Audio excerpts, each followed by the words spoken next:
rat is this. Normal rat's like this. That's a normal rat. Normal rat's like this. That's a normal rat. Normal rat's like this. That's a normal rat. Normal rat's like this. That's a normal rat.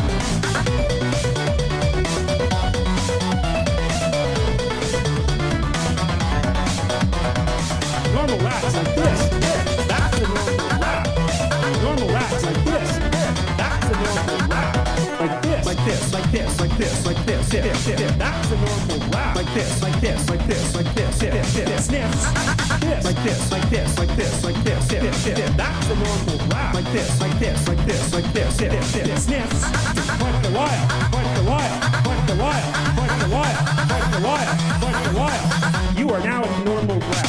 Normal rat's like this. That's a normal rat. Normal rat's like this. That's a normal rat. Normal rat's like this. That's a normal rat. Normal rat's like this. That's a normal rat.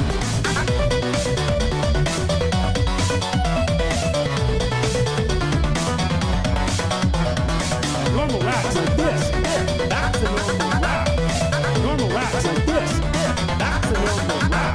Like this, like this, like this, like this, like this, that's a normal rat. Like this, like this, like this, like this, sniffs.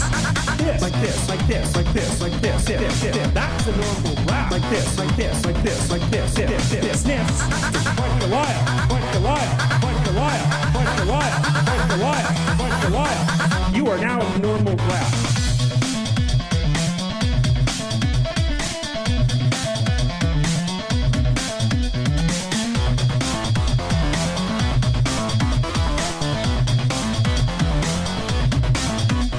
Like this, like this, like this, like this, like this, that's a normal rat. Like this, like this, like this, like this, sniffs. This, like this, like this, like this, like this, that's a normal rat. Like this, like this, like this, like this, sniffs. Point the wire, point the wire, point the wire, point the wire, point the wire, point the wire. You are now a normal rat.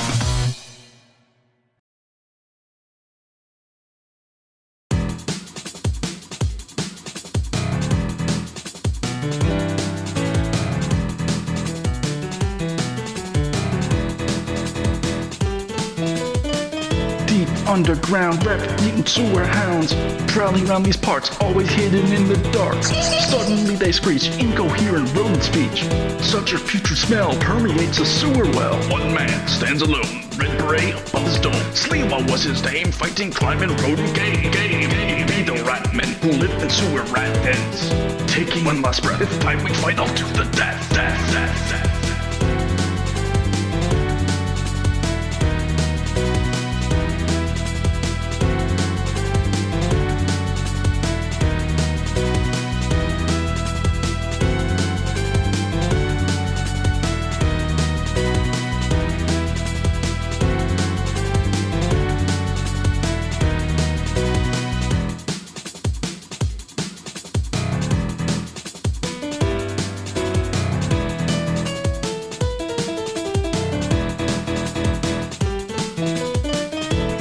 Oh, geez, Sarge.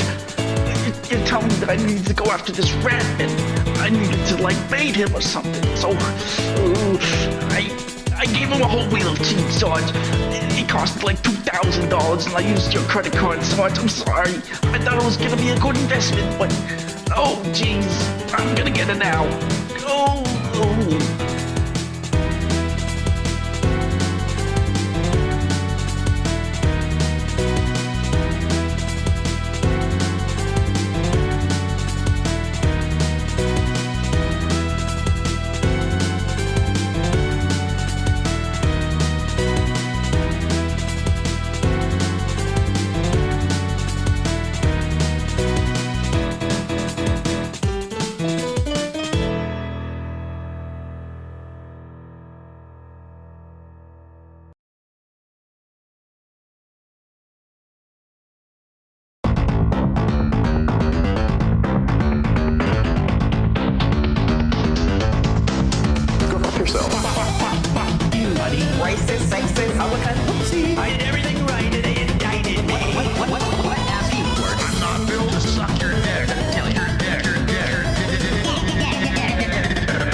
sexist, Republican, whoopsie. I did everything right, and they indicted me. What ass you were? I'm not built to suck your dick. Tell your dick.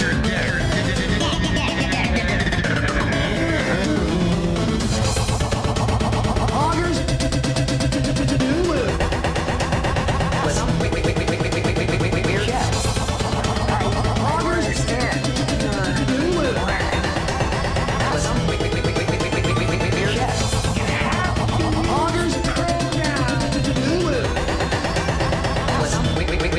Go home to mommy.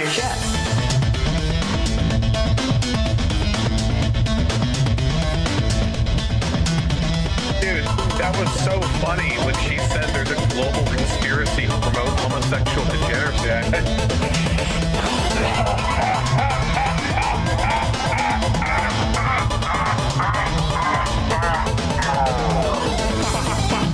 You buddy. Racist, sexist, Republican, whoopsie. I did everything right, and they indicted me. What ass you were? I'm not built to suck your dick. Tell your dick.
where she streams. All that content is bursting the seams. Politics, gaming, and plenty more. Her sense of fashion, you'll adore. So grab your stuff and hop aboard. We're going straight to Jack's Discord.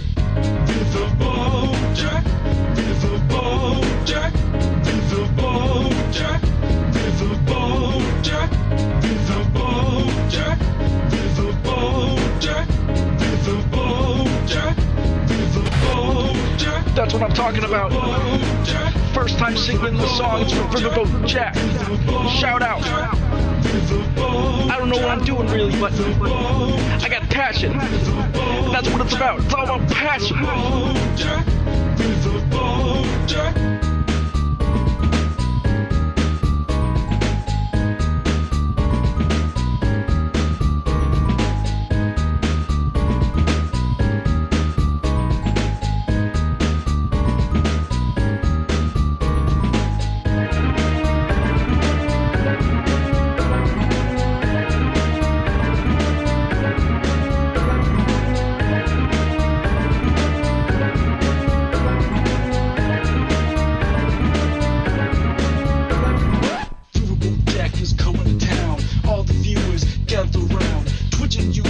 Where she streams, all that content is bursting the seams. Politics, gaming, and plenty more. Her sense of fashion, you'll adore. So grab your stuff and hop aboard. We're going straight to Jack's Discord.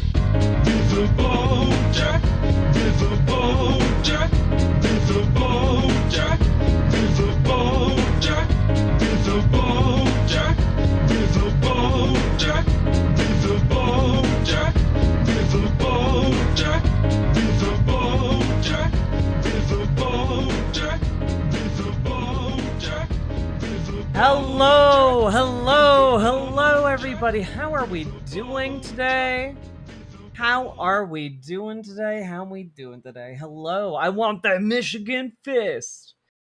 Hello, Hades' favorite pillow. Hello, Celeste Player One. Hello, Big Jerry. Hello, Superjet Guy. Hello, Yahoo. Hello, Uncle Gumbald. Hello, Story the Bard. Hello, Vaughn 400. Hello, Bear Cub. Hello, Robert Adset. Hello, how we doing, Firecrafted? Hello, the Uchronian. Hello, Fox of Fate. Hello, CMH006. Hello, Zero to Hero, Zinnia. Hello, Forlorn79. Hello, Jenny. Hello, Music is. Hello, Displacer Floof. Hello, Forlorn79. Hello, Nocturnal8999. Hello, Christina, or should I say Gamerg. You get to watch part of the stream. It's great, isn't it? Hello, Sage. Hello, Nathan Nielsen. Hello, Billy. I almost did Sage twice. That would have been too many Sages. Hello, Billy the Kid. Hello, Max Danger. Hello, Mikola Brigida. Hello, Comrade Girl 2018. Hello, Bizbee. Hello. She takes attendance. I like to think of it as being considerate. Hello, Iceax. Hello, Femaiden. Hello, I am Dimitri. Hello, everybody. Hello, Hex 000. It's 3 zeros. Hello, Tired and Trans. How we doing? Hello, Anime Sidekick Gal. Hello, May Fanny Longlegs. Hello, Nathan. Thank you for the first What kind of donut of the madness is stream. on TGE docket tonight? Oh boy, it's time for us to deliver on some What If Alt Hist, but we are going to do first the Michigan primary Senate debate because I've been meaning to do that, and we're going to knock that out of the park first. And we'll also be able to give some of the events that occurred after said primary debate, and I think it is going to be just dandy. And then we are going to be getting to What If Alt Hist. So I hope if you haven't partaken of some kind of, I don't know, substance, or are just a naturally silly little guy, make sure you're in the right headspace for that. I know I have plenty of liquor here, so I think I come sufficiently armed. Oh, Mandela Barnes just dropped out? I mean, I would too. Genuinely, it's catastrophic here for basically anyone who's not Francesca Hahn. 13 days until Election Day here in Wisconsin. And today we have a new snapshot into the race for governor just hours after our exclusive primetime Democratic debate. Political director Matt Smith is back to break down those new numbers. Matt. All right, guys, it is all in the new Marquette poll and a widening lead for Francesca Hong, the Democratic Socialist in this Democratic primary. Let's bring in Charles Franklin, the director of the Marquette Law School poll. You are a busy man, 2 weeks, 2 polls. What is the revelation in this brand new poll out today? I think the big headline is that Hong has I'm something of a poll expert myself. expanded her lead from where it was a week ago to 38% now from 26% last week. And if you put in the people who lean to a candidate, that goes up to 46%. She's up Holy across. shit. Oh, I love hearing that. Nothing bad can happen. Only good happen.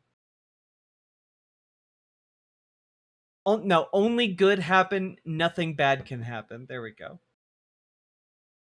We winning, guys, gals, and non-binary pals. Now, folks, before we get too far into the stream, just letting you know, look at that. Nathan's got us a point on the board. And remember to like the stream, hit the follow button, hit the subscribe button, share it with your friends and your family, and your dogs, and, the other people in your life. Click the goddamn button. Mandela Barnes is fine. He's just a lib, Click the button. Click the button. Click the button. Click the goddamn button. Click the button. Click the button. Click the button. Click the goddamn button. Click the button. Nothing bad can happen. It can only good happen. Thank you, Cappy, Cappy, Cappy. Click the button. Click the button. Click the goddamn button. Click the button. Click the button. Yes, the green name Scourge grows. Click the button. Click the button. Click the goddamn button. Click the button. Click the button. Wait, Mandela Barnes is an alleged rapist? What? Click the button. Click the button. Click the goddamn button. Click the button. Click the button. Click. I hadn't heard about that. Click the button. Click the button. Click the button. Click the button. Click the button. I got a game trailer for ya. Hope we got time for this stunlock. Of course we do. We got time for a lot of stun locks tonight. Mandela Barnes.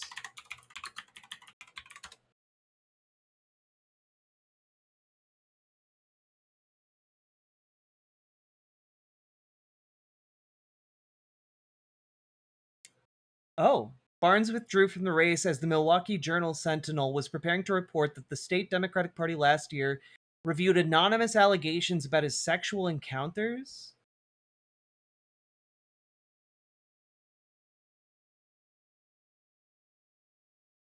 There's no allegation of misconduct, though. Apparently. Is it just that he was, like, gonna get outed for being gay, or, like... Yeah, there's not really any additional details. I guess we'll find out why whenever that piece from the Milwaukee Sentinel drops. How did Takis go? I got into an hour-long kerfuffle with another person named Jack, who is basically my evil twin on the exact opposite end of the globe. It was essentially the transphobic version of the SpongeBob meme with the wallet and Patrick Star. It was basically that. Yes, Evil Jack from the Mirror Universe.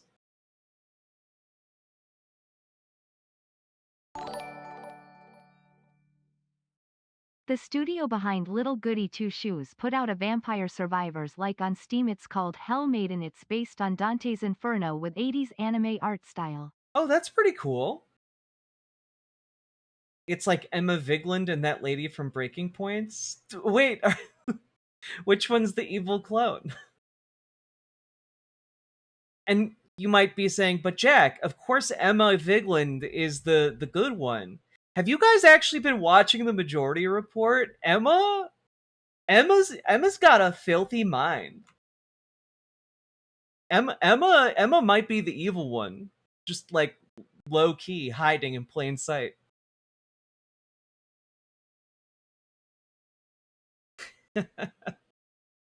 Oh, Emily Kuczynski. That makes way more sense. Yeah, no, that actually makes way more sense. I'm so sorry, Crystal Ball.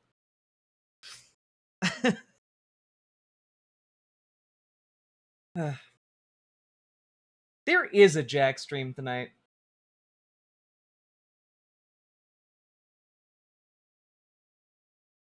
I have not been following the Mayor Her situation in St. Paul. I just started reading about it a little bit today.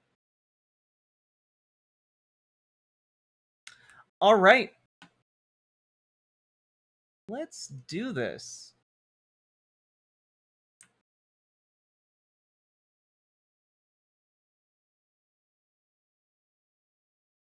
Cool.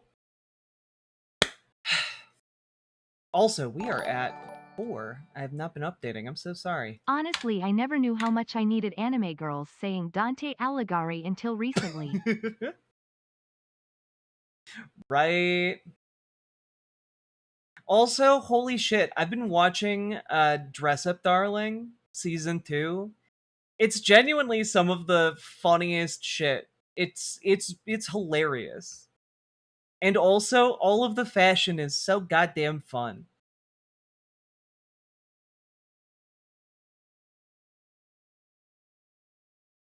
for a sub goal, we should have pretend it's 2016 day or 9/11. Nah, I don't think so. Nah. I shouldn't. As a leftist who streams about politics, I should not, in fact, pull a Hassan.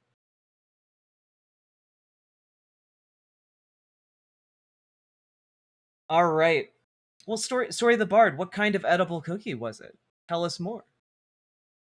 And then we are gonna get started on this Michigan fist.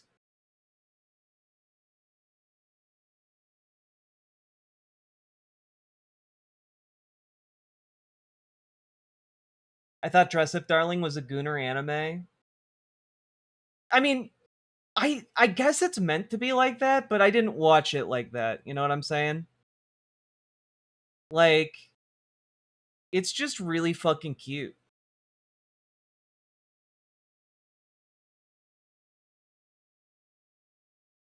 Ooh, a red velvet cookie. That's wonderful. Okay. Got my socks off.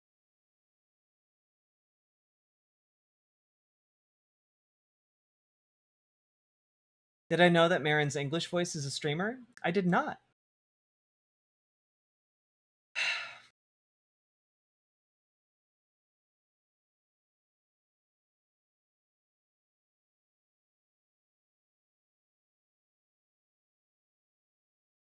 Here we go, you little goobs. Let's do this. So, folks, let's talk in a minute. If you care to show it off here, it is, but don't feel like you gotta.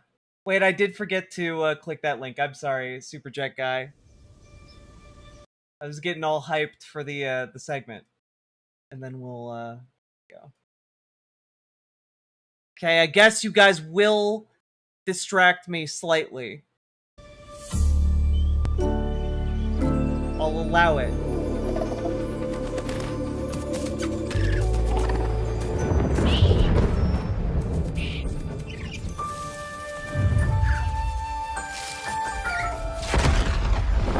This is cute.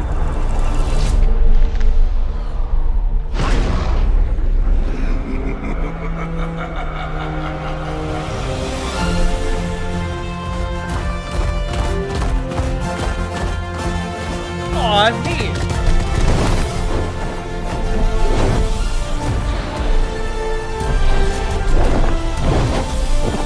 Spyro's no hero. He's a little dude.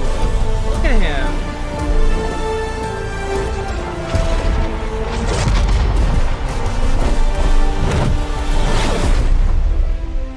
A realm beyond.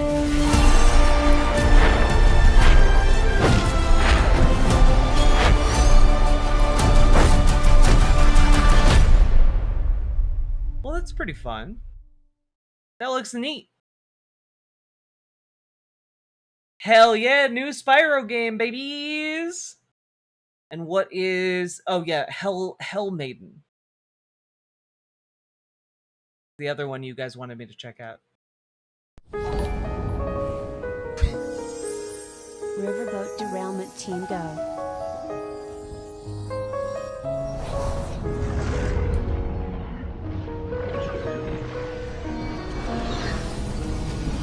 Oh, this is pretty.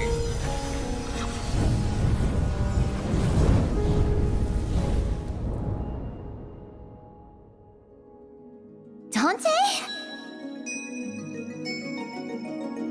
It really is you! Oh, Dante! I thought I'd never see you again! You have to tell me all about it! Who are you? It's me! Virgil! You remember me, don't you? I have to go to... It's not like I like you or anything, Babaka. Paradiso. Wait! Dante! Take me with you! Let's go find them then. The poets of Limbo.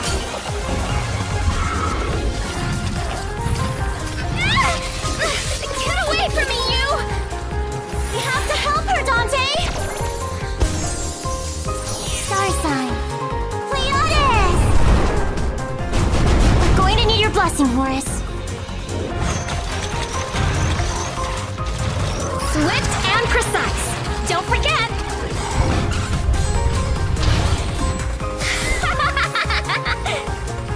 Bravo, Dante! You're unstoppable!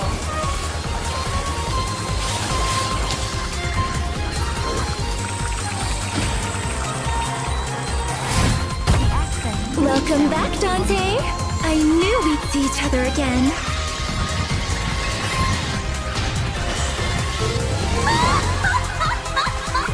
What a blessed day we're having in hell! Confess to me, Dante! Daddy!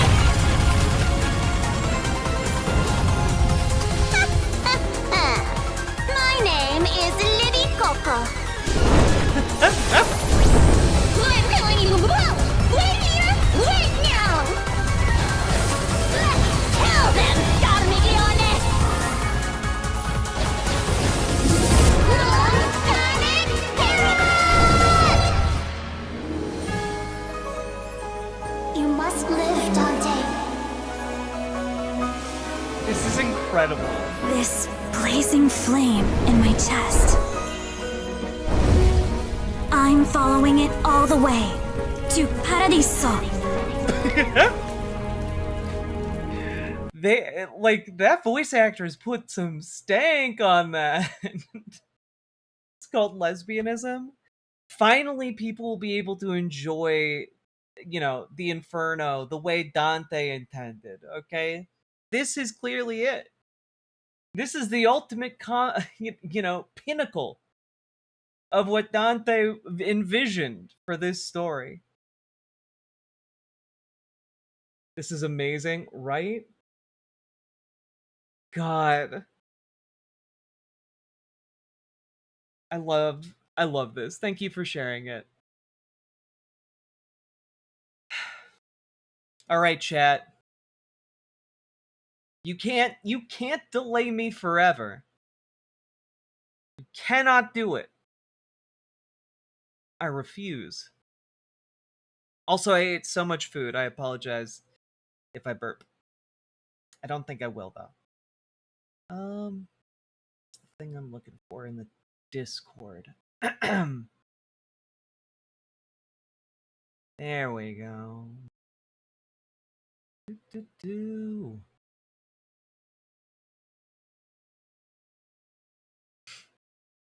We will need a lot more hemp before we're through.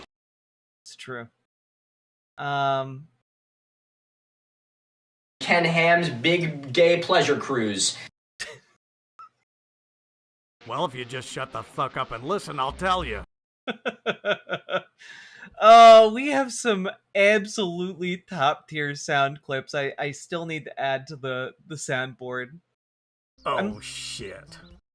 I was looking for the Michigan Fist one. Oh, shit.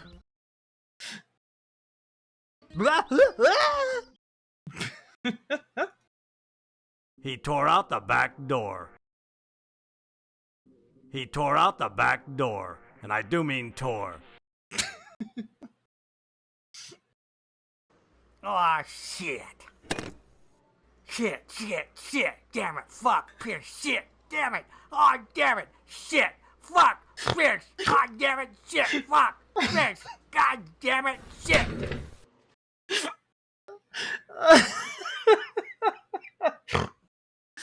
Oh, fuck. This is the most terrifying video I've ever made. Oh, we're gonna have such a good time tonight. Oh. God. I have no problem in taking it all. Okay. Alright. Oh. Holy fuck. Okay. Come on, where's the Michigan Fist? Give me the Michigan Fist!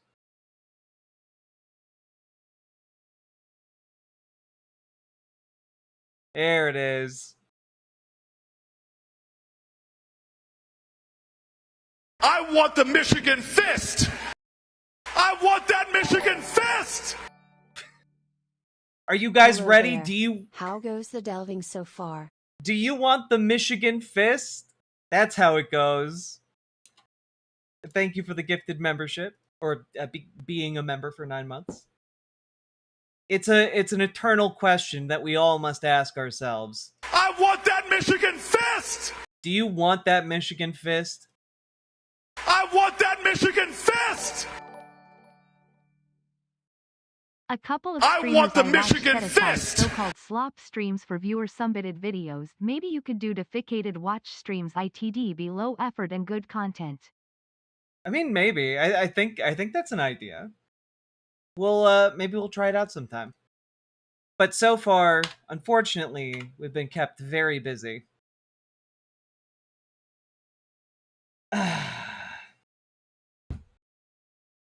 Paladin, Michigan Fist sounds like something that came from Urban Dictionary. I don't want to look up. True. Wait, is that why the Lower Peninsula is shaped like a mitten? Yes. Alright, let's do this. So, folks, we have to talk about the Michigan Democratic Senate primary race because, oh boy, it's been heating up. I want to dive in to the debate that they had and some of the subsequent events. But before we do that, I want to make it clear that kind of what has emerged out of this is Haley Stevens and the people who supporting her being incredibly racist. So here she is over on X.com, Twitter for you old heads. Abdul, we were both on the ballot in 2018. I was capable of winning my competitive primary and general election. You lost. You lost by over 20 points to Gretchen Whitmore, and you will lose to Mike Rogers by talking like this. Everyone in America understands you want to blame all of your problems on Jewish Americans.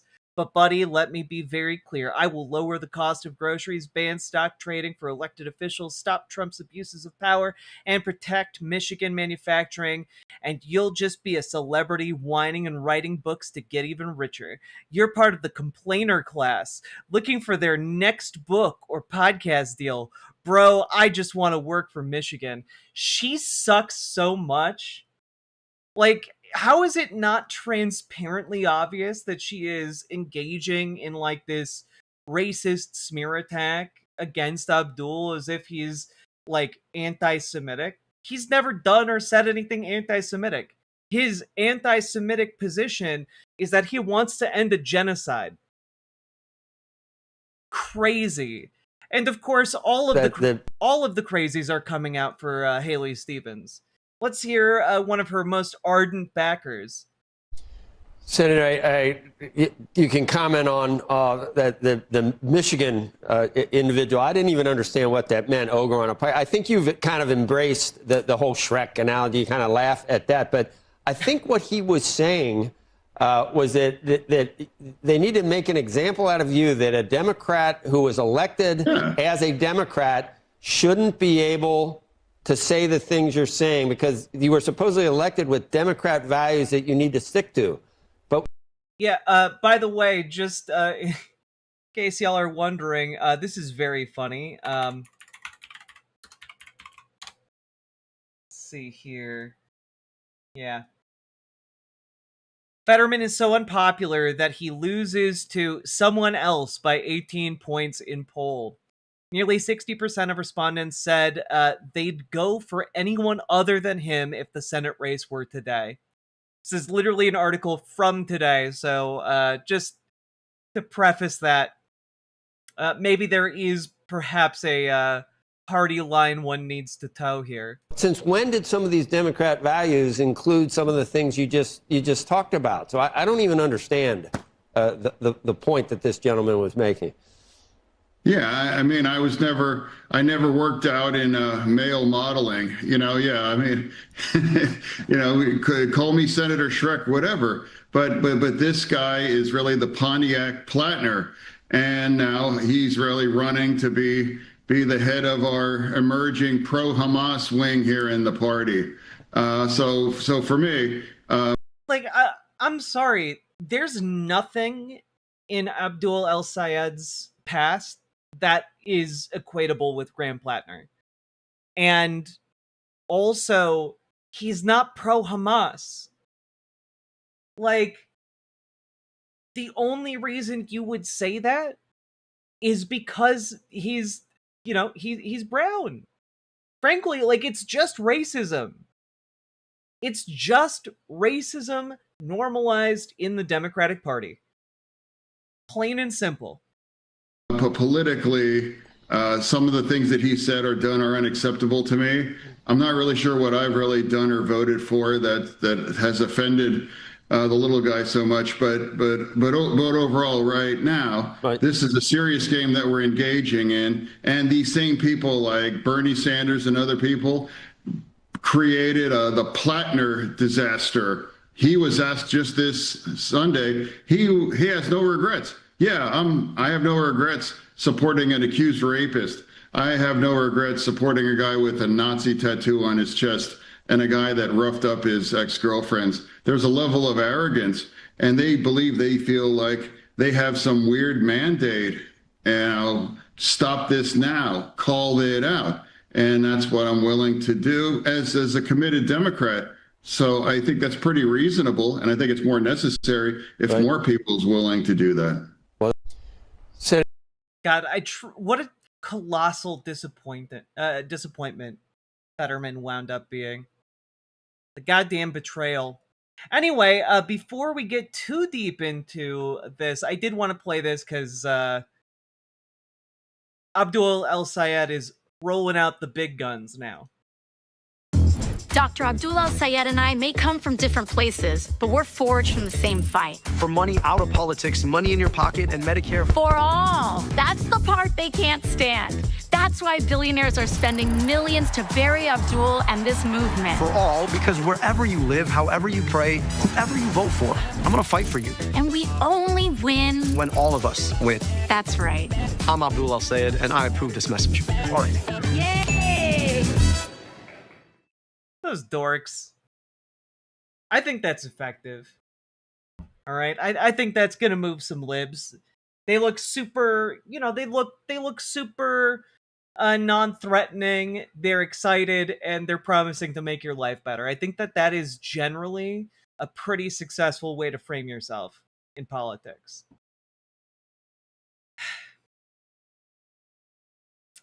All that being said, let's dive into the debate, baby. Let's go. This is a special edition of The Pulse, the Democratic Senate. I will say, for once, we have encountered a debate musical prelude that doesn't fall into what I thought was a universal category of Fire Emblem music. This just shows the weakness of Ken Martin, Chuck Schumer, and Hakeem Jeffries. Normally the party would stop slandering, but they're weak. It's true, they are very weak. And Paladin, thank you for the $10 dono! Hey, just saw a clip of Oliver Larkin on Fox calling the prey a P word. Genuinely, more people should call Donald Trump a pussy. Like, Donald Trump cares about literally nothing else more than his own image. If, 200 million Americans called him a pussy with one voice, he would, dissolve. Oh, a pedophile? Even better! Also, people have been calling Donald Trump a pedophile for a while, because, best friends with Jeffrey Epstein. Debate. Live from our Fox 2 studios, here's Roop Raj. And good evening and welcome to Studio C for the Democratic Senate debate. It's a chance for the two candidates to make their final pitch as to why they are the ones who can go up against Republican Mike Rogers. Now, this is a race the whole country is watching, and control of the upper chamber of Congress is on the line tonight. Now, we should mention this debate is an hour long. The first half hour is on both Fox 2 and our streaming platform, Fox Local and Fox2Detroit.com. The second half is exclusively streaming on Fox Local. So have your phone ready. We'll have a QR code at the end of the first half hour that'll take you right to the stream, or you can just log on to Fox2Detroit.com and be ready for that. Handing over to your opponent. So let's have a productive debate that highlights what you want to do, not what the other candidate can't do.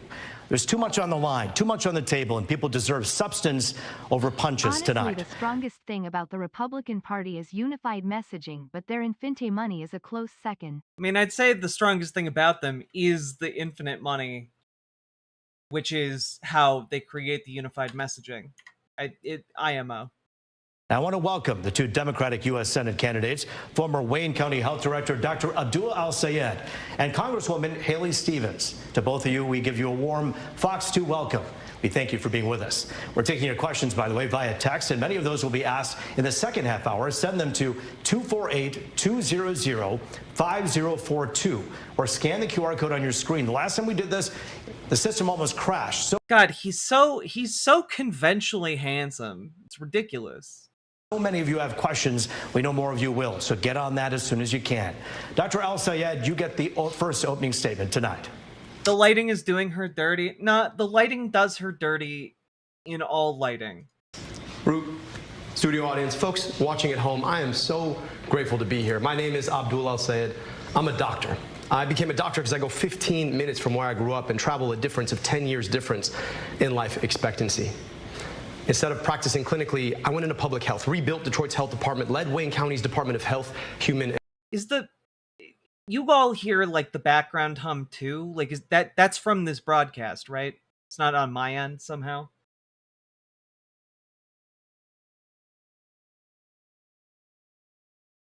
Are any of their labs working? Yeah, like the sound is almost comically bad. Hope you're ready for the greatest moderator ever. I am so excited.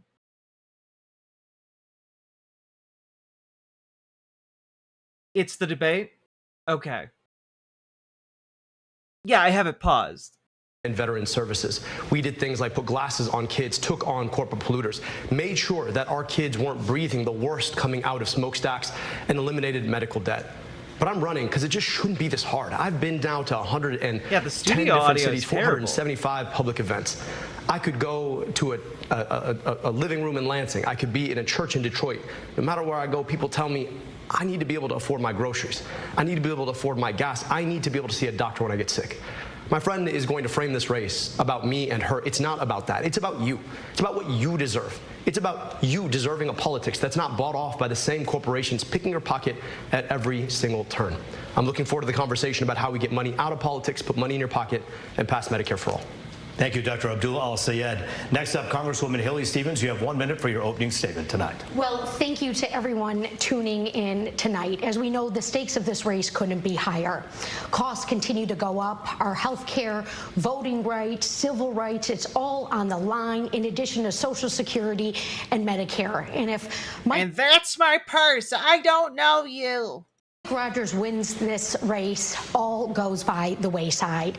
Look, Michigan deserves a senator who can win and who can deliver. I'm the only one on this stage who has flipped a Republican seat, and I was named Michigan's most effective Democratic lawmaker in Congress because my only focus is you.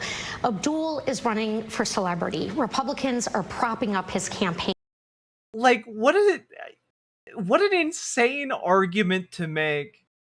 Yeah, folks, my opponent is only running to be famous, and that's why so many more of you know of him than you know of me. He's only running to make it big. This guy who would have made way more money and had way more fame as a successful doctor. But okay. And Mike Rogers just the other day said in a secret phone call that he makes it easier for him to win, that he's the one he wants to run against. Look, this isn't about the DC or New York influencer crowd. This is about putting Michigan first, and I've got the receipts to do that, which is why Governor Whitmer and so many others are joining my campaign to win in November. Congresswoman Dr. Al-Sayed, thank you both for your opening statements. Listen, just want to give you an idea of how we're going to do things a little bit differently from other debates where perhaps it's a little more formalized. This is going to be a conversation where I'm the moderator. I'll ask you questions. The time cues will be given by me. No clocks here. So let's go, and we'll begin with this. So many people have questions about affordability. It's the number one thing we hear about from people. What are they doing in Washington to make sure that life is more affordable for me? Dr. Al-Sayed, what are you doing? That's something that perhaps we haven't heard before in Washington that's different to keep the cost of living down. So let me just tell you, for me, it's I don't take money from the corporations who are jacking up your prices in the first place. That's pretty Of course compelling. She has receipts. She's bought. See our rent. Thank you for the $20 super chat. Very much appreciated. And that was really good. That was a really good joke. And honestly, I saw Abdul El-Sayed getting flack on Blue Sky earlier today because people were saying, "Oh, he's anti-Semitic and he's talking about AIPAC all the time as like a core component of his campaign." But like corporate interests and AIPAC have funneled over $50 million into this race to fuel Haley Stevens' campaign. It's utterly, utterly ridiculous. When you're bought off by DTE and Blue Cross and Big Pharma and Big Tech and AIPAC, don't be surprised that there's a pro quo that comes with that quid. That money doesn't just fall off trees. $60 million from outside organizations in this race didn't just come from nowhere. It's because those shot every time Haley says receipts. I don't think I want to commit to that. That sounds deadly. exact same organizations expect something on the other side, and that's that they get to expect to own your next U.S. senator. So it starts with being able to say, I'm the only candidate in this race who doesn't take any money from corporations. Never have, never will.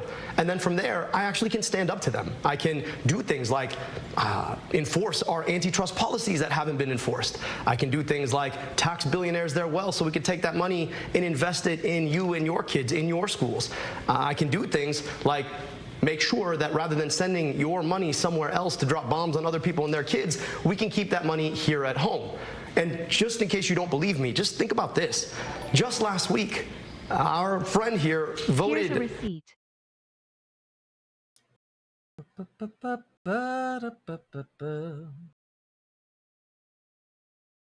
Oof. Yeah. Spent as of yesterday, AIPAC has spent $35,849,713 when it comes to Haley Stevens' campaign. That's crazy. Guys, it's a primary race. We're not even talking like an actual general election. This has got to be one of the most expensive primaries in congressional history. $1.3 billion of your tax dollars to a foreign government. That is the pro quo that comes with the quid of $30 million spent by AIPAC. So it really comes down to how are you funded? Dr. El-Sayed, thank you. Congresswoman Haley Stevens, we heard a lot from Dr. El-Sayed. Some of that was about your record in Washington. I want you to be able to address that, but also tell us what you would do to keep the cost of living down. Yeah, our affordability crisis is choking us out here in Michigan. You know, everywhere I go, if it's at the fish fry in downtown. Everywhere I go, you know, we find bodies of people who've been choked out. Every day I wake up. Sometimes I wake up in the hallway of the hotel that I'm staying in. And it's never more than 2 miles away that the bodies are found. So I know what it means for people to get choked out. Detroit, or the working single mom who just the other day told me her healthcare costs continue to go up, that the grocery bill is only getting harder. We don't need lip service. We need action. And Abdul's going to talk about where employees from certain corporations are spending. Look, I'm just going to come out and say it. She looks and sounds like someone who would be a serial killer. And like, I know that that is not very nice and kind of me. But her policies suck ass too. And she's being a racist. So like, you know what? I'm gonna be a little bit mean. Their money, but let me tell you about what I am doing, because DTE and our utility companies are selling out their ratepayers, and I'm giving them an option. I'm saying DTE, either stop raising rates or lose your federal funds and cut executive pay. Look, did you see the clip where she goes on an awkward riff about cool kids online? No, I didn't. And honestly, I want to go back to not knowing she exists. Those were good times. I didn't appreciate my ignorance enough.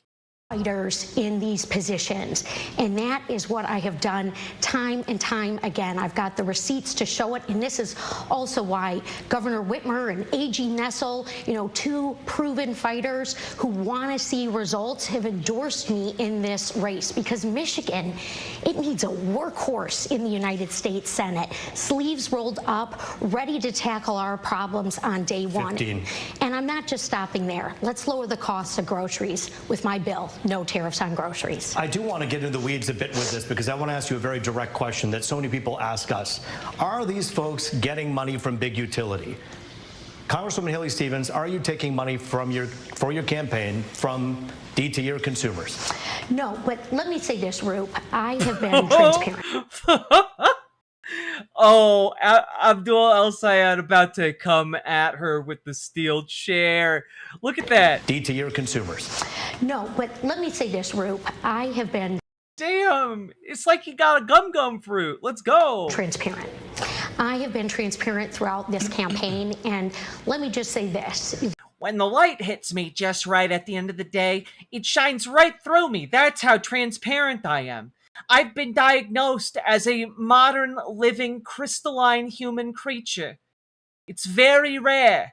That the only thing that ever motivates my work is the people of Michigan, the people who I hear from. My opponent is on these big podcasts. He's running a podcast himself. These folks are making fun of the way I sound, but yet I sound like the people who need help, who are talking to me about what they need Congresswoman, done. that was a follow-up to ask the direct question, whether you're taking money from utilities and I or said not. no. The answer is no. Thank you. See, what I love about this is that she just went on like a 2-minute long tear, and the moderator's just like, that had nothing to do with the question I asked you, ma'am. Dr. El Sayed, I'm asking you the same question. Any money from anyone that we don't know about? No and never, but then $40,000 in direct receipts to her campaign from DTE's corporate PAC. And then there's, I don't know, Center for Democratic Priorities. Oh, dog, he studied up on the amount her donors are dropping in her campaign. Let's go. She's so cooked if he just drops this every single time he answers a question. Oh, she's so boned. Brother, showing up. Which released its funders, but then they're behind these shell organizations, these 501c4s. So I'd really like to revisit that question, because I don't know how to explain $40,000 directly to her campaign from DTE. I'm the only candidate in this race who's never touched a dime of corporate PAC money. She And looks I like a asked both of you. vampire, but not the sexy D&D kind, more like TGE 18th century royalty inbred Habsburg kind. Damn. Nathan. Thank you for the $5 dono. Appreciated. your campaign's I'm having such a good time with this already, and we've barely even started. respectively when it comes to certain questions that people have. Congresswoman, we'll begin with you, and we'll dive right into that right now. You've heard many people ask the question about AIPAC, and it seems as though on many instances you haven't directly answered the question. Do you see why some people are bothered by the fact that so much money, $40+ million, has come from AIPAC for these PACs to talk about you and to promote you and to put you up as their candidate? Yeah, and I appreciate the question, Root, because this moment in this country and here in Michigan, people have every right to be frustrated about our campaign finance system. My opponent here on this stage, Abdul, he's got a super PAC that his father-in-law funds that has millions of dollars going into it. And look, in terms of foreign policy, you know, Abdul and I do differ. I believe in a two-state solution. He has attacked me by name for purporting that the people of Palestine and the people of Israel deserve to live side by side peacefully. The goal is always... They deserve to live side by side peacefully in different ethno-states. That's what when I say side by side, I don't mean in a multiracial democracy. No, I mean side by side in different ethnically distinct conclaves. All right? Long-term peace, and also the Prime Minister of Israel has attacked me by name. They both represent the extremes. Look, Michiganders want peace. They deserve to see peace, and that is where I have always cast my vote, and that is the work that I want to do for Michigan in the U.S. Senate. Specifically about AIPAC money, more than 46. Man, this moderator has already had it with her shit. And we're only 10 minutes in. This guy's just like, ma'am, you did not answer the question. Please, for the love of God, answer the question. $1 million has been spent on AIPAC spending to back your campaign.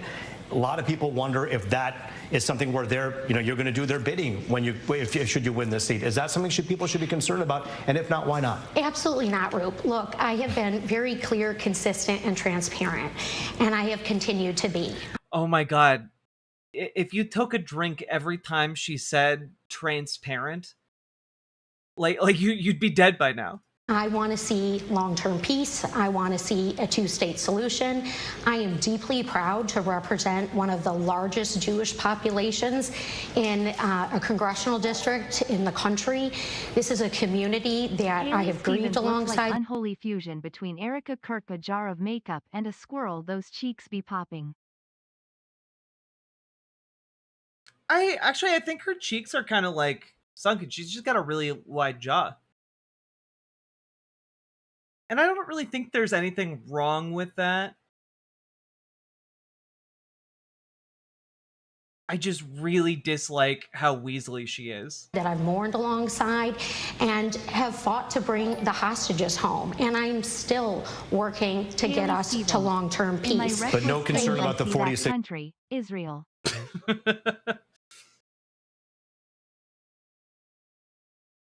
God, sorry, it just flashed in my head, fully completed, a mod for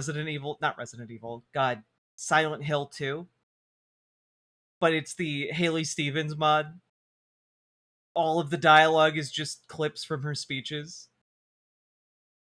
$6 million+ spent on the behalf of AIPAC that should worry people about perhaps you doing their bidding should you win the seat? Well, I don't think there's much difference between super PACs going in for Abdul or super PACs going in for me. We have a problem with campaign finance reform in this country. I have an A grading from End Citizens United. I have been endorsed by Defend the Vote. I have voted consistently, and I'm going to stop Mike Rogers from getting anywhere close to the United States Senate, which is why he doesn't want to run against me, and which is why somebody like Governor Whitmer is supporting me in this race. Congresswoman Stevens, thank you. I want to give some equal time here to Dr. El-Sayed, and specifically I want to talk to you a little bit about this geopolitical weight that we all feel in this community, which is about the Israel-Palestine issue. It obviously has colored this election greatly. It colors the Democratic Party.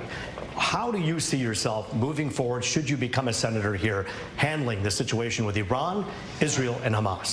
So I just want to say the difference between us is $46 million of AIPAC spending. They've set a record in this race to help elect my opponent because they know that she'll be a reliable vote, just like she took last week to send your tax dollars to a foreign government that is aiding, arming, and abetting the very people who want to foreclose on the possibility of Palestinian self-determination.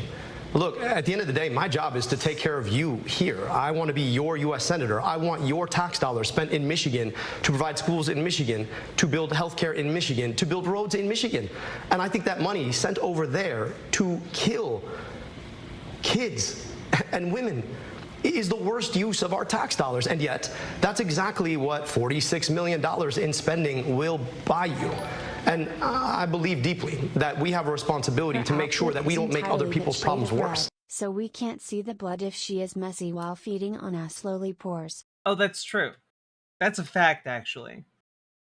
After all, she must feed upon the pores in order to allow the donors to feast. So I believe in equal rights to peace, dignity, and self-determination for Palestinians and Jewish Israelis alike. I believe that we should not be fighting stupid wars that AIPAC wants us to fight in the first place. And I believe we have a responsibility to keep our money here, to invest here.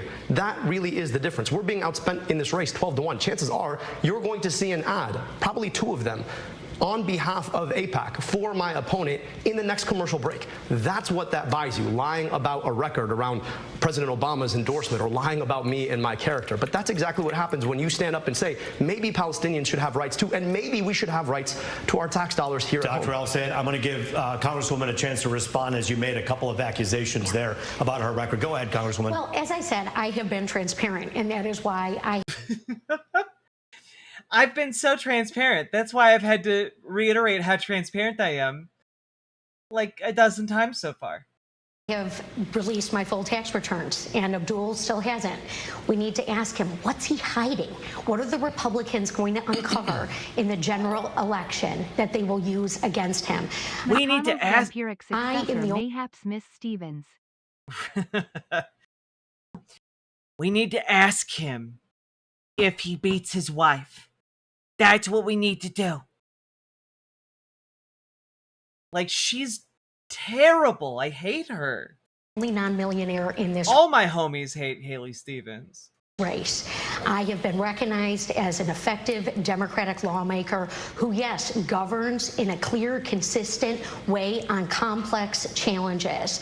I am beholden to the people of Michigan, the people who I hear from when I am in the grocery store line, people who've broken down in tears, asking me how we can address this affordability crisis. And that is what I am doing. That is what I will do on. You know, despite all the words she's spending to talk about how transparent she is, I don't feel like she's being more transparent. Strange. Day one, and I have the receipts to prove it.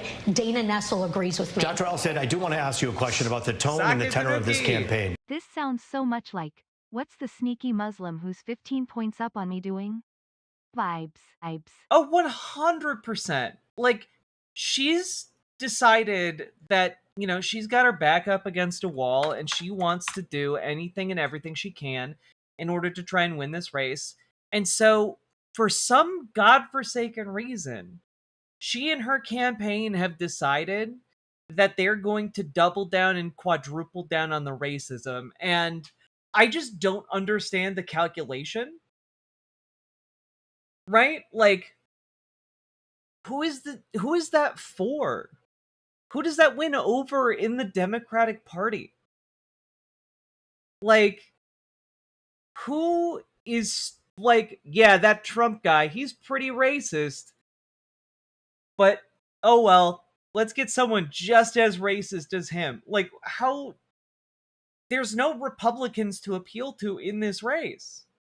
So, like, how does she think this will work?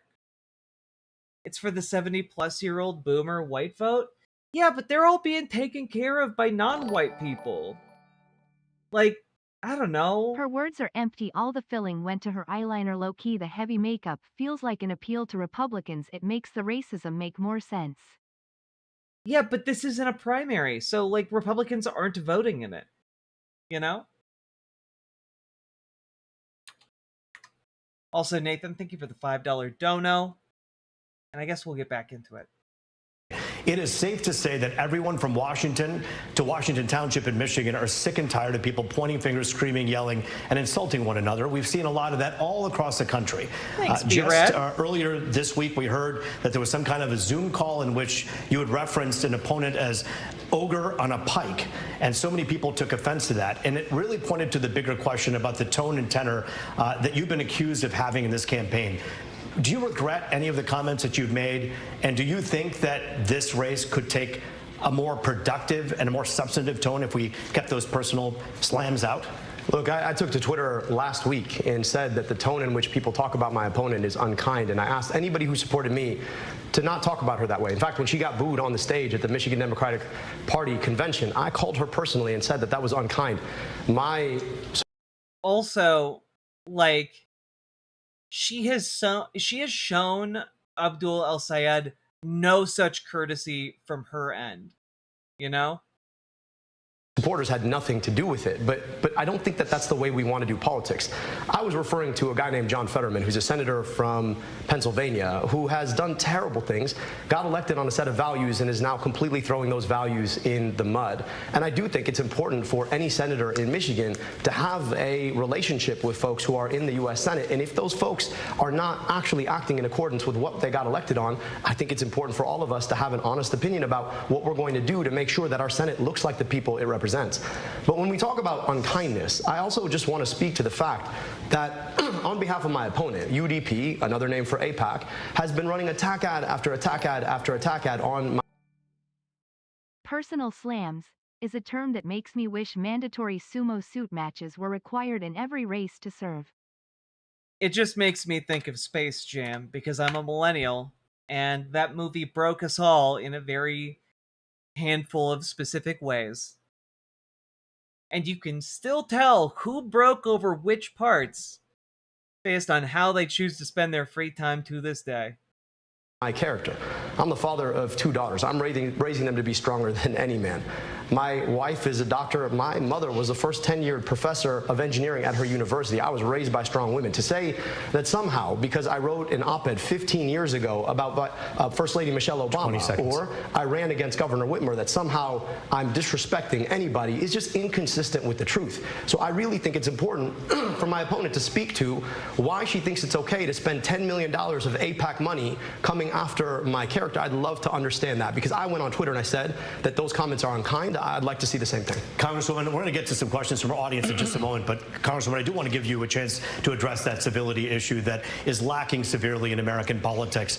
Is this something that the ads that you see on television, whether you paid for them or whether someone else paid for them, do you think they're doing an injustice to voters by just filling the room with vitriol and hate and not getting to the issues? Well... Well, when your donors are filling up the airwaves with bullshit and hatred, what do you think about that? Look, there was something else that was revealed in the phone call that Abdul was mentioning, which is that he said that he's not going to be able to get much done, that he's not focused on policy for the first 2 years that he is in the United States Senate, that he's going to be focused on national politics. Again, Michigan needs a workhorse, and I am offering these ideas on day one. Congressman, respectfully. And I am that horse. So saddle up, America. Respectfully, yes. I do want to answer the question. It's about civility. It's about civility. Transparent about what is being said here. And look, Abdul's a great guy. He's a great father. You know, only he can account for saying that, you know, Whitmer's bought and paid for, or that. I'm not fully opposed to that, you know? Not fully opposed to that. You know, no one cares about Debbie Stabenow, or that Mallory McMorrow isn't smart enough. You know, that is certainly on him to respond to, which we certainly just did hear from him on that. Can I Dr. El-Sayed, you have a quick minute here. Look, I told you at the outset that my opponent was going to make this race about me and her. But this is about you. This is about whether or not you deserve a politics of the people, by the people, and for the people, or of the corporations, by the billionaires, and for the special interests. In an effort to talk about civility, I just took another attack. And I just want you to ask yourself, what is it that you deserve from your politics now? Do you deserve a politician more focused on their opponent because they want to be in a seat? Or do you deserve... Damn, he's smooth. He's so goddamn smooth. He's so good at this. Politics where we're all asking, how do we actually serve you best? Because that's what I'm focused on here in this debate and been focused on for this entire 15-month campaign that we've been running on. Well, and thank you for clarifying that you didn't call me an ogre. No, again, for the record, it was Mr. Fetterman that was apparently called an ogre in the call, not you. However, I do want to get to some audience questions as well. It's time to take questions from our studio audience. We want to remind you that we are taking your questions at home as well. Just scan the QR code on your screen or text it to 248-200-50. Let's go get their asses. Or two. Make sure you tune in at 8 o'clock to stream Fox Hold your Local politician and accountable. These candidates will be answering your questions. But right now we begin with Hannah, who is a voter who's here today. Thank you for being here. Thank you for having me. So, what I wanted to ask was, compared to neighboring states, Michigan consistently ranks among one of the worst for power reliability and rate affordability. As hotter summers and severe storms strain our infrastructure, what federal policies or grid investment standards will you champion to ensure Michigan residents get reliable, affordable power? We'll begin with Congresswoman Haley Stevens for an answer on that. Yeah, well, and Hannah, thank you so much for asking such an important and palpable question to so many Michiganders. It has been deeply frustrating to see Donald Trump get rid of the clean energy tax credits. It has been deeply frustrating to see. I love the way Mamdani has created the way Abdul stays on message, and TGE overall push throughout the country for progressive politics has been simply spectacular. Yeah, absolutely. But also, like, of course she's really upset about the tax subsidy that went away. See our utility bills go up and up and up. These companies do not care about the ratepayers, and they are selling us out. I am not offering lip service to this issue. I'm offering a solution, which is to say to these companies, either lower the rates or lose your federal funds. Look, I voted for the infrastructure bill. I secured funds for us back here in Michigan. I want to do more of that, passing the largest climate bill in the history of this country. Donald Trump's trying to erase it. This is gonna be the only segment we get to tonight. Nah, it's not slowing us down that much. We've almost gotten halfway through. We need a science-forward agenda delivering for us $10 dodo for who our families are, what our children deserve, and that's why I'm running for United States Senate. Hannah, we have an answer from Dr. El Sayed as well. Anna, thank you so much for such an important question. I just want to speak directly to what's happening right now. You've got DTE, which is the biggest spender in our entire politics. They spend on 93% of the entire elected state legislature, as well as most of our congresspeople, including my colleague here. And that allows them to get away with things like building one of the largest hyperscale data centers in our state in ex parte approval. Now, that's fancy terms for saying approval without actually going through the normal process. And this is going to increase the load on our grid by more than... It's time to a flat Abdul. It's time to Abdul. Indeed, Sake. Love it. Love the blast from the past. Let's go. Also, I like that he's actually answering questions without trying to redirect it to, like, how great he is. And twice. Now, we just lost our power for 5 days in a row because of a mid-level storm. We need to do a lot better. To me, it's about transparency in policymaking. People should not be able to take that money and then turn the other cheek and then allow for these approval processes that aren't approval processes at all.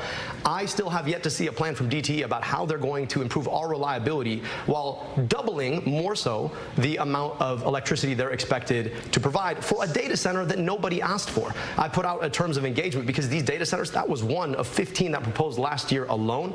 We need to be serious about the incoming threat that's going to make all of this so much worse. Thank you both, and thank you, Hannah, for your question. I want to address both of the candidates, and by the way, we are going to get to some text message questions as well. I hope we hear from the lady in the floral suit. from all of you at home. But I want to talk specifically about your campaigns. And I think it's noteworthy that one of the reasons we're doing this debate is to contrast the two of you, where you stand on so many issues, but also on how you... Yeah, I'm not going to be surprised if he tries to distance himself from DSA in this debate. Because, Gamergy, you're right. He's never aligned himself with DSA. It's more so just they're both in the same general ballpark. But he doesn't call himself a democratic socialist. And I think that's fine. I think we can take alignment along the broad strokes. You know, I think we can take that. We can work with it. You go about doing your business, how you campaign. Dr. El-Sayed, I'll begin with you. The Democratic Socialists of America have not made an endorsement in this particular race. But when you go to our rally, and we've covered so many of them are from that organization. Who are you when it comes to your political stripes? Many people call you progressive. Some have accused you of being a socialist. Not that that's a bad word, but people have said that about you. Where do you stand on your politics? How would you describe your politics? Roop, I'm a doctor and a scientist. I want policy solutions that actually map to the problems that we face. My governing experience is rebuilding a health department in the city of Detroit, leading Wayne County's Department of Health, Human and Veteran Services. We had to go in there and work with a diverse community to be asking what are the challenges we face and how do we actually solve them. We were able to identify the fact that our county ranked the number 8 for medical debt nationwide, and we could eliminate that for a penny on the dollar. So we set aside $7 million to erase up to $700 million in medical debt. When kids couldn't get glasses, 30% of them would get tested positive for needing glasses and wouldn't get a pair. We put optometrists on vans outside of schools so that as soon as a kid got a positive test, they go out, get a full optometric exam, and get a pair of glasses delivered within 2 weeks of a vision test. Now, working with a diverse community of people, you come to realize that not every solution fits the same way. You've got to be thinking about a solution in the right way. When it comes to the question of socialism, I'm not a socialist. I'm just a capitalist who understands how capitalism works. The biggest threat to capitalism was never the idea of government regulation. It was always monopoly. I want you to think about the stuff that you have to buy, whether it's your groceries and the number of stores you can go to, or it's buy. I do like that he talks about consolidation and monopoly power as an actual honest-to-God problem we need to do something about. A flight to see your grandmother, or it's picking a phone or a phone provider. You have like 2 or 3 options, and that shouldn't be legal, but that's the way our economy works right now. So I think government ought to be there to regulate on monopolies and oligopolies so that everybody can actually participate in an economy without having to be forced to pay more or get paid less for the work they do. Congresswoman Stevens, another question about your campaign. We've seen just in the last few days, of course, Senator Sanders, we've seen AOC, and we've seen Elizabeth Warren just today, and they're all behind Abdul. These are the people who worked with you in the same room, have watched you for your 4 terms. Should that concern voters that they're taking the outsider side in this case? You have a minute and a half. Well, I think that we should look at the fact that Brenda Lawrence, my longtime mentor and dear friend, Congresswoman from Oakland County representing Detroit, has been an early endorser of mine in this race alongside Governor Whitmer, Senator Stabenow, Senator Peters, who, like myself, has been recognized as the most effective lawmaker for our state. But let me be really clear right now, because I'm going to tell you what kind of politician I am. Let me be really clear. You mean you want to become transparent, huh? I am Michigan's manufacturing geek, okay? I have visited hundreds of small to mid-sized manufacturing shop floors.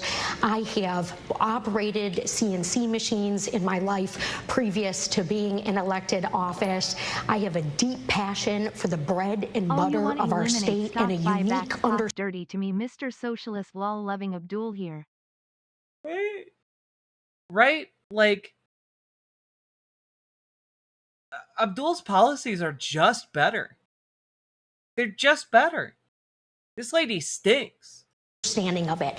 So when Donald Trump and Mike Rogers go to lick the bootstraps of China and start a trade war with Canada, screwing us over and selling us down the river, I will be standing up for us and securing things like what I did with the CHIPS and Science Act to deliver for our youth and equity and inclusion that is so very important to our future. Jobs for everyone, lower costs, and yeah, stop these abuses of power that are coming down from Trump and Rogers, who are treating it like the stock trading floor. Remember, IPAC, rehearsed lines.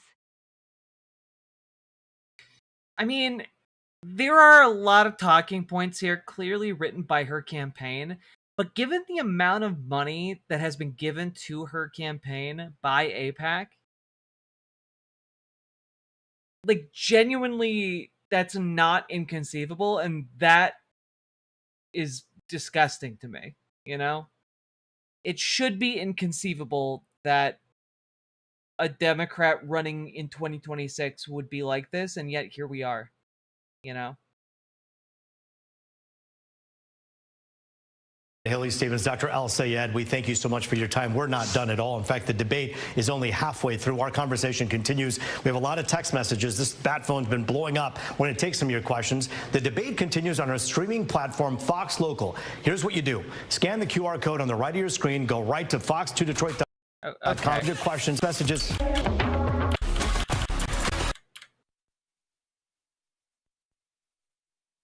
You're about to hear more from the candidate for longevity. Manufacturing that we lost because of terrible policies like USMCA, voted on by my friend here, is to make sure that we are thoughtful about actually regulating the way that corporations and the top of corporations make decisions. Number one, I think we need to ban stock buybacks. This is this process by which corporations will literally buy their own stock to artificially raise their stock. Yeah, obviously this should be illegal. Every company does it. This should have been illegal ages ago. You keep using that word. I do not think it means what you think it means. Indeed, Sakazuki. Indeed. Indubitably, even. Stock price, taking money away from the future of R&D and the workers themselves. Number two, I actually think that there's a pathway, unlike the stupid tariffs of Donald Trump, which is around-the-clock tariffs for everyone. I think that there's a place for targeted tariffs. If you think about if she wins this primary, you will all of a sudden be cheering her on after trashing her. Politics are a joke. No, I don't think that's true. Free trade like cancer, I think we need some chemo. And the way that that would work is that they were transparent, specific, directed to particular product lines. And then number three, I think we need to massively invest in continuing to be the best place to make an internal combustion engine in the world, and also to invest in EVs and EV infrastructure. And I want to talk about what I mean by that.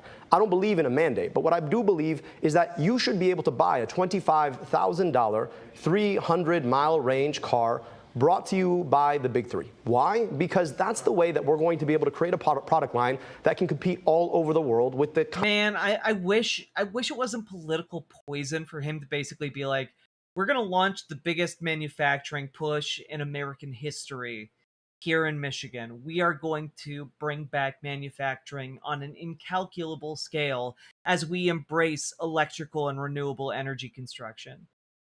Like, that'd be nice if that was the main message here. Kinds of cars that China is now manufacturing and eating our lunch on. But that means we have to invest in workers, and that really is the most important piece here. The UAW has built the American automotive industry. We need to be invested in them. We need to make sure that we continue to have the best manufacturing and engineering talent in the world, and that means ending the restriction that we've seen, and it means investing in our workers again. Again, we have an opportunity to continue to lead if we're willing to actually think past the ridiculousness of the Trump administration into what the future can be and into how we continue to invest in workers, engineers, and a product line be fit for the future. Congresswoman, I know you have a lot of notes and a lot in your mind and heart about manufacturing, but does it disturb you at all that the UAW put their endorsement to Abdul when you've done all this stuff for manufacturing that you've talked about? Look, I am so deeply proud to have a longstanding relationship with retirees and UAW members and to have 17 labor endorsements in this race by a long shot. And I'm also very proud to have receipts and plans and I'll show you where I'm leading the charge. She looks like mugged an assistant and stole their invitation to the cookout and then brought a bowl of soggy raisins and calls it a potato salad. Damn. Oh. She do be looking like that, though. That just made me, like, secondhand cringe. And you're making it up as you go, I hope. God damn. Are killing us in our You guys got knives out for this lady. manufacturing sector. All right, the trade war with Canada has sold us out. There are 1,000 Cleveland Cliffs workers, mostly in downriver, that are out of work right now. You know, Mike Rogers wants to rubber stamp all of this. The stakes couldn't be higher. November is 50-50. He said on the leaked call he wants to run against Abdul. He knows that I passed bipartisan wins for Michigan with chips and science to lessen our dependence on China, that I want to do that with critical minerals, which will lower costs and create She's so jobs. transparent that the question flies right past her as she avoids it. Yeah. It just, you know, they never see her coming because she's transparent. She sneaks it past them. But, like, her record isn't great in Congress, so I'm not entirely sure who she thinks she's winning over when she says, look at my record. And continue to propel us as a manufacturing hub. And look, Group, I was deeply proud to play a role in the Obama administration when our big three was on the line, particularly General Motors and Chrysler, and hundreds of thousands of manufacturing jobs across our state. That was a long time ago, but it was policy that worked. We cannot take for granted that this incredible state of ours, Michigan, is just one of a handful left in the country whose central economy, all the jobs, drive through manufacturing. I'm going to be the champion for that in the United States Senate, and I'm going to run through anyone and anything that gets in my way to deliver for us. You know, one of the things and one of the reasons we wanted this debate to happen right now, just hardly, a week away from the big election, is because people don't always understand the differences between the two of you. Some of them are clear, some of them are not. So I'm going to ask you a question that... Okay. Moderator, now's the time to show your power level. Now, moderator, now is the time to shed off your Rock Lee training weights. Okay? It's time to bring the pain. Time to unlock your chakras. But not the clown one. Let's go. Is really mirrored in this text message from one of our Fox 2 viewers. And I think this is really a poignant question. Dr. El-Sayed, I'll begin with you. What is the number one thing Senate Democrats are failing to do right now that you would do differently?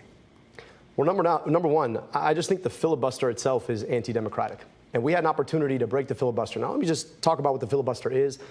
The filibuster is a process by which all of the Senate can hide behind one senator. Is this a MAGA safe space? Oh yeah, it's super safe for MAGA, for sure. We love MAGA here. You know, every day we wake up making America great again. Who wants to filibuster, which requires a 60-vote threshold to break. And that means that you need 60 votes to pass something when it really should just be the majority number of votes. I oppose the filibuster. I think the filibuster has been anti-democratic for a lot of reasons. And once you get past that... Also, I love that he's making the argument to get rid of the filibuster. It's genuinely an argument that needs to come, like, right now. She seems to think that she's entitled to a position because she's worked in Congress already, which is antithetical to what we need right now. Yeah, it's also, right now, a message that means diddly shit to anybody. People hate Congress. Like, with a couple of exceptions, people hate their senators and their elected officials because they view them as weak and charlatans who don't fight for them. In every respect, she reeks of appeal to Republicans. I already mentioned the makeup and racism, but also the constant mention of receipts while expecting people to not look into her at all makes sense. Uh-huh. We have the opportunity to get money out of politics to take on Citizens United. We have the opportunity to put money back in pockets by doing things like passing the PRO Act to stand with unions like the UAW who've endorsed us. We have the opportunity to start changing and enforcing our antitrust policies so a few corporations can't pick your pocket at every turn. We have the opportunity to tax billionaires their wealth, and we have the opportunity to finally guarantee every single person in this country health care through Medicare for all. But we've got to get the democracy part of it right. And right now, the biggest risks to our democracy are the filibuster, it's anti-democratic at the Senate, and money in politics. The attack ads that you've seen, probably in the last commercial break itself, that change our political system. When you ask $60 million to come into a race for you and then say that somehow you're electable, I think you don't quite understand what electability means. If you need a $60 million crutch, you probably can't be elected on your own terms. So I would just say that you should. Damn, boy, you taking her out behind the shed. God damn, you old yellering her campaign in real time. You need to outspend me by $60 million. You can't win on your own merits. That that is undeniably correct. Probably, if you really want to beat Mike Rogers, find the candidate who is electable without having to ask for a $60 million crutch to do it. Congresswoman? Well, look, you talk about the senators who've come in here from the coast to campaign alongside Abdul. And I think one of the things they are really missing is what we need here in Michigan. You know, an understanding of what makes our state tick. You know, go and visit a small business. Go and talk to a Black-owned business. You know, I know it's great to host rallies and have these fun events, but everywhere I have gone in Michigan, I have taken the time to visit. I love that she's essentially saying, you haven't experienced the real world. You, Abdul El Sayed, your hands are soft. You've never gone out there and talked to a Black-owned business. You've been too busy with your fancy book deals and your PhDs and your rallies that are where people look at you because you're popular and listen to your ideas because they like you. No. True passion is talking to, would-be constituents.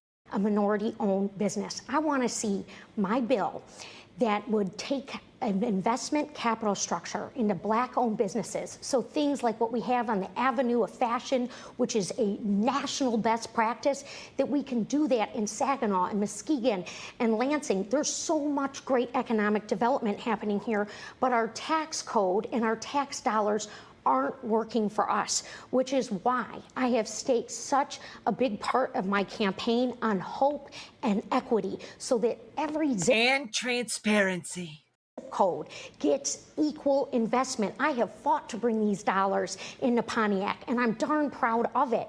You know, for the bridge and for youth recreation, we need to continue to do that across the state. And the people who aren't from here, who are so eager to campaign here, they should really come and... Yeah, I gotta be honest, I'm finding her extraordinarily grating as time goes on.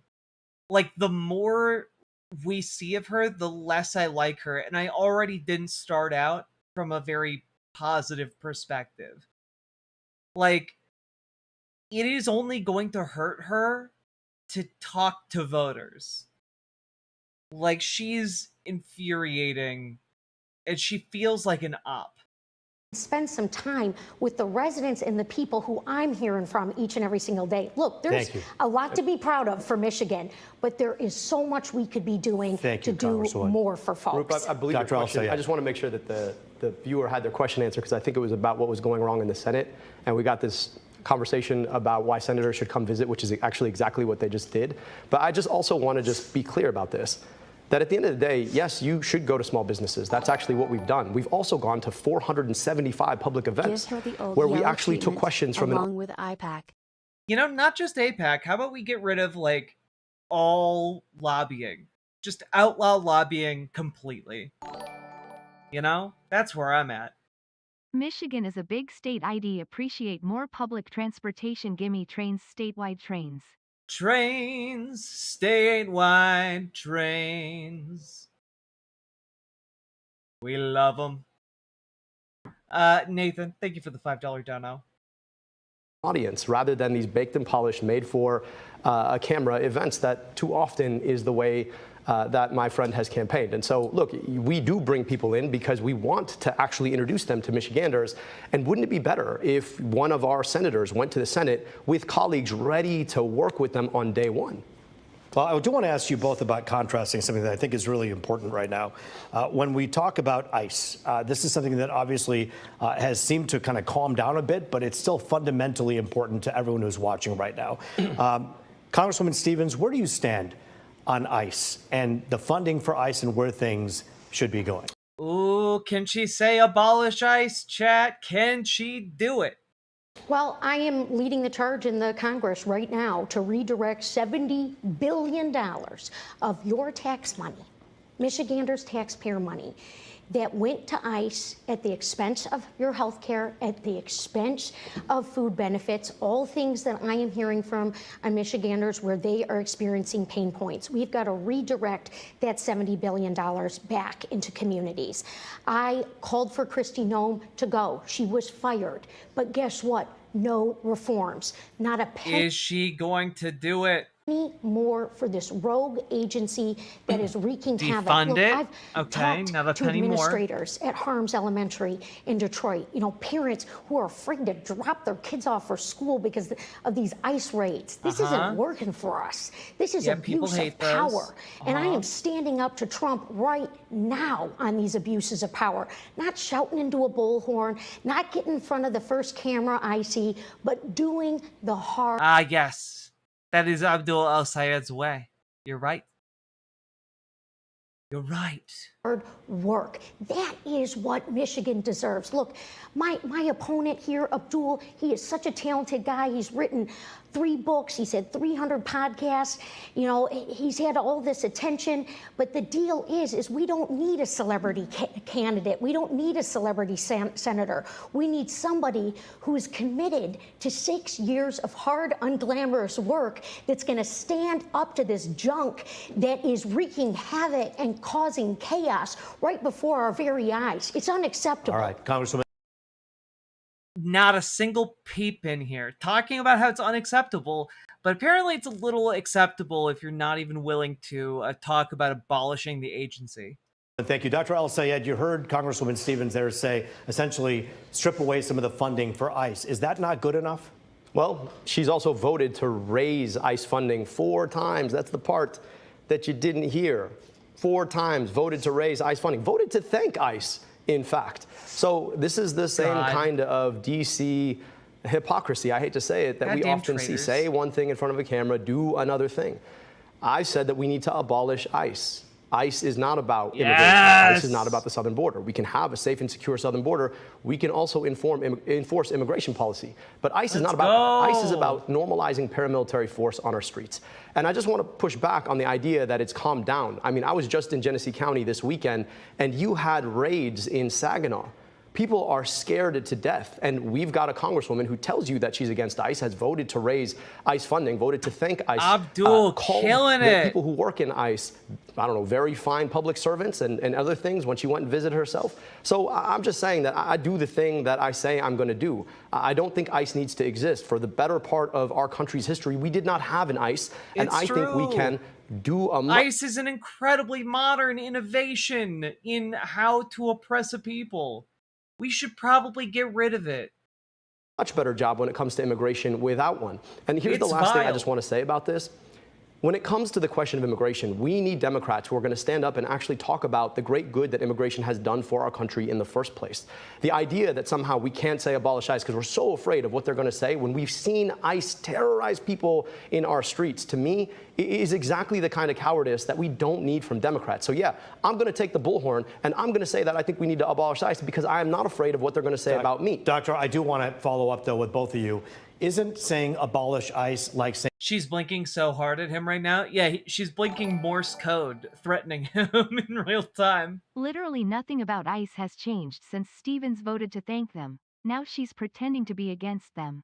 Yeah, look, it's all hollow performance on her part. She's already been bought and paid for. Like, it's... The pretending just makes me more angry every time I see her, you know? Hey, the Wafflebuckers.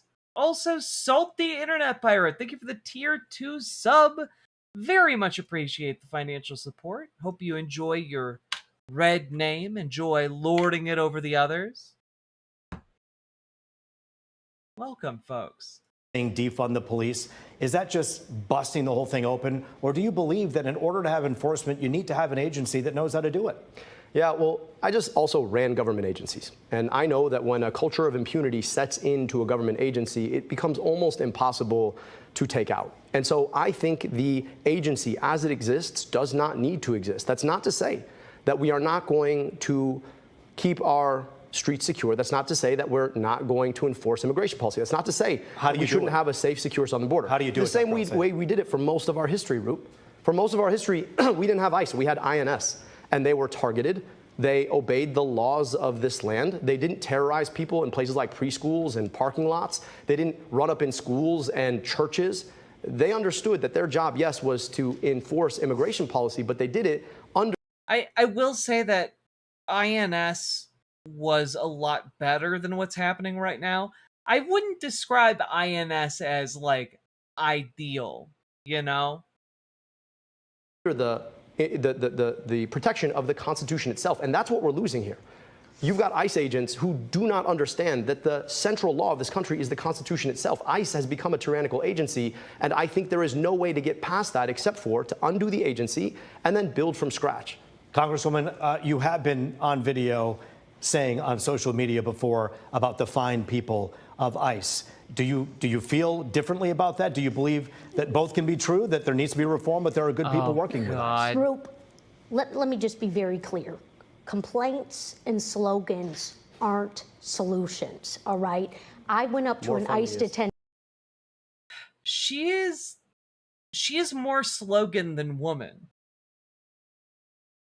Facility to call out and see why people were losing their lives, why they were being held for long periods of time without due process. Gotta love that Overton This window, has been am I right? an outrage. And I mean, it's working for us right now. We're you know, we're moving in the right direction nationally, but we have to win these fights. You know? Nathan, thank you for the $5 dono. A lot of you remember Abdul from when he first ran for governor in 2018. It didn't work out. So he started the podcast, he wrote the books, and now he's running for Senate. And he's already bought the website for president. You know, it's just another rung on the ladder. That's not what this job is for me. That's not why I'm putting up my hand in this moment. It's not about celebrity. This is about making sure that Mike Rogers doesn't get anywhere close to this seat. I'm the only one on this stage who has beat MAGA 4 times and delivered repeatedly for this state and for our values, for our rights and our freedoms. And I promise you, Michigan, I will make us shine. Dr. Al-Sayed, there are people watching this right now, and every time they hear this podcast business, they're scratching their heads. They're putting food on the table, gas in the tank. They're curious to know what that's about. Have you made a ton of money because of podcasts? Yeah, I don't know. Like I told all the viewers at the... Also, he's never done his own show. He's just been guesting on other people's shows, which doesn't make you money. Outset that while my opponent was going to make this about me and her, I want to make this about you. Somehow she just really, you can listen to the podcast. It's there. Congresswoman, if you enjoy podcasts about public health, I welcome you to take a listen. You seem very concerned about that. I'm more concerned about the fact that people can't pay for their gas. They can't pay for their groceries. We're fighting a war that's cost us billions of dollars that has been pushed by the government of a foreign country, the same foreign country that the folks paying for your ads want us to send billions of dollars to. And that's the thing that I think Michiganders really want. I love when he goes on the attack. It's genuinely Slogans are not policy. Moving. However, messages from your own dreams? Those are policy, such as Israel, the apartheid nation state, coming to you in your dreams. Oh, that God. is policy, guys. Want to understand. They're not that worried about the fact that I hosted a podcast. They're worried about the fact that right now, for a lot of folks, their kids go to schools that are unbecoming of their future. They are worried about the fact that they can't gas up their car because it costs, what, $4.50 a gallon? They're worried about the fact that the same corporations who funded your campaign are raising rates on the things that they can't go without, like their power. So I'd really like us to focus on the things that actually matter, which have nothing to do with the podcast, have everything to do with the future of Michiganders that we would like to serve. Yeah, but it also is about transparency. And God damn. Seriously, if you did a drinking game with her saying transparency, you'd be dead. Stop killing our brightest college students, Haley Stevens. you have not released your full tax returns. $300,000. Stevens keeps talking about how she beat Megan, but old politics is gone. She's not a guaranteed win, and we need a real progressive. Haley can't meet this moment. Yeah, no, she is incapable of it. And make no mistake, the second she gets elected, AIPAC will switch on her and start backing her Republican opponent. In other income while you sat in the podcast chair and you hawked junk healthcare cures that RFK Jr. would thumbs up. You talk about getting money out of politics and putting money in people's pockets, but still no one knows who's putting the money in your pocket. You know, I have been transparent and I am offering, you know. I've been transparent. Oh, stop. Real plans to address the cost of living crisis, we want to be able to tackle Donald Trump's And you're talking about what you did, but you also made some accusations here. Dr. El-Sayed, that is a question that some people may have that Congresswoman's talking about. Talk about the money and the financial disclosures. You were going to release some We today. released all of our financial disclosures. Again, this is a distraction from the issues in your life. But not I'd love to talk about transparency. I really would. Because I want you to ask yourself. Did you see that? She was trying to get in a side remark and he just like immediately heard her and talked over her. Excellent. Well done. You need to stay on message. This is like the Death Star trench run, buddy. Stay on target. Stay on target. There is this group called the Center for Democratic Priorities. They didn't exist until they popped up and started running ads for my opponent. And then there's this other group called Center Forward that paid for a flight for the Congresswoman and her mother to go to Portugal. And they just released their donors, and then it's a whole bunch of shell 501c4 organizations. They're the folks who are literally putting money in our pockets right now to try and mis and disinform us about this race. And here's the thing about it. None of it actually makes your life better. Think about the $60 million that got spent in this race. You know, sometimes I look over at chat and I see something that just immediately stands out to me, and I don't understand the context. Oh, okay. I just hear Jack say, "I hole." And I just like, what? Wait, what is the context here? What is happening in the chat? I love you guys. You silly little geese. Race. What could $60 million do for a community in Detroit? What could $60 million mean for erasing medical debt? I'll tell you. $6 billion it could erase. Wait, it was a typo? Okay, it being a typo makes it make way more sense, but it's still very funny. But they want to spend it to get the Congresswoman elected. Why? Because at the end of the day, they know that they're going to have a safe seat doing their bidding instead of yours. Every single dollar that DTE is spending is a down payment on knowing that they can raise your rates. Every single dollar that Blue Cross Blue Shield spends in this race is a down payment on raising your premium. All right. Every single dollar. Thank you, Dr. comes with El-Sayed. something. I want to ask some more questions from our audience at home right now. You're texting us. I got them right here. The next question is, how will you ensure low-income communities receive equitable and adequate education? You've heard so many people say Michigan Are we going to hear about transparency? ranks 44th when it comes to literacy for fourth graders.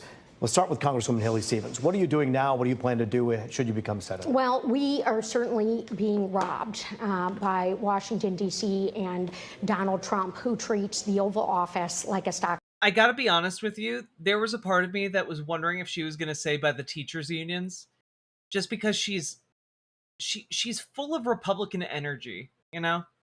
Trade floor. This is why I want to end the corruption of seeing people who want to be celebrities or get famous or rich in office. I want to ban stock trading. Folks, I'm the only non-millionaire in this race. But let me tell you something about what I have worked on and what I am fighting for. Full funding for special education. You know, our public schools here in Michigan are getting the short end of the stick.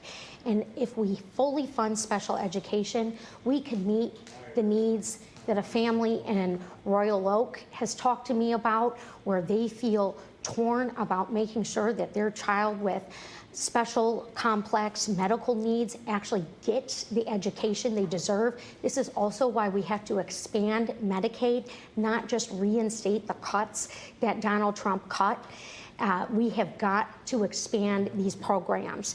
And I consider myself a warrior for public education.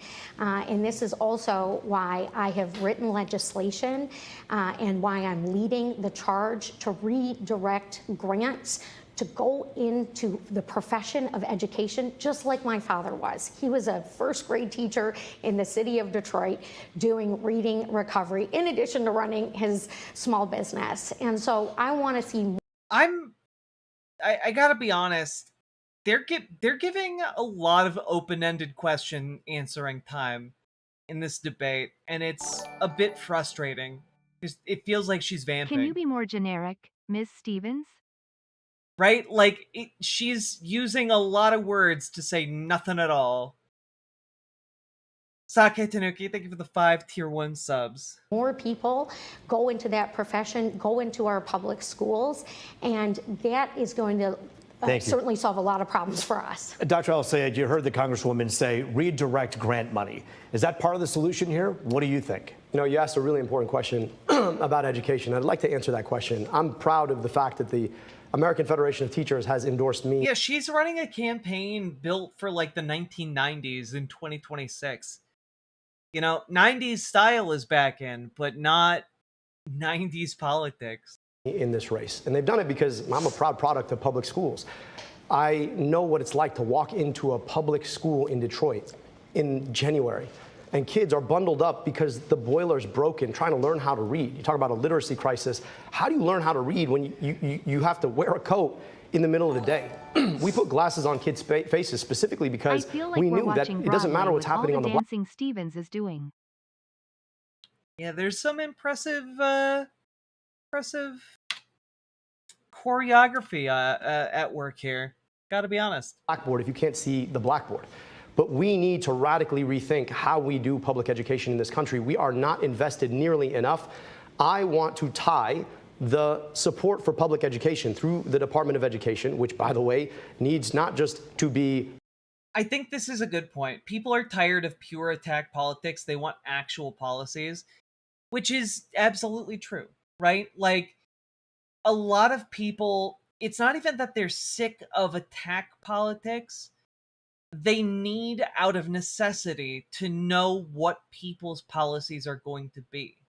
And if they can vote for someone else and get better policies, they will, right? Like, and Haley Stevens just isn't talking policy, really. Just my opponent bad, my opponent bad.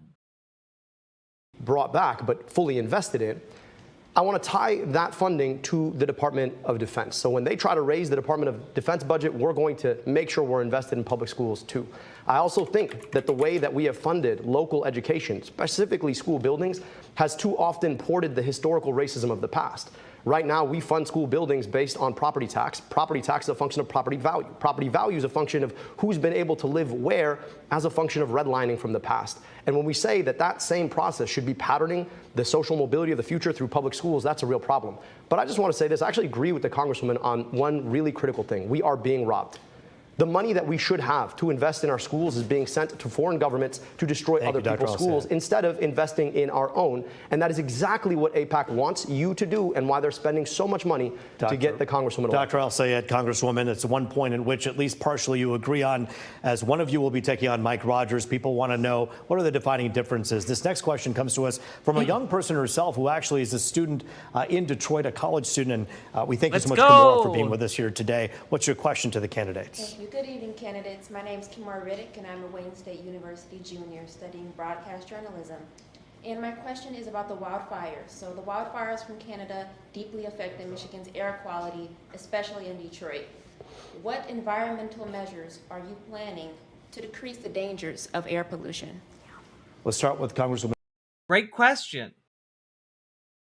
I would love if we didn't start with Haley Stevens, but all right. Haley Stevens. Yeah, well, it is so great to have a student from Wayne here. I've just treasured working with that university in their science program and STEM education.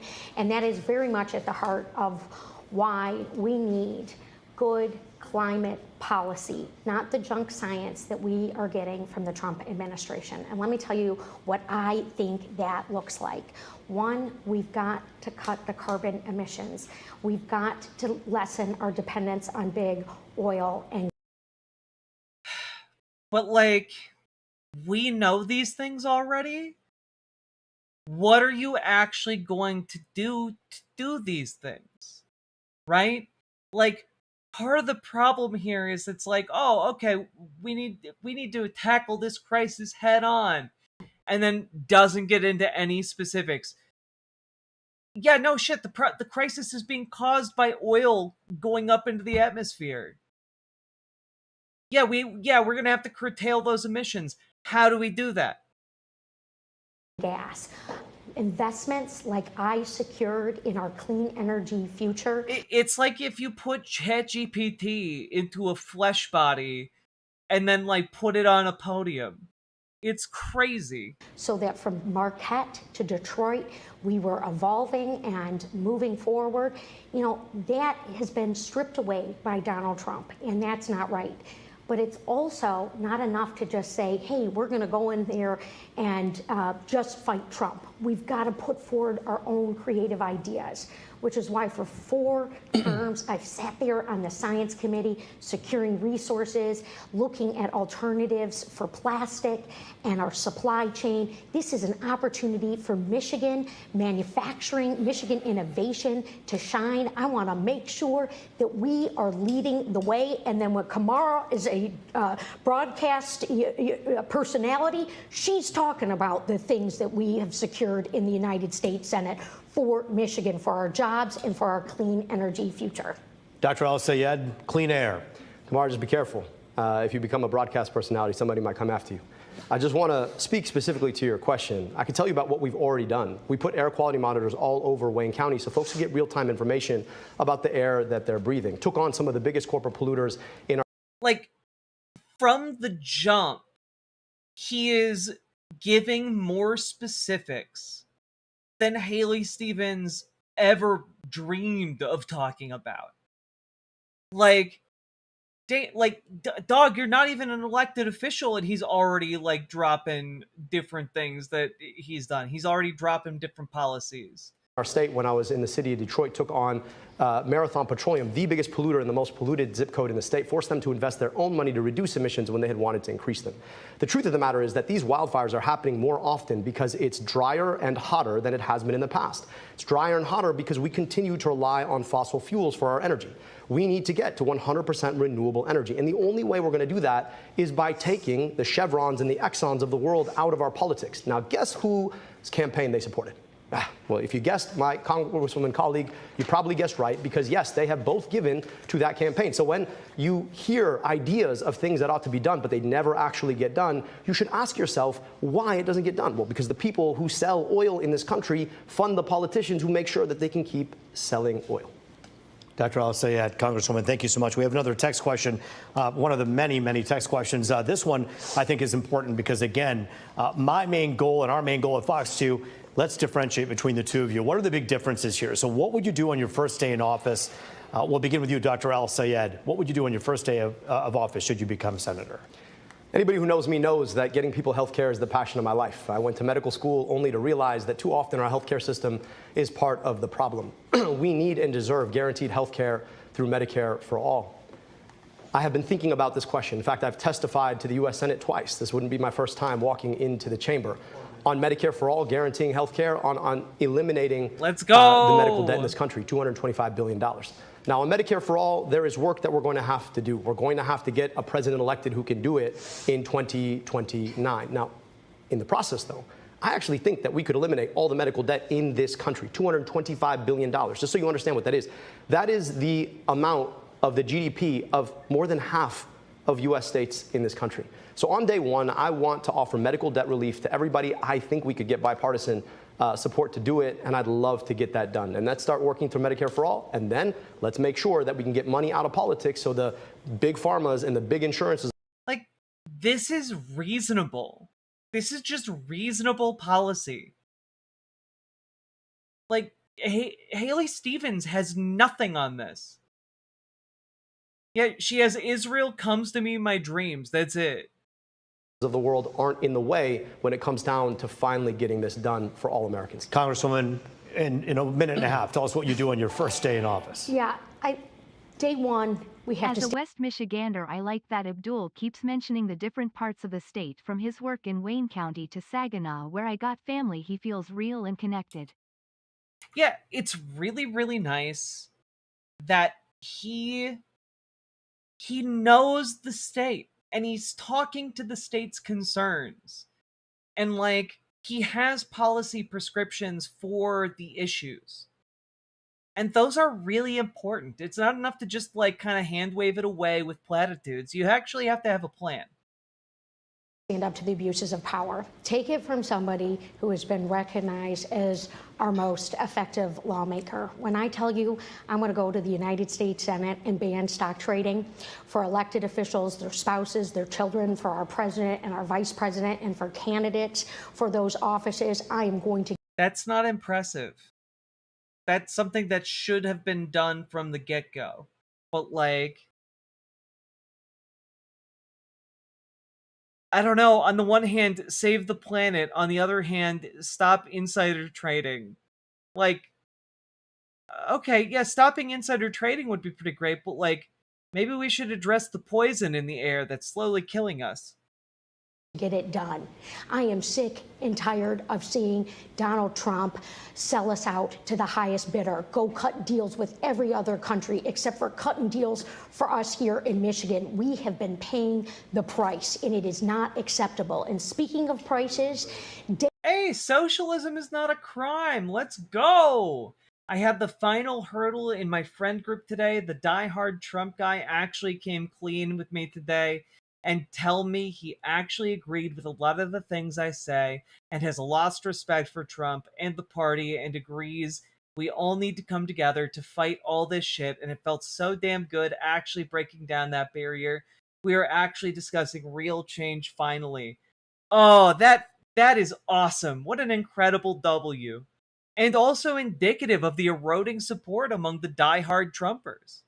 It is a real phenomenon that has been gaining steam. Especially with the Iran war now back on, I guess. Like, the will they, won't they of the Iran war is genuinely fucking with his base. In a way that I don't think he recovers from. Logan Hill, thank you for the gifted membership. I appreciate it. You got Comrade Toots. What an incredible username. Thank you very much for the support.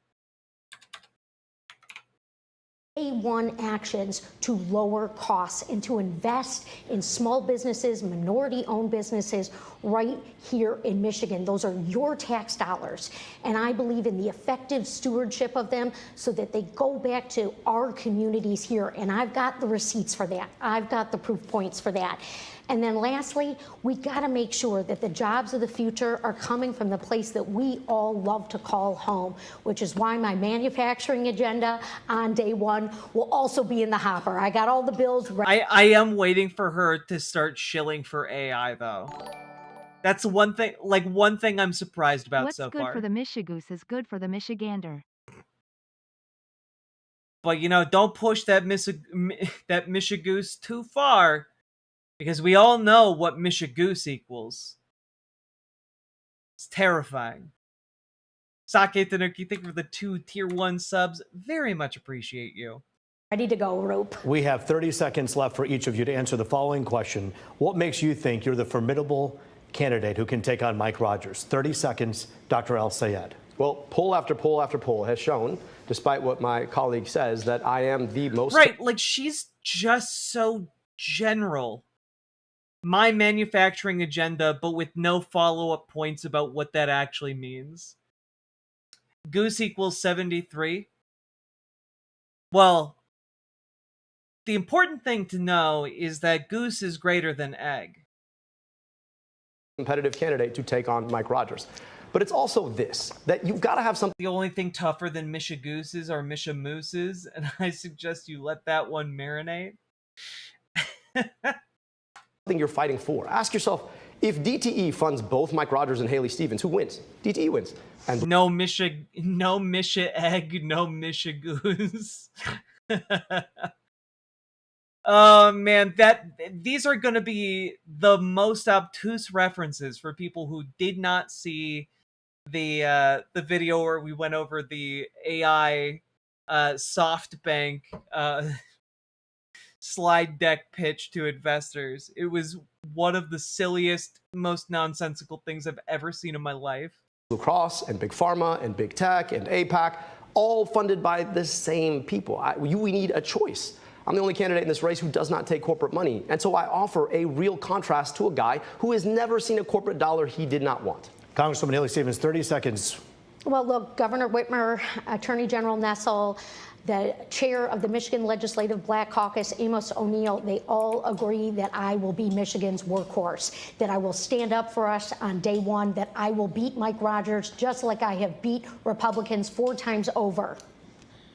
Thank you so much. Congresswoman Haley Stevens, Dr. Al Sayed, the vote is now in the people's hands, a week away. A critical conversation happening on this stage that, yes, is local, but is national as the world is watching to hear what both of you have to say. We thank you for your time here today. We want to thank you for joining us in this special edition of The Pulse. Also, I'm still not over the fact that the music is like, I don't know, like 2001 era music trying to ape the tone of The Matrix instead of Fire Emblem. I'll tell you what, you reach out to our office, we'll be happy to give it to you. All right.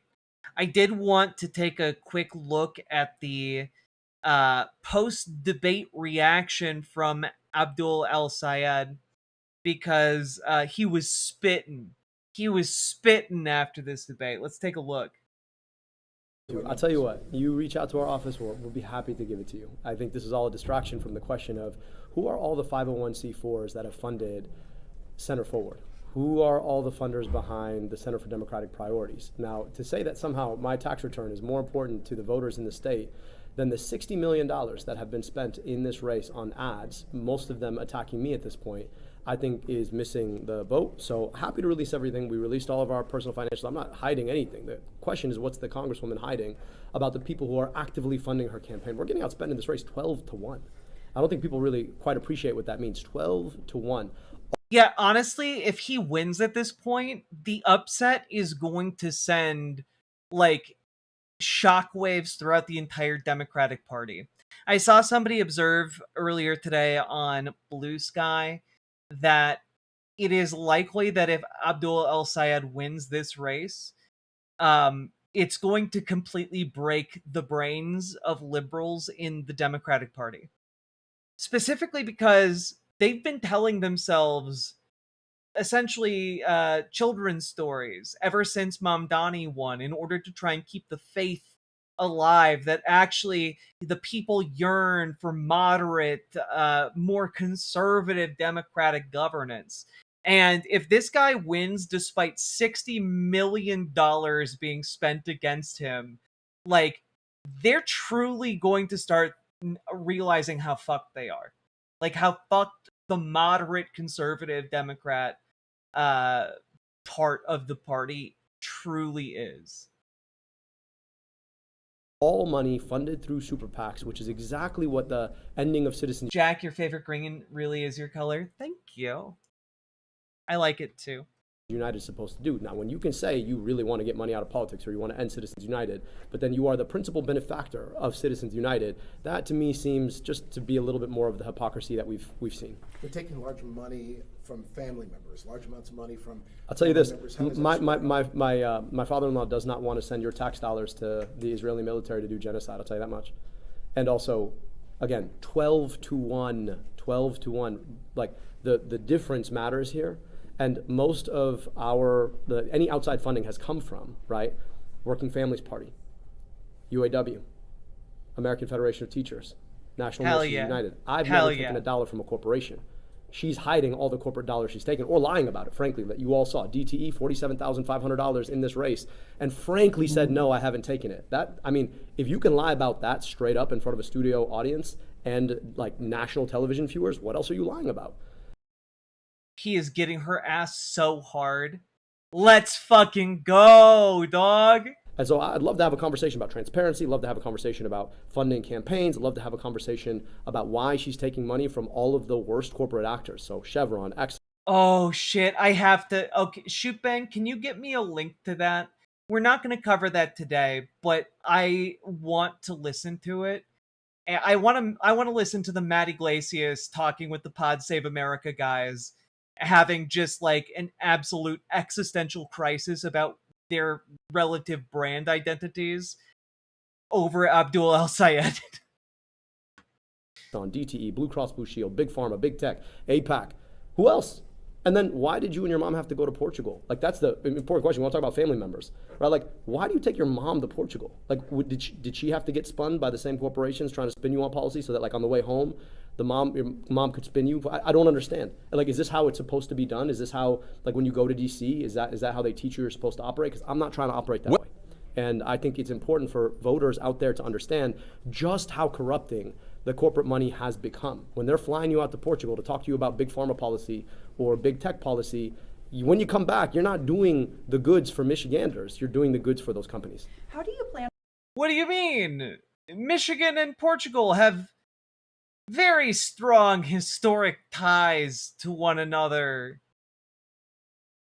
Somehow. Don't look into that. On voting on the state capitol convention question in November. The state capitol convention in November. The con. I have to be honest with you, like, that's an interesting, I think you're the first journalist to ask me. I'm going to say no at this point. I'm vote against it. But, you know, I do think that we're due up for some updates, particularly at the federal level, right? I mean, so many of the problems in our governance at the federal level right now are, we need to be rethinking them, whether it's the Electoral College, whether it's Senate rules like the Jack, filibuster, not connected whether... to anything, just thinking about phone games recently. You ever play Brave Frontier? That was so good, I miss that game. I've never played that. The only phone game I have been playing recently is Teamfight Tactics while I work out. As per usual. It's the way the Supreme Court has become so riggable, you know, life terms. It is so refreshing to hear a candidate actually like give a couple punches for the Supreme Court. Like we need more members of Congress willing to take swings at the Supreme Court, because Congress has the ability to change our judicial system pretty profoundly, and we need to build up and cultivate that tendency within farther left, more progressive Democrats. At the Supreme Court, I think a lot of these questions need to be rethought. Do you want to respond to the accusation that you were promoting junk healthcare cures on your podcast? I'm reading about it now. Yeah, well, no, I didn't, and you know, I don't know specifically what's being alleged here, but we were very, very specific, not in any of our reads to make health cures. It's interesting to me how much of this debate the word podcast came up, which is wild to me, because I don't think podcasts have anything to do with the ability to afford your gas or your groceries. I don't think podcasts have anything to do with whether or not your kid goes to a good school.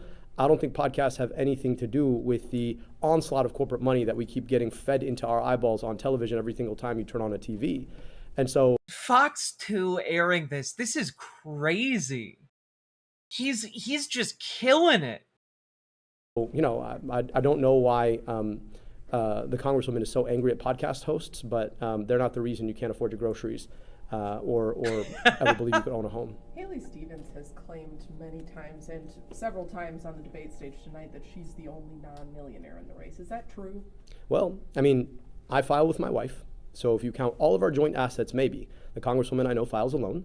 And so you're not comparing apples to apples at that point. I know it's a convenient slogan and AIPAC wants to pay to put it on TV, but we're not comparing apples to apples. The question also has less to do with my personal finances and a lot more to do with the personal finances of the CEOs whose corporations she takes money from. I'd like to know how many billionaires got made. Oh yeah, I thought that moderator did a fairly good job. Socialism is not a crime. There are a few points where I wish he would have stepped up a little bit more, but I thought he did all right. Their billions off of votes that she's taken. right? I'd like to, when we talk about millions of dollars, why $60 million in this race? I'm happy to talk about finances, but the finances that matter for most folks in this state are the finances that they're worried about, that are being nickeled and dimed because of the deals that too many corrupted politicians make as a function of the corporate money that they take. DTE, I'd like to talk about, how much does the DTE CEO make? You guys know? Probably 10 million, something like that. So when you take money from DTE, and the question is, are you going to regulate on DTE? What's the answer there? Yeah, you can write a bill and pretend like you're doing something about the problem, but what do you actually want to do when you take $47,500 and then are willing to lie about it in front of the world in the most watched debate in the country? Just frank lie, frank, like in your face lie. No. You have accepted money from the American Priorities PAC, which is a super PAC. You continue to say that you no corporate money. So that's the difference. If it's a I don't take. Yeah, I feel like he's been extraordinarily clear that he does take donations.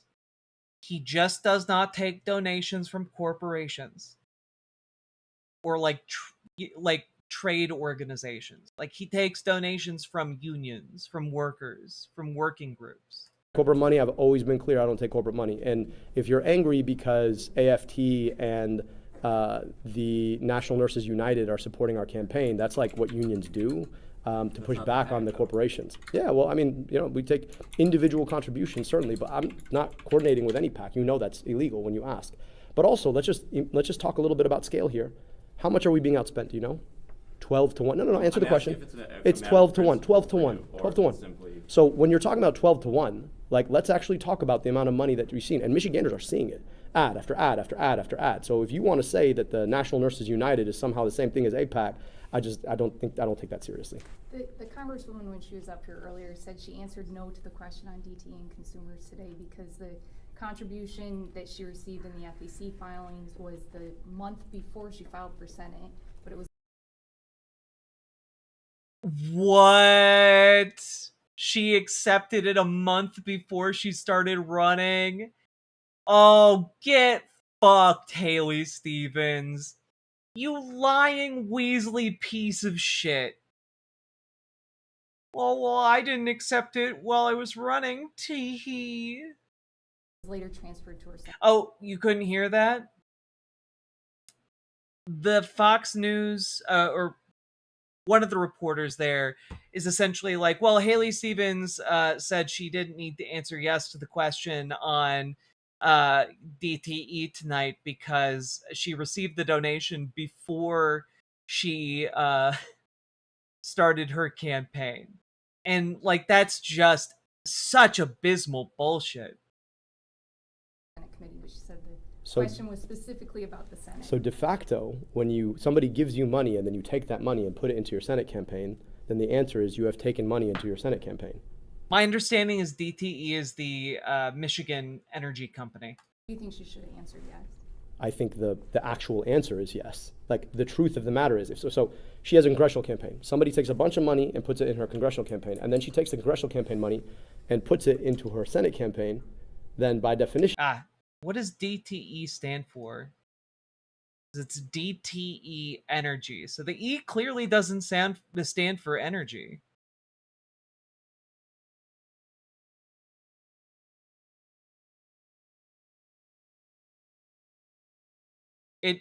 Its own website does not say.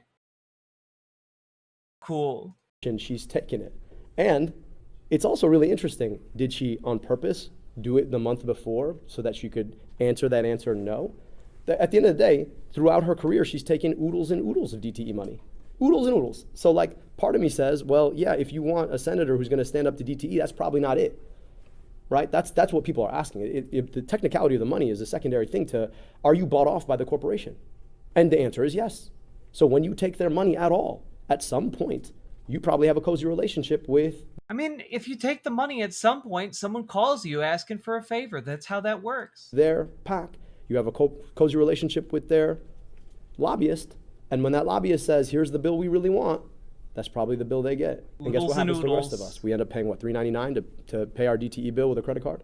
We've had our DTE rates go up faster than in 46 other states over 20 years.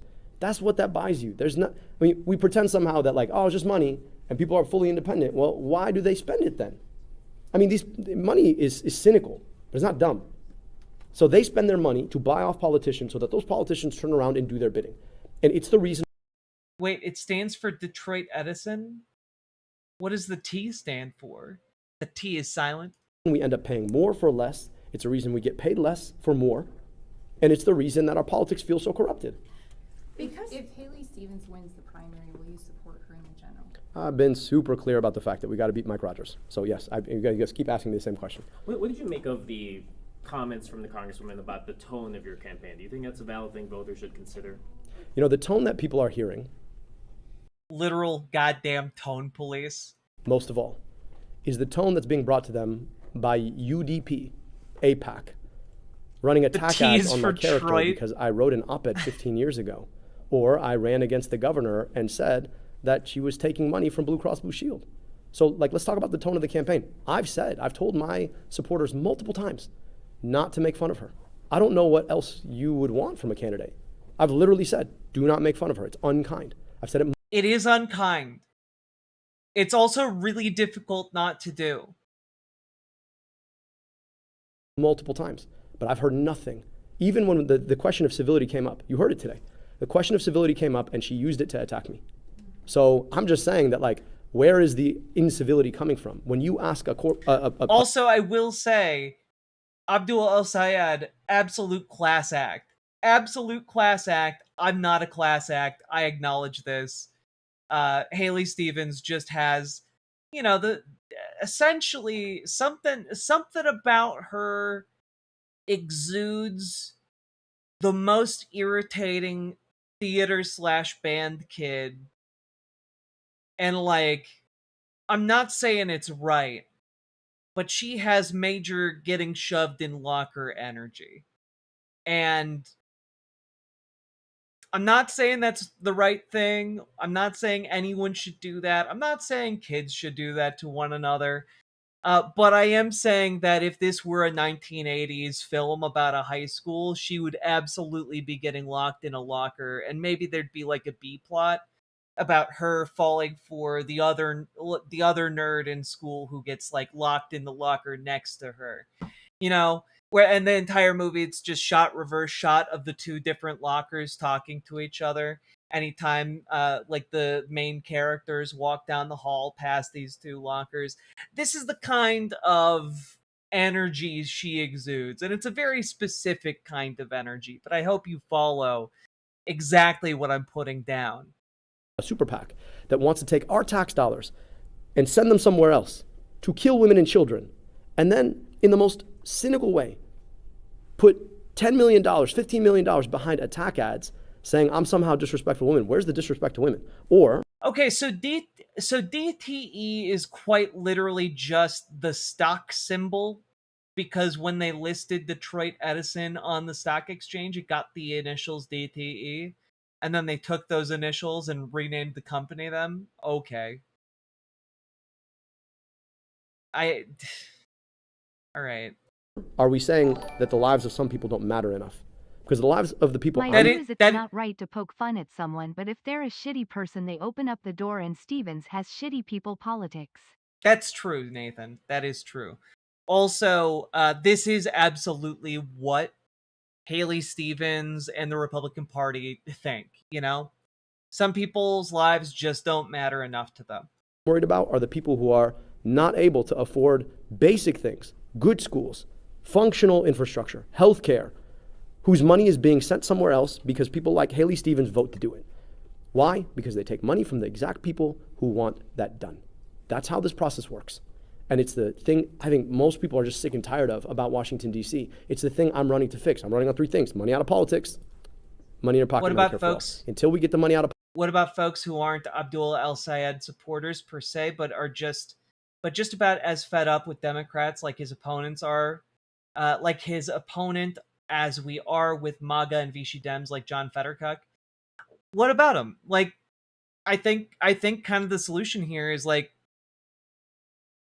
suck it up and vote for Abdul. You know, like, folks on the left like us have to make awful political calculations all the time, and if like the main problem folks have with Abdul El-Sayed is like he's a little bit too left for their taste, like, Man, how often have we had that problem pop up?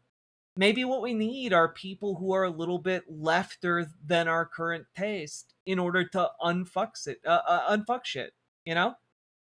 Like, Zoran Mamdani, I'm sure, was a farther left candidate than what a lot of New Yorkers would have wanted ideally, but they just really hated Andrew Cuomo. And now we are just seeing win after win getting racked up in New York City, and it's wonderful. It's truly great. It's one of the few bright spots in modern politics that makes me think life can actively get better instead of constantly eroding into worse and worse forms. And I am really excited to see that trend continue. Politics, you're going to continue to see people lying to your face about the money that they take and then doing the bidding for the corporations who are nickel and diming us at every turn. I don't take their money for a reason, because I don't want to be bought off by them, because I want to work for people. Because the Congresswoman is trying to target your personal finances on this campaign trail, just a sec. Or the fact that I'm a podcast host, right? Just a sec. Just guys, to set the don't record ever host a podcast. It's like a terrible idea. All right. I mean, I know you guys are journalists. Is there any money in podcasts?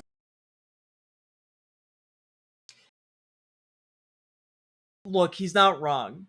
He's not wrong.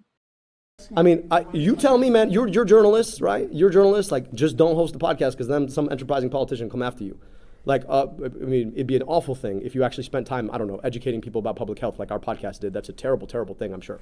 But what would you say is the highest valued asset in your possession? That was some grade A weaponized passive aggression, and I'm kind of here for it. I'm kind of here for the snipe. Right now. I don't know. Like, I don't sit here and think about it. And I'll just tell you that, like, people are going to pay attention to, like, just properties that literally my wife's family inherited and then put in their and all of their kids' names and then sold. And people are out here being like, oh, well. And I wonder why they're so focused on foreign properties with somebody with a name like mine. Do you think it might fit within a well-worn trope? I don't know. I'll let you guys make that consideration. Why are people so angry? You said that at the debate when they booed her, it had nothing to do with your supporters. Dude is straight up breathing fire. This is great. A lot of your supporters. That were No, listen, we told our supporters straight up, we don't boo anyone. And as soon as it happened, I called the Congresswoman. I told her that was unkind. And our people were under very, very, very strict directions. We are not going to be unkind to anybody, because this is a campaign about hope in the future. I think what you saw is a deep well of frustration at a congressperson who's willing to get up and lie to you, who's not willing to answer your basic questions, who doesn't actually want to talk about the things that people want to talk about. And I think that's what you saw. Now look, I don't think that's kind. I don't think that's how we should do politics. I have told my supporters, do not make fun of the Congresswoman, because that's not helpful. We keep it on issues. We talk about issues. Now, I'm just saying, I told you at the front of this debate that my opponent was going to talk about me and talk about her, and I was going to talk about the people. And at every turn, every single question was an opportunity for her to take a dig at me, was an opportunity for her to take a dig at the fact that I hosted a podcast, was her an opportunity to take a dig because I write books. I didn't know that was a problem, right? But apparently, we don't want a senator who communicates with the public, and we don't want a senator who writes books. Yeah, God forbid we have a senator that knows shit about shit. About the things that they actually want to get done, like that's somehow an attack. I just think that at some point, like, you're seeing a campaign flail in real time. And we've built this campaign from the ground up. I've been to 475 public events, the kind where we answer questions. Sam, you've been to a lot of them. You know that when the hands go up, I don't pick. I'm just like, hey, whoever it is, got questions, I got answers. Because I'm not afraid of the voters. I try to be transparent about what I run on, what I believe in. When the questions were asked today, I answered policy solutions, not attacking my opponent. But, you know, at the end of the day, like, this has just been the most cynical campaign. When you ask $60 million coming in from all the folks who want to corrupt our politics to come in here and buy a U.S. Senate seat and then have the audacity to say that somehow you're the most electable, I'm so sorry. Like, electability doesn't need a $60 million crutch. Like, if you need $60 million to get out the primary yourself, and I want everybody here to ask, do you think that $60 million materializes in the general election? Because here's the thing, who's paying for it? Well, we don't know, number one, but big pharma, big tech, DTE, Blue Cross, and guess what? Who else are they funding? Mike Rogers. So they don't care which one of them win. So you're gonna see $60 million come in here in a primary, and if they can— Oh, he's spitting! He's so on point! Let's go! Eke it out that, guess what? All that money that was the crutch is gone in the general. Now we're supposed to talk about electability. I always believed that democracy was about government of the people, by the people, and for the people. Actually inspiring people to come out to be a part of a politics they believe in. Now, you know, I didn't know holding big rallies was a problem, but I would think that that's actually a good asset in politics. When you can get 3,000 people in Grand Rapids to show up for a rally, that's a good thing. Because if they're willing to come into a rally, guess what else they're willing to do? Go out and vote and knock doors and phone bank. So I just want government to actually work. Now ask yourself this, the last point I'll make. Imagine there was no outside spending in this race. None.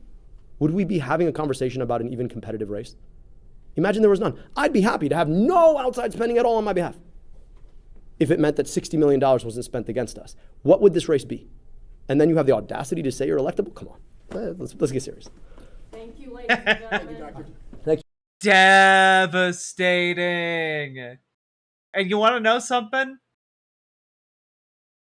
People in Michigan found it devastating too. El Sayed leads Stevens by 15 points in Michigan Senate primary poll. This is from earlier today, baby. This debate, they were neck and neck prior to this debate. And, baby. Emerson College polling survey released Thursday showed El Sayed handily defeating Stevens in the primary with 54% support to Stevens' 39%. And when factoring in undecided Democratic voters who were asked who they lean toward, El Sayed rose to 57% support, while Stevens sat at 41%. Whoo! Barbecue sauce is just meat icing. Enjoy that. It's true. Wait, that's true though. And I support it. William Mattis, thank you for the $5 super chat. Appreciate you. I am so excited. Now, I am going to be interested after the primary is over to see how Abdul El Sayed polls against Mike Rogers. Because right now, the polling indicates that he might lose to Mike Rogers, but I suspect that kind of polling is going to change after he secures a victory in the primary. So I am absolutely excited. Let's go. And all that being said, folks, if you got anything out of this, hit the like button, hit the subscribe button, leave a comment. Let me know what you thought about this debate. Let me know about what you think about a potential matchup between Republican Mike Rogers and Democrat Abdul El Sayed if he secures a victory on August 3rd, which is just a couple days away now from here, folks. So if you're in Michigan, go knock some doors, go do some phone banking for Abdul El Sayed. Let's get as many people out there as we can. And all that being said, folks, get involved in your local politics. Join your local Dems, join your local DSA, because we need all the help we can get, folks. We need to build up that political power. So join those groups. And if you need help taking your first steps, join our Discord. Reach out to GamerG for help with DSA. Reach out to Dragonfly for help with your local Dems. We can get you started. We can give you organizing tips. And last but not least, check out ImogeneOlivia.com. Gender euphoric lingerie designed from the ground up for trans femmes, tested with cis men, cis women, non-binary folks. It is comfortable, sexy, non-tucking lingerie. And we just got a full restock, 2 new sizes, a new color. Go check it out, ImogeneOlivia.com. Link down in the doobly-doo. Let's keep on going.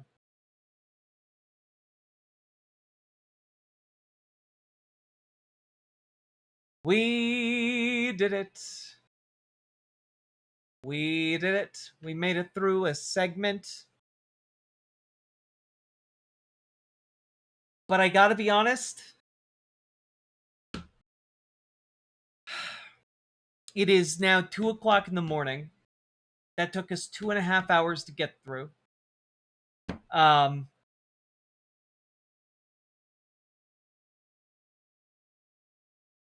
We are going to go through as much of Rudyard as I can physically manage. Okay? But I am extraordinarily exhausted.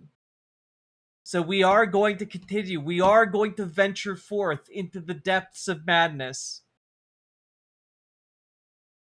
at great personal cost. So before we do that, folks, hit that like button, hit that subscribe button, and consider dropping those subs, donos, memberships, super chats, etc. because you guys make this show possible. I could not do it without you fine folks. So click the goddamn button. This show made possible thanks to viewers like you. Thank you.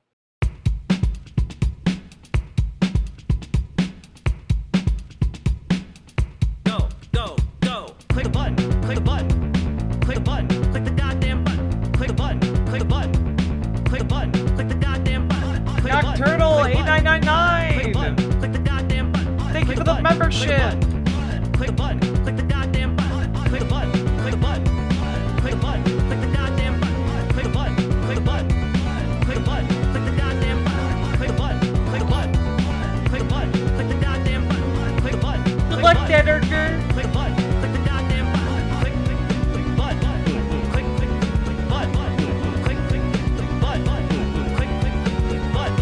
click button, click button.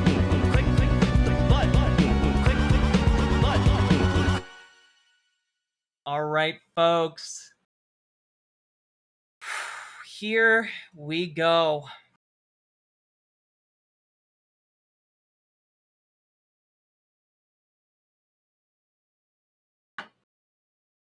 Mithril! Thank Still you. here, the insanity is contagious. The insanity indeed is contagious. Thank you for the the membership, friendo. Anime Sidekick Gal, thank you for the $20 super chat. Let's Thank go! you for taking us on this journey into darkness. Have some sanity bucks. It's true. It is truly dangerous to go alone into this eldritch night, but we must go together. Thank you, Von400. All right. Let's do this. So, folks, we are once again standing upon the shores of an unfathomable abyss of insanity, madness, and degeneracy. Of course, I am talking about the far-right political commentator, What If Altist. It's time for us to dive into a video titled "The Internet is Driving Us Crazy." And I don't think any of us are prepared. I haven't watched a single second of this yet. But I know it will test our courage. It will test our determination. It will harrow our very souls. So let's go. Denial is a funny thing. The thing with someone in denial is you can never get them to acknowledge the thing that they're avoiding. However, from seeing how their mind works... That is how denial works. I'm already furious. The thing about denial is that it's denial. Okay, thanks. Thanks, guy. Truly the finest mind on the far right. works through the process of avoiding that thing, you can see that they know exactly what it is subconsciously, although their subconscious is trying to protect them, so it's never allowed to percolate to the conscious mind. Through not admitting it and avoiding all of its edges, in fact, their every thought is colored by it. When someone is in denial, they are actually obsessed with the thing that they're avoiding. That being said, if they were to accept it, they would realize it wasn't as scary as they thought.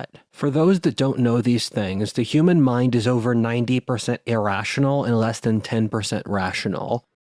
Where the hell are you getting these percentages? What are you talking about? There's no way to quantify that. Almost all of our mental power lies in the murky... Yes, source his ass. tonic depths of the subconscious. Monsters and angels lie inside our minds, waiting for opportunities to spring out into physical reality.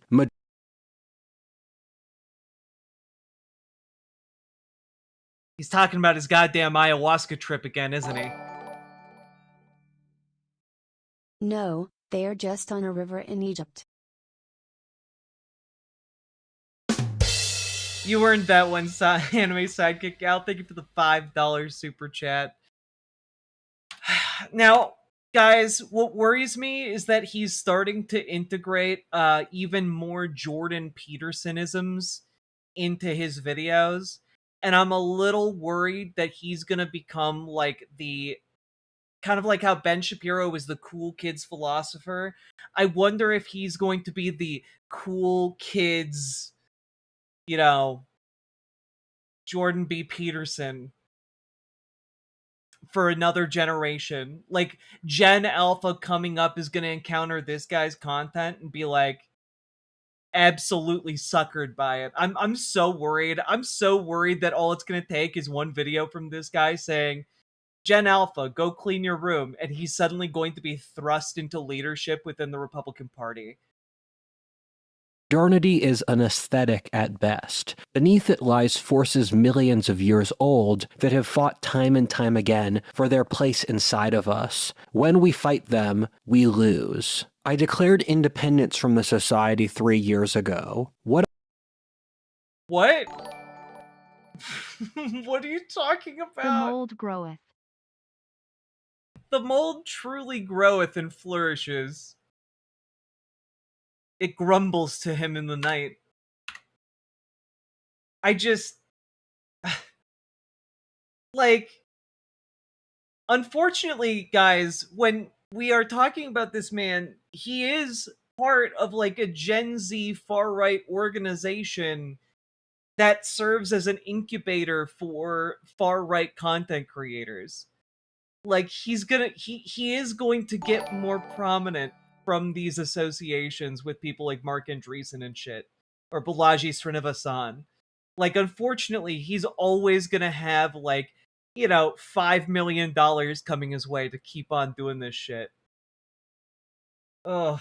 What do you think his children look like? I hope he doesn't have children. He's like 22. What I mean by that is not that I'm launching a revolution, but rather I realize that the society had nothing to offer me. Whenever I talk to the society...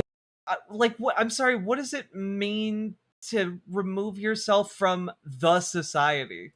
They just demonstrated their utter contempt for me, and for nothing I've really done. That was irredeemable in their eyes, and the best thing Who's they? I could do would be to practically kill myself. Fair enough. I guess I have no reason to work with them then. In the What, like, who are you talking about, dog? time since, I've stopped watching new movies, consuming new music, and even YouTube besides music at this point. So when he says he checked out of the society, he means he just stopped consuming pop culture that was new? I mean, like, that's your right, but, like, that's weird, and honestly, I'm glad. I hope he continues down this route of, like, starving himself of modern day pop culture so he has no point of reference for anything that happens in the future and can't relate with the youth.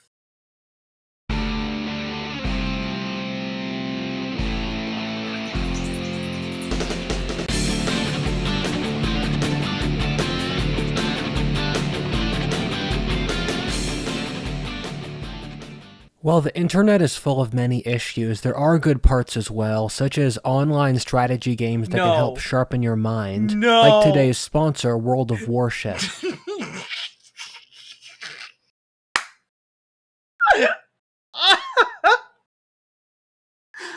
Oh, I forgot that he's sponsored.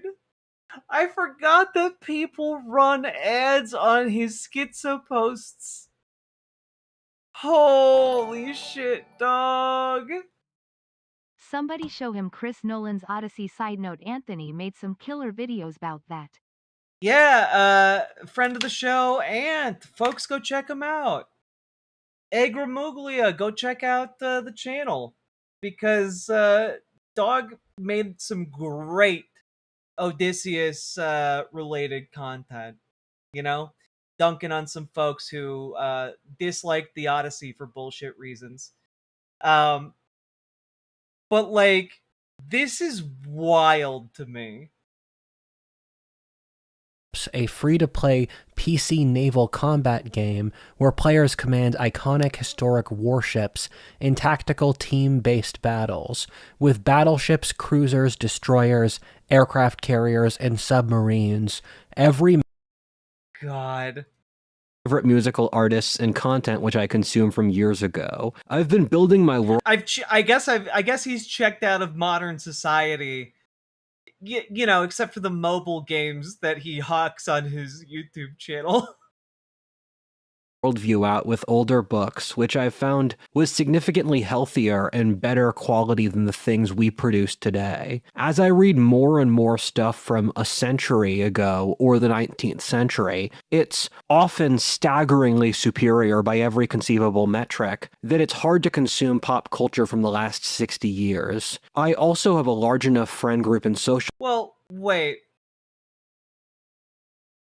You only think that because you're picking and choosing what other people have found to be moving and important and influential works. You're like, when you look at the works of the past and you're like, ah, yes, all the things I'm reading from back then are just superior. It's because they've been vetted by, like, you know, multiple generations of people and held up as like great works. Whereas pop culture is new, so it hasn't been vetted by as much time for its quality, right? There's plenty of great shit being made right now, but like, you might not hear about it for like 15 to 20 years because like, you don't hear about all the pop culture that comes out right now. It takes time to sift it through our collective conscious network that I don't have to interface with modernity's mental illnesses if I don't choose to. There's this myth that I don't read books written after 1960. That's totally untrue, and it's really not okay that people are allowed to just make it up online without literally any evidence, which they've done a lot with me in the past. The vast majority of the books I read were written after that date, but I do read a lot before then too. I've just stopped caring at all what the current culture says. When I started doing this, I didn't really notice the— Is it just me, or does listening to Rudyard have a grating effect on the ears? It's like wet bread is being rubbed directly on my brain. I hate it. It's true. It is like wet bread is being rubbed directly on your brain. But at a certain point, it becomes a relaxing massage as your brain becomes smoother. It's like he almost experienced ego death, but then pulled a full Simpsons Principal Skinner and declared no one else has an inner life actually. Gertrude Schmidt, you have no idea how close to 100% accurate that is. And I say this because I've seen a couple of the videos he posted from his mental breakdown that he posted as a 12-hour-long manifesto. And I can tell you that he did go on an ayahuasca trip where he claimed to have gone to both heaven and hell, and where he also met Jesus and Odin and Thor, and that he was a new missionary The for a new audacity religion. to say, you can't make shit up on the internet, from this guy. Yeah. This guy's not, you know, when people talk about the kids, how they're doing okay, when people talk about that, they don't mean this kid. They do not mean this one. effects. However, after years as I built out my own internal mental model on older stuff and the society kept going, I started noticing staggering differences. I feel like a stranger in this new world. I don't know what happened. It's like I ended up in a strange dystopian sci-fi novel and no one else is in on the joke. Like No, we're all very aware that we're in a dystopian sci-fi novel and everything sucks. That's why we gravitated towards leftist politics. You know, to combat the capitalism that is making everything suck. You know, like all those dystopias in sci-fi tend to be about. I'm frequently in shock that people actually believe the things that they say. It's like they're possessed with a disjoint between their bodies and their voices, as if they're puppets being pulled by strings where their joints move like marionettes. I remember people being. This is a really healthy and not at all extraordinarily concerning way to view other people. He tripped on ayahuasca, touched God, and God said, I need an adult, bad touch. I am an adult. Better at performing sanity. I remember a time when the things people said made. I'm sorry, without context, that might have sounded weird. There's a Dragon Ball Z series called Dragon Ball Z Abridged. The quote that I used is from the Namek Saga part of Dragon Ball Z Abridged, which is very funny, and you should all go check it out. Fucking called IT. You absolutely did, Gertrude Schmidt. Absolutely. Sense. Now it feels like people just say things. They expect me to understand what they're saying, but it all just sounds like rationalizations. Yeah. Because 2026 is the only time in human history that people just said things and sometimes lied. 2026, first year it started happening. It's true. Everything feels discordant, like seeing some third world country where you see incomprehensible chaos under the beating sun, with the smell of trash everywhere. The worst thing is other. What are you, like, genuinely, what is he talking about? He's never been More in that like what if situation. many words say nothing. We're over 10% of the way through this video already, and he hasn't like actually said anything of substance. Others treat this as totally reasonable. Well, in fact, this was just bullshit they made up on the spot, which if you asked them as people even a decade ago, they would say what they believe now to be completely insane. I know they remember a world where this wasn't the case, but they don't. There's one huge variable to life today that no one can really talk about. Don't look at 2020 Trump telling people to drink bleach to cure COVID. Yeah, no. We just need to put some sunlight in your veins. You'll be A-okay in no time. About, which as I walk around I constantly see. We're all completely addicted to these screens. The way it is that our internal monologues are so attached to the screens that I think if you separate most people from their phones for longer than a few hours or even minutes, they would start to panic and have an addictive withdrawal. We don't. You know, there's actually a great way to test this. For example, prison. As if there isn't a way we could validate this hypothesis. And yet, this doesn't happen, does it? People can in fact be without their phones and be okay. Know how to live without our phones. And the thing is, I'm only 24, so I'm really young. I remember he talks like the narrator from Fight Club. like he just talks with like an absolute disgust of human people. A world before screen addiction. I remember playing in the forest as a child of. He talks like the monologue from Rorschach in Watchmen. You know, like he I look out the window. I hear the cry from 5 blocks away. Some whore giving birth to her child in her apartment. Since the 60s, progressives everywhere. told conservatives to chill and do drugs. Today, it turns out that was a mistake. Yeah, it does turn out that was a mistake. I don't think the 60s progressives understood what they were doing. And who was that narrator? Jack. true.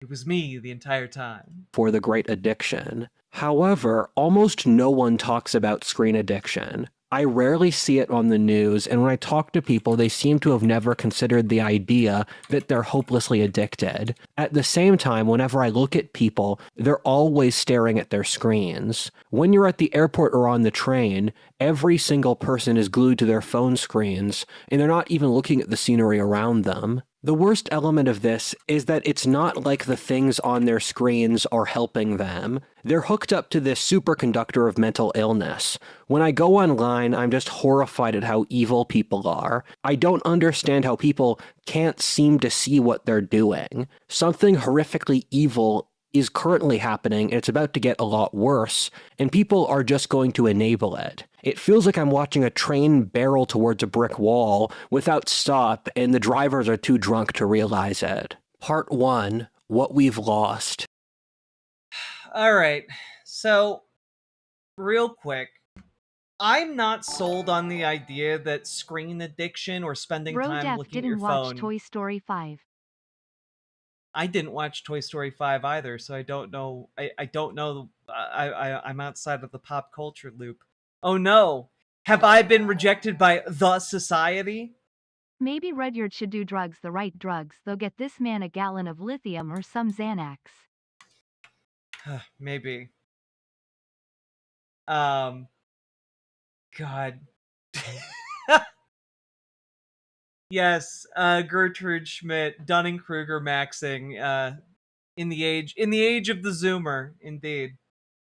I just, what's wild to me is the ready acceptance of this thing called, screen addiction. This is one of those things that keeps getting put forward over and over again in pop culture, and I'm not entirely sold that it's a real thing, or at least anywhere near as prevalent as what proponents of it claim is like prevalent, you know? And specifically what they're saying is that because people use their phones a lot, they're addicted to their phones. But that's kind of like saying if you have an office job and you use a computer too much during the day, you're addicted to your computer, right? Like, I don't think average level like coders or like bureaucrats in management or whatever are actually addicted to their computers. They're tools that they use for work, right? If I wasn't looking at my screen, I'd be reading a book. Do you know how convenient it is to be able to have my whole goddamn library in my pocket? Well, and that's the thing, Pluvius, right? Like, that's the thing. When it comes to looking at screens, kids aren't just like passively looking at their screens. People don't just passively look at their phone screens. They're reading, they're taking in information.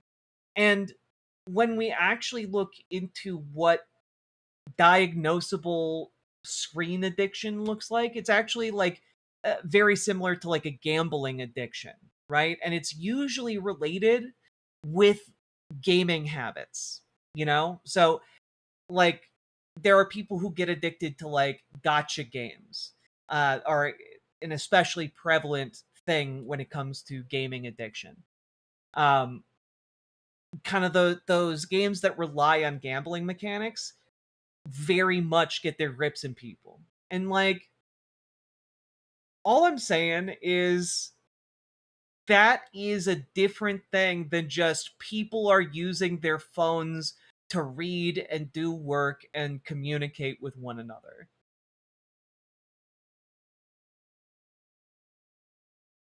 I don't think the screens themselves are much of an issue, but social media addiction is becoming a problem, I think. I mean, well, I think part of the problem is just that our social media companies design their apps specifically around maximizing engagement, and engagement takes time. And so like they are building algorithms not based on what you actually want or need as a consumer, but based around hooking you into the system via gamified mechanics.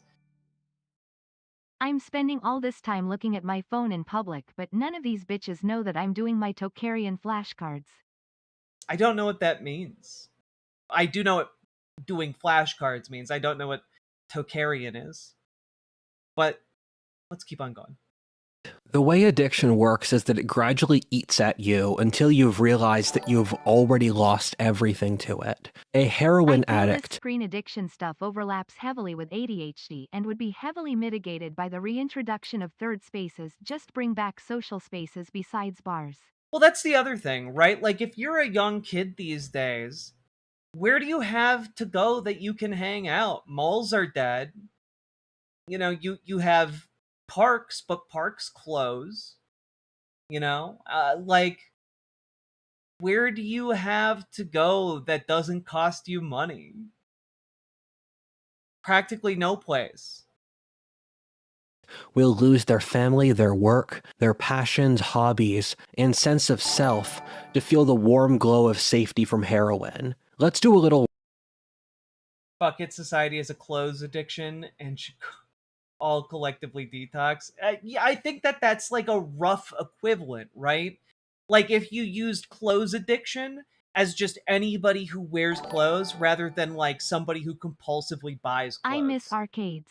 The community aspect of games of the 90s were amazing. Right? Like arcades were so great, and now like if you want to go to an arcade, you know, they mostly make them for adults, you know?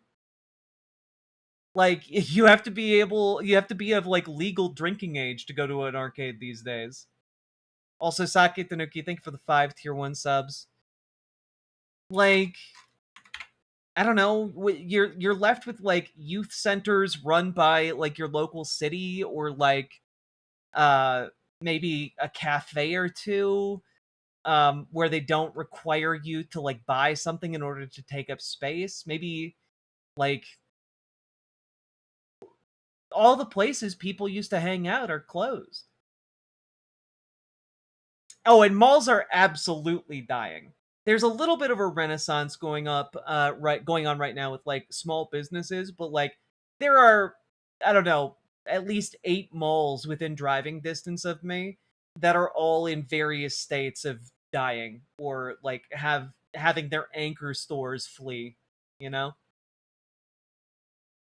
Roll call. Let's see everything we've already lost to screen addiction. It used to be completely normal that children would play outside. It's so jarring when I went to a third world country like Mexico, where the kids play outside, given the implication I realized is that in America they don't. I've started to see that in a lot of America, the kids don't even go trick-or-treating on Halloween, which is so depressing.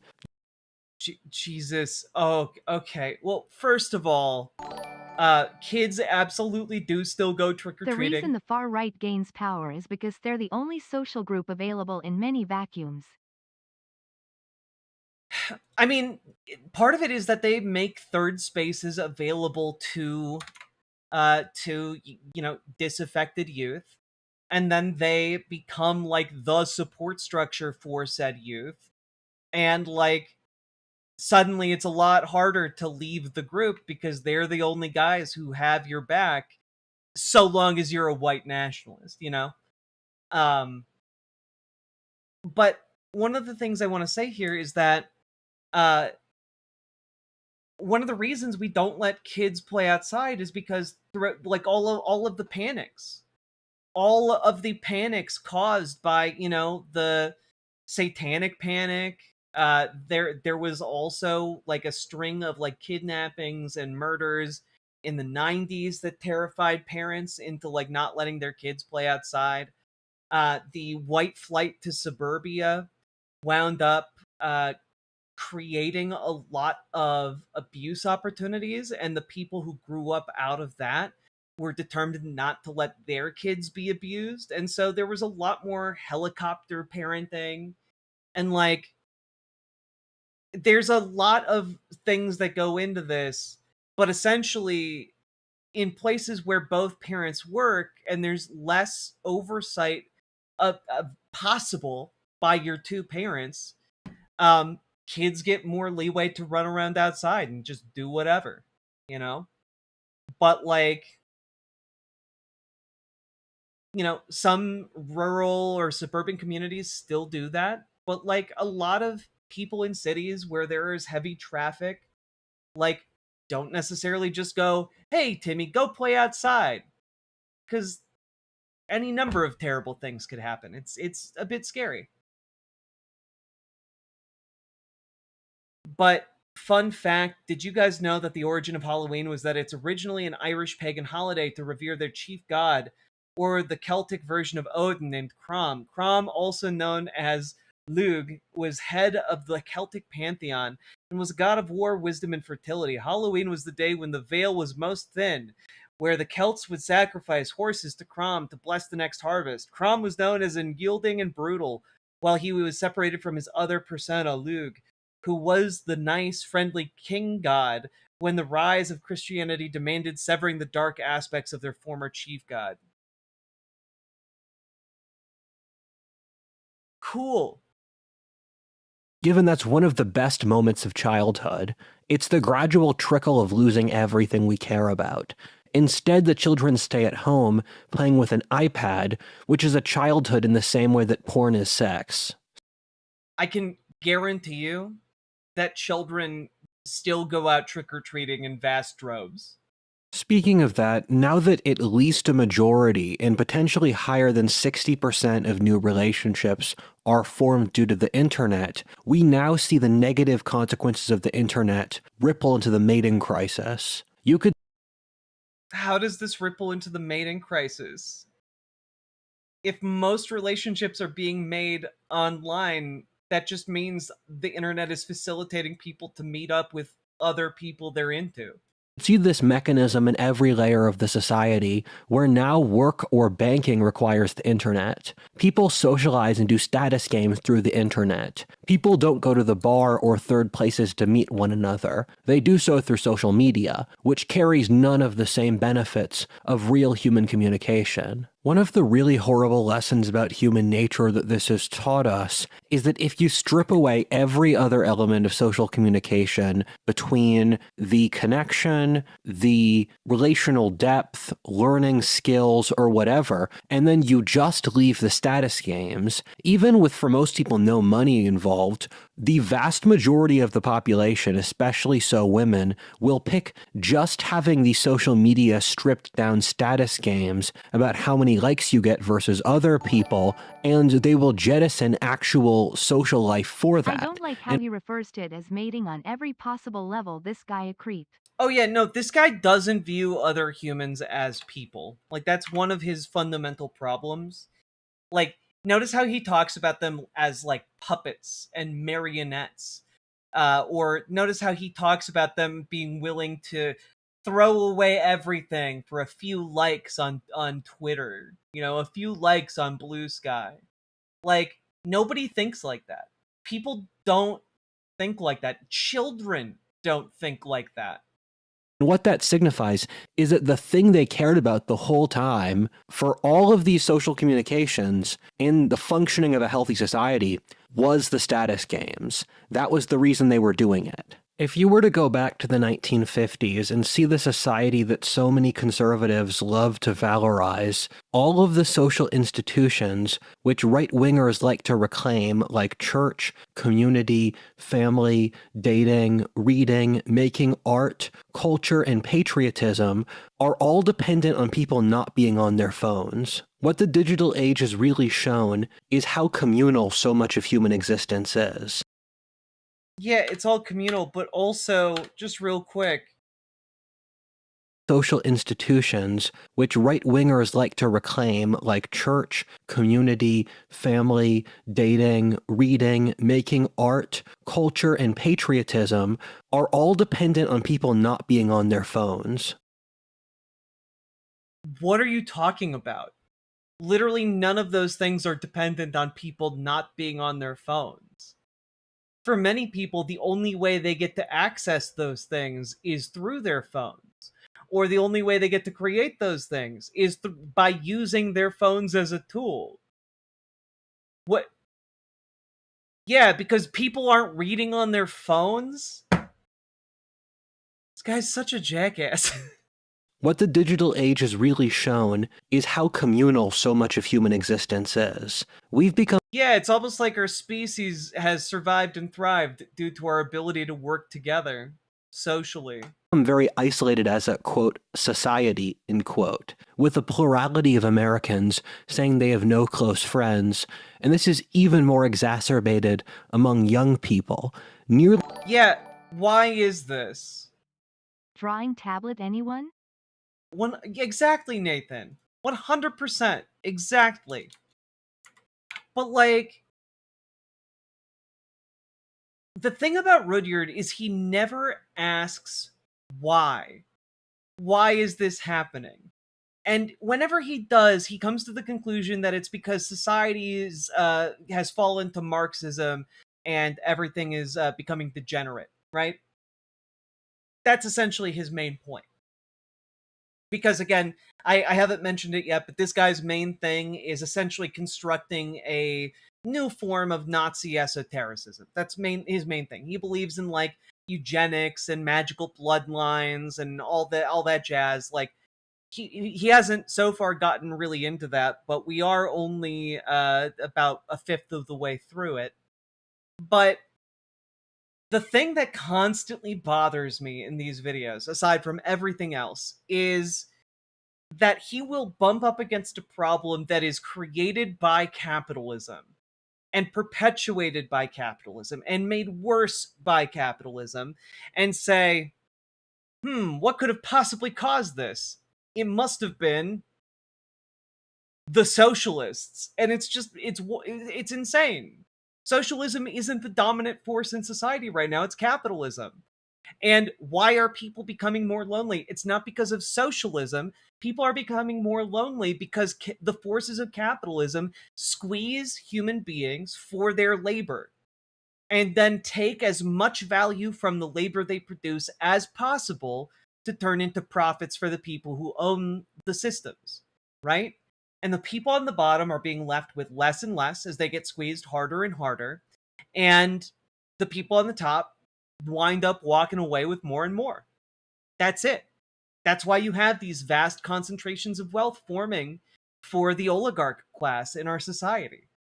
And so when he's talking about, the loneliness crisis,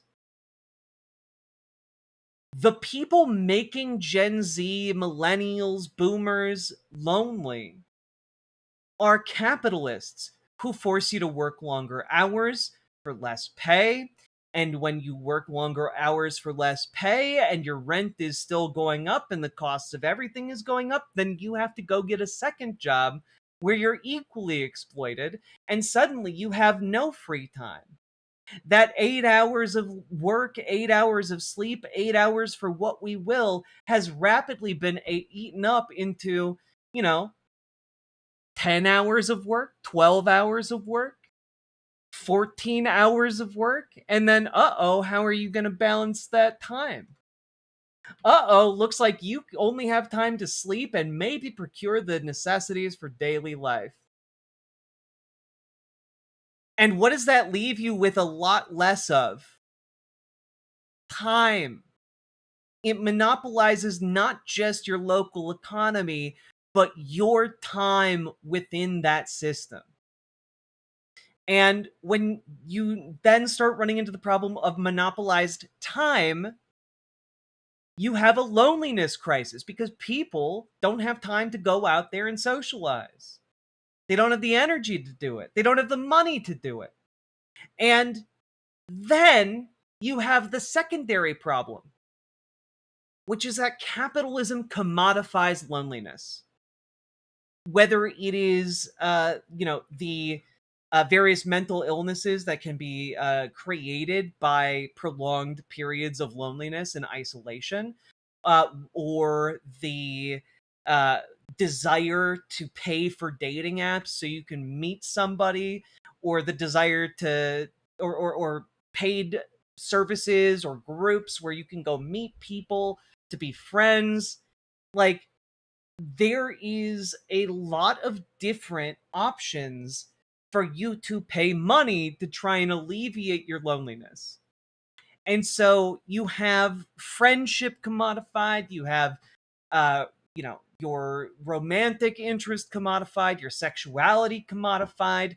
You suddenly find yourself in like little gated communities wherever you go. And it sucks. It's isolating. And people inherently rebel against this type of exploitation. And yet it continues to intensify year over year. And that's why you see people getting more and more lonely. Only 90% of Gen Z feels lonely, and half of Gen Z are virgins from the new stats that have come out. The famous book about isolation, Bowling Alone, came out in the 90s, and things are only so much vastly worse ever since. We've all had to live in the screen-based era where this atomization has become normalized. What is a holiday spent in isolation? Christmas or Easter are just another day, with maybe a nicer meal or a present you bought for yourself. An apartment that you wake up, work from home in, and stay in isolation without knowing anyone in your building. This really sounds like Rudyard needs more friends. Is practically a prison cell. Entire generations of women invested in their careers since they were told by society that it would make them happy, but later realized that they actually wanted a family. This in turn has sparked generations of female left-wing radicalism to pull down all of the crabs trying to leave the bucket. Think of... What? You see, the loneliness is because the feminisms were, encouraged to leave the home. If only the women had been barefoot and shackled to their stoves. The generations of young men who would be willing to die for their country, be pillars of the community, or start families if they had any connection to their local society. What a lazy fuck. I started feeling these feelings and went outside. Yeah, like... The solution, as I talked about the other day, is just like recognizing there's a problem in your life and just doing what you gotta do to fix it. Just do it. You know? Oh no, I don't really want to socialize. I want to make more friends. Okay, go do it. Like, examine what you need to go do so that you are around more people more frequently and have more opportunities to make friends, and then go do those things. You know? It's not easy. And like the societal atomization that's been imposed on us makes it very hard deliberately, but you can still just go out and do Also, he it. calls women female but men. It's inherently unequal and severely dehumanizing. Hate this so much. Well, yeah, but again, he doesn't view people as people, and especially not women as people. A mate, or the culture had any desire to see them as human. Think if people had the ability to impact their local town, how much more invested they would be in its development, and they wouldn't just have to see its gradual decline. Great news. You can actually get involved in your town development. You can actually have agency within your local government. How, you ask? Hey, great question. Join your local Dems, join your local DSA, and start organizing with like-minded people. Because guess what? If you're lonely, if you're feeling alienated and isolated and atomized, joining other people who have similar values to you and working together with them to make your community a better place, a more desirable place, that works. It helps you, and it Jack, helps your tell community. us where the lefties hang out. Is DSA the only option? Is DSA the only option? Nah, you can join your local Dems, you can join your local Working Families Party. There are a lot of different community organizing groups you can get involved with. Also, Anime Sidekick Gal, thank you for the $5 super chat. Appreciate it. And folks, if you need help getting involved with either of those orgs, because it can be a little bit difficult, we want to make it as easy as possible. Join our Discord, reach out to GamerG for help with DSA, reach out to Dragonfly for help with your local Dems. We've gotten so many different people involved in their local politics. They are now actively making their communities better. It is wonderful to see. It's awesome to hear your stories. And You do not have to just sit at home and be miserable like this fascist fuck is trying to convince you is your only hope. So, I don't know. Go out and do it. We've massively hobbled the human potential of our society for zero gain. Part 2, a social failure. Well, again, the gain is real, but it belongs to oligarchs. None of us will ever see that shit. I'm naturally introverted by disposition. I always thought I was INTJ on the MBTI. This means nothing to me. Well, I have a friend who has a company that makes personality tests who said I'm likely a hybrid between INTJ and INFJ. That seems more right to me. For a translation, that means I'm introverted, so I draw energy from being alone, and I think in abstract, imaginative terms. Knowing myself, I use logic to reach my goals that are driven by my emotions or values beneath them. The final letter stands for how I prefer to keep things organized in my mind rather than spontaneous. I didn't realize we were two lesbians in the 90s. Plenty of times I've gone to a new place like the Appalachian Trail or France, where I knew I would be alone for months. When I first moved to Texas, I didn't know anyone here, and I accepted that. Being alone by itself doesn't bother me Jack, much. it's the Myers-Briggs personality test. Yeah, I don't care. Yeah, the Myers-Briggs personality test to me is like astrology. It tells me nothing valuable about myself or anybody else. Is my natural default state. I'm still social though because I'm a biological human, a species which evolved to live in groups. Thanks, man. I would have forgotten if you hadn't mentioned. I've moved so many times over my life, and so I've entered and left countless friend groups. This means that if I have to leave a given place or leave a certain social group, it doesn't really fill me with much dread. What I've found is that different places have similar types of people, and so if you maintain a coherent character, you can attract people like you wherever you go. What this made me realize is how much— It's incredible. They somehow created a room full of, how are you doing, fellow kids? They created an entire room full of that. I've never seen this much howdy do energy in one room before. People's sense of self is tied to fairly brittle and low-quality social communities. It's frankly heartbreaking to see people sacrifice everything to their— Oh, all right. There's a not low chance that the era since the French Revolution will be remembered as the age of ideology. Yeah, because ideology didn't exist. In fairness, if anybody round here turned out to be an alien, it'd probably be Rudyard. I mean, maybe. I love the idea that ideology only existed because of the French Revolution. No ideology before that, though. Ah yes, the classical hiking the Appalachian Trail, which starts in South Carolina and ends in Buenos Aires. Also, we learned about his hike on the Appalachian Trail, which is he quit. He did not finish his hike, and he also just like had like the roughest time. His story about it was wild.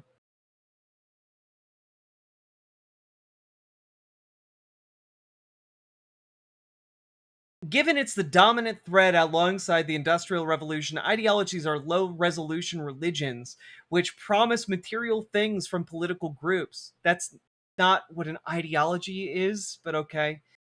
Which they in fact cannot reasonably fulfill. Wealth stems from the free market and property rights, not the ideology of the ruling government.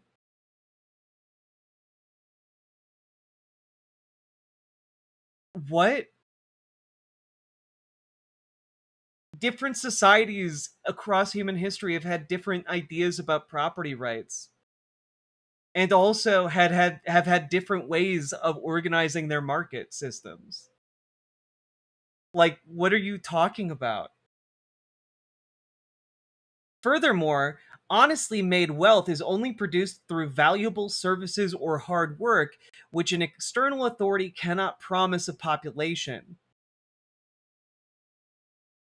What?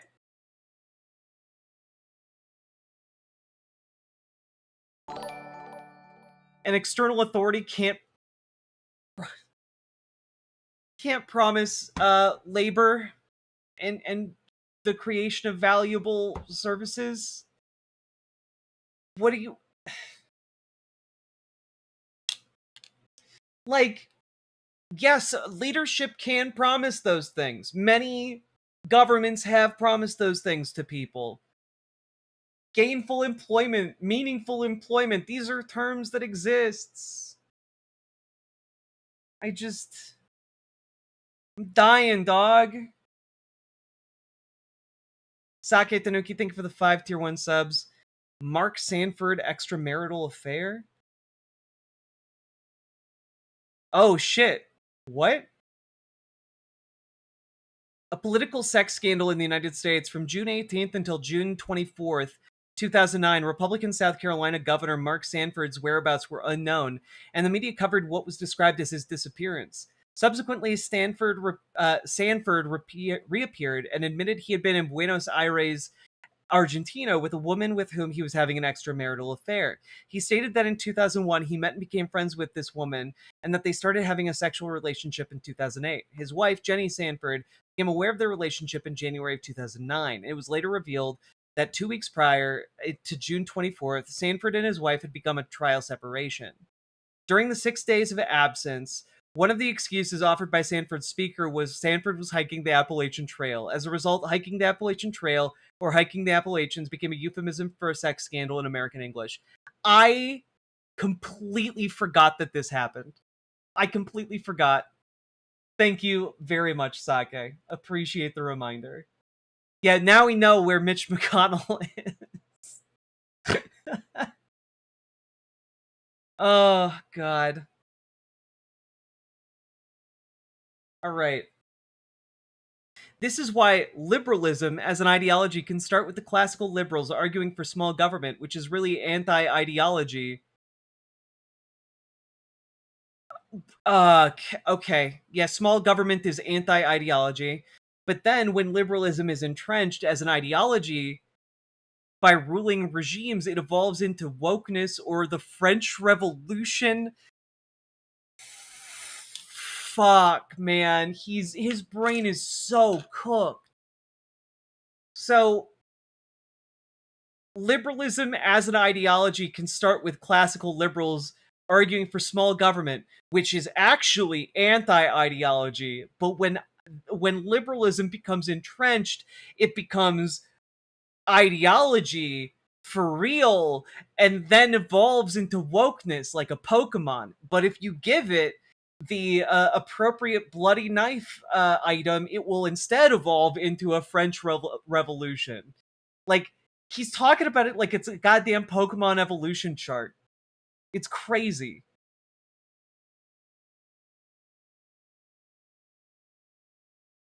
Yeah, you have two choices, wokeness or the French Revolution. Pick your poison, I guess. The same is true of the Nazis or Marxists. Give you a guess which of those two he supports. The reason populations prefer ideology to religion, which can genuinely provide their spiritual community and meaning needs, is that modernity makes it exceptionally hard for rational people to be religious authentically. I don't agree, but it's true. And religion demands that the person work on themselves for an extended period, while ideologies offer utopia for nothing. That isn't true at all. What an insane set of definitions. Social groups, which will never offer them anything in return. Political radicals, for example, are entering into surrogate religions to fulfill their spiritual identity and community needs. Also, an ideology isn't a surrogate for a religious belief. An ideology is just an understanding and a framework for understanding how the world works. That religion could solve.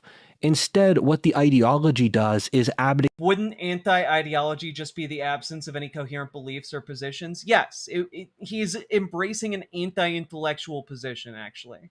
The responsibility for their own lives to the government, which they end up worshipping.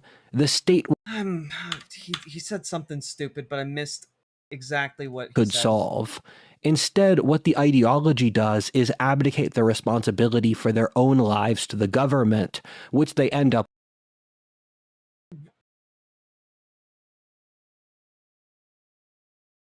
I'm sorry.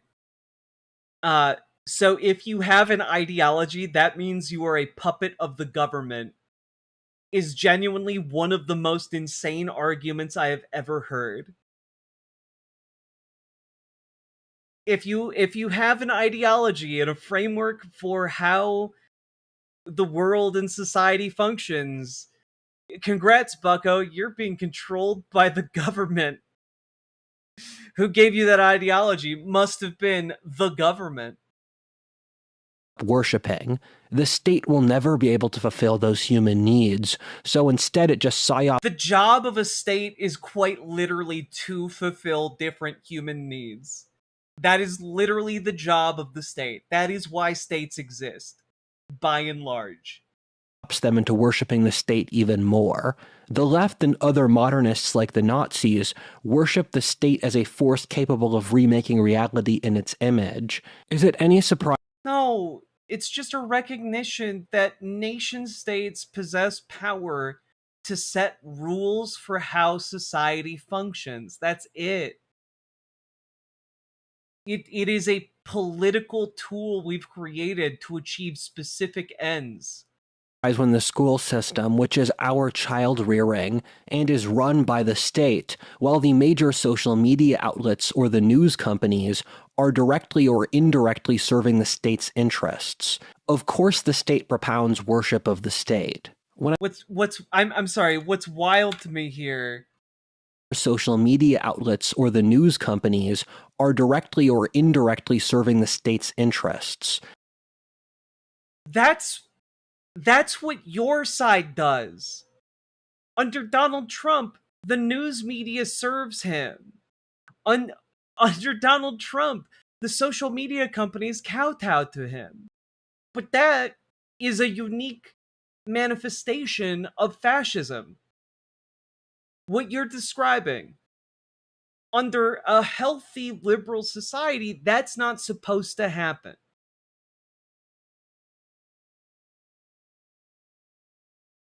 And, like, I would argue that liberalism is kind of set up to systematically shift into fascism on a long enough timescale. But, like, I don't know that Rudyard's ready to have that conversation yet.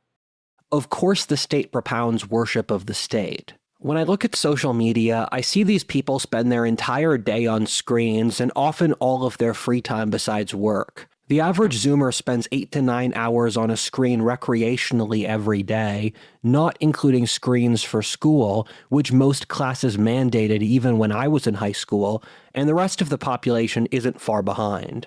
Even old people and baby boomers are still addicted to their screens. Social media exists to serve the purpose of real interactions and social community. The reason people spend so much time on social media is that it provides a surrogate, which is convincing enough to hack the human mind that it's a legitimate social connection, while providing none of the underlying depth that close social interaction would. Well, this is in part true and in part false. One, it facilitates connection in ways that we wouldn't have in the past had available to us. And in that way, it's actually quite good and actually actively expands one's social life. But it cannot be a stand-in and a full replacement for, having good buds at your back, like going and doing stuff with your BFF. Like, you do need, as a human being, those close relationships with other people where you are going out and physically talking to them and seeing them and reading their expressions, all that jazz. But, like, in the absence of that, if you are strapped for time or strapped for cash, like, hanging out with people online is totally valid and can give you maybe not all of the same experiential, development, but, like, a lot of the same ones. If you want to look at social media, it hacks especially female status games. This is something that John Haidt has written about extensively. Yeah, of course. I need to read more Jonathan Haidt, because I get the feeling with every passing year, he's becoming the next Jordan Peterson figure, that the next Jordan Peterson like intellectual that the right is latching onto. And yeah, I think maybe we should probably be more aware of him.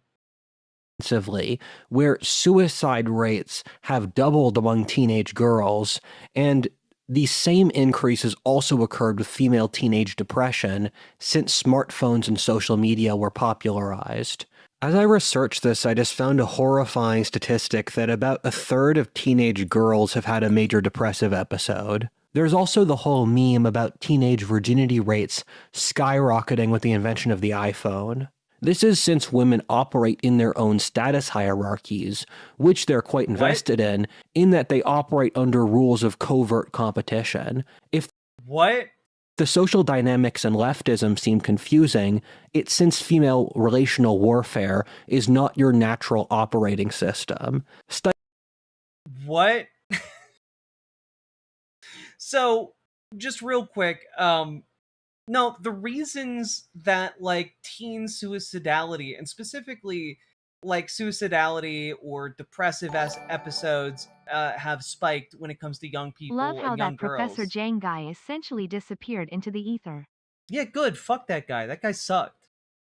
But the reason it spiked after the advent of the smartphone is because people were suddenly getting exposed every which way on social media to people people calling them ugly, people being mean, constant negativity. I find height comes up a bit short. Sake. That was so good it fucking hurt.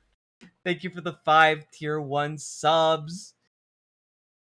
But like this phenomenon exists because you have an incredibly powerful tool for human connection. But often what winds up happening to young girls on the internet is they get sexualized, they get objectified, they get harassed, they get demeaned, they get attacked. They are it is a vulnerable position to be in, and that accrues mental damage. And not everyone can take that kind of mental damage from prolonged exposure and consistent exposure to misogyny. Like when you are in front of a bunch of people that you thought were like your friends or your family, or even strangers that you have been raised to expect are going to treat you with respect, and suddenly they're being unfathomably gross to you, it leads to some really dire consequences for mental health. And like, I just one example before we continue, but I remember being younger, and I remember the internet tracker for when Mary-Kate and Ashley Olsen would turn 18. The amount of disgusting comments that were on the internet, and this was, I believe, prior to the smartphone.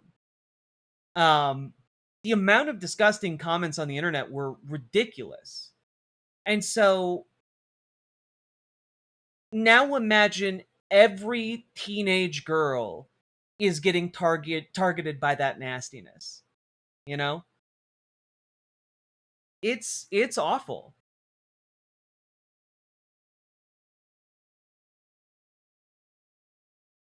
Studies have found, and Joyce Bennison's wonderful book Warriors and Worriers talks a lot about how female status hierarchies. Yeah, that Cash Me Outside girl got like attacked and sexualized, and like Dr. Phil sent her to like a slave camp. Like her exploitation was insane. Operate under the cover of equality, which is a shield of plausible deniability for low trust status games. This chart Homath made of female, like, I mean, to be honest with you, like this is an exact example of what I'm talking about. There's a successful far right political channel called Homath, made of female and male status games should be studied academically and have books written on it. The implications would destroy the modern world. This is an insane chart.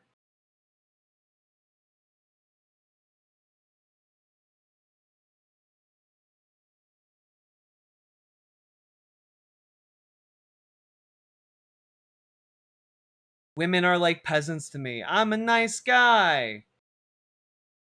At the skank/incel level.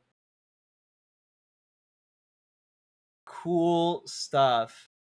When cooperating, market value high. Like, imagine being like a teenage girl and seeing grown-ass adult men talking about you like this. Imagine like growing up now and seeing the boys in your classes losing it over Lamborghinis and Andrew Tate or whatever kind of dipshit streamer has caught their attention with treating women like shit and having a lot of money.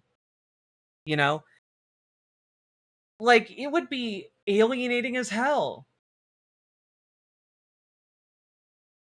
The internet can hack into this biological circuit in a way similar to when Native Americans first bought alcohol from the Europeans. Of course. Social media is just like alcoholism.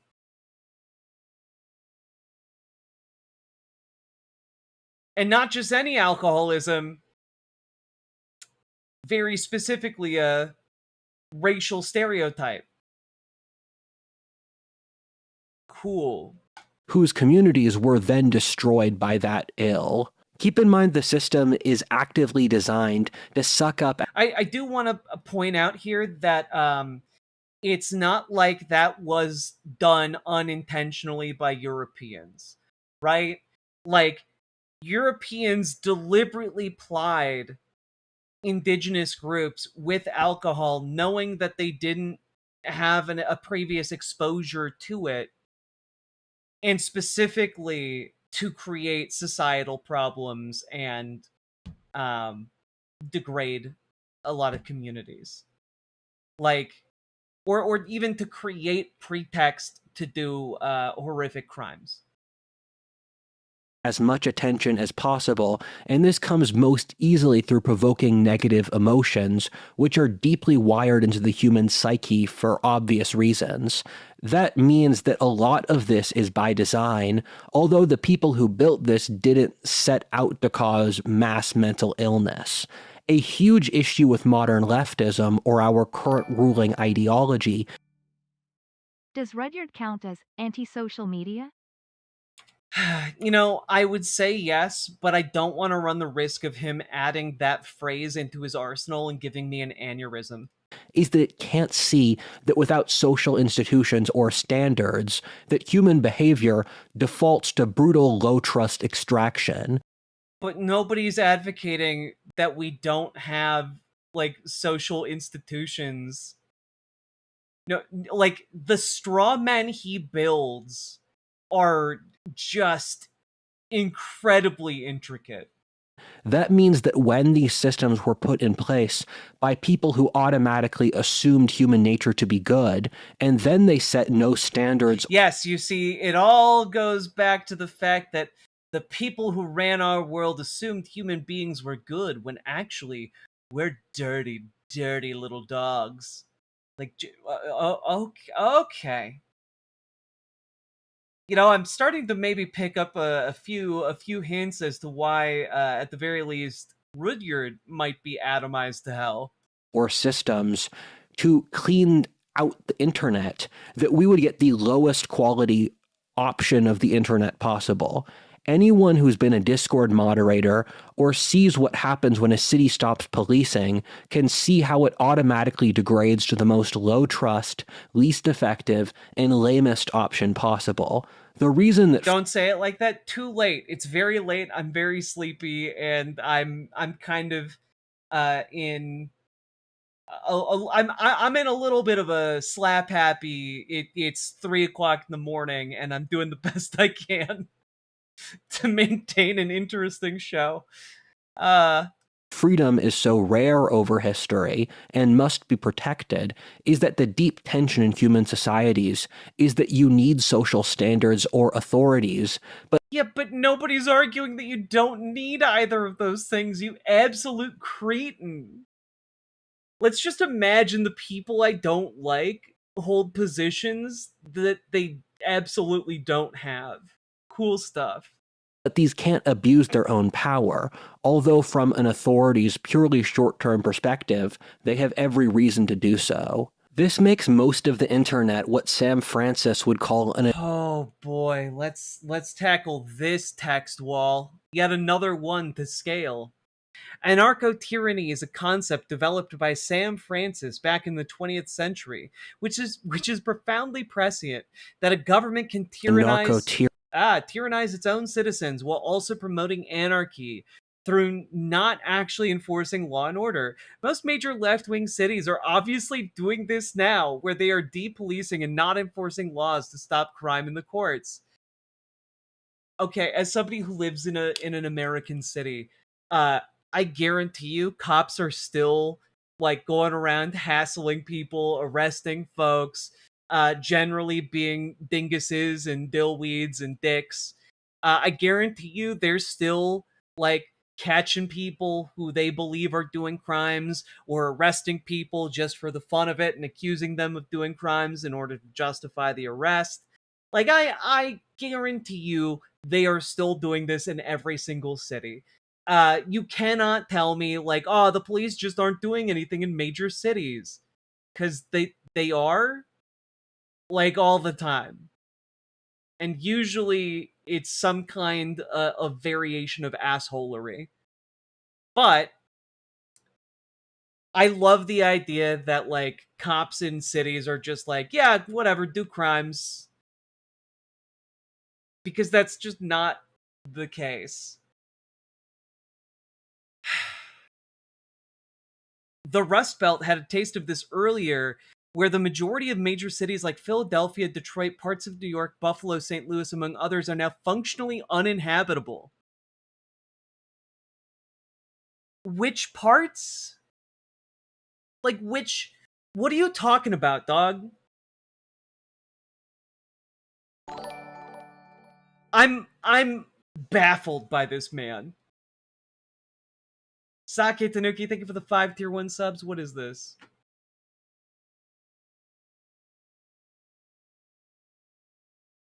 Fact that this city is headed for a disaster of biblical proportion. What do you mean, biblical? What do you mean? God type stuff. Exactly. Fire and brimstone coming down from the skies. Rivers and seas boiling. 40 years of darkness, earthquakes, volcanoes. The dead rising from the grave. Human sacrifice, dogs and cats living together, mass hysteria. Or you could accept. Yeah, I mean, this is every Rudyard video. The end is nigh. He's basically your local apocalypse preacher, you know? At the same time, the ruling government has an oppositional relationship to its own citizens. It can ban them pushing their own ethnic interests. Very telling that is the first thing he lists. It can, the tyrannical government where the police don't do anything, is very capable, though, when it comes to banning you pursuing your ethnic interests. I wonder what this guy who thinks Rhodesia was a really sweet deal, I wonder what he thinks about what ethnic interests should be pushed. I'm so curious, this guy who believes in neo-Nazi esotericism. Rudyard and Asmongold living together. Truly are end times. I mean, I would die. I would simply die. It's a sign of the apocalypse indeed.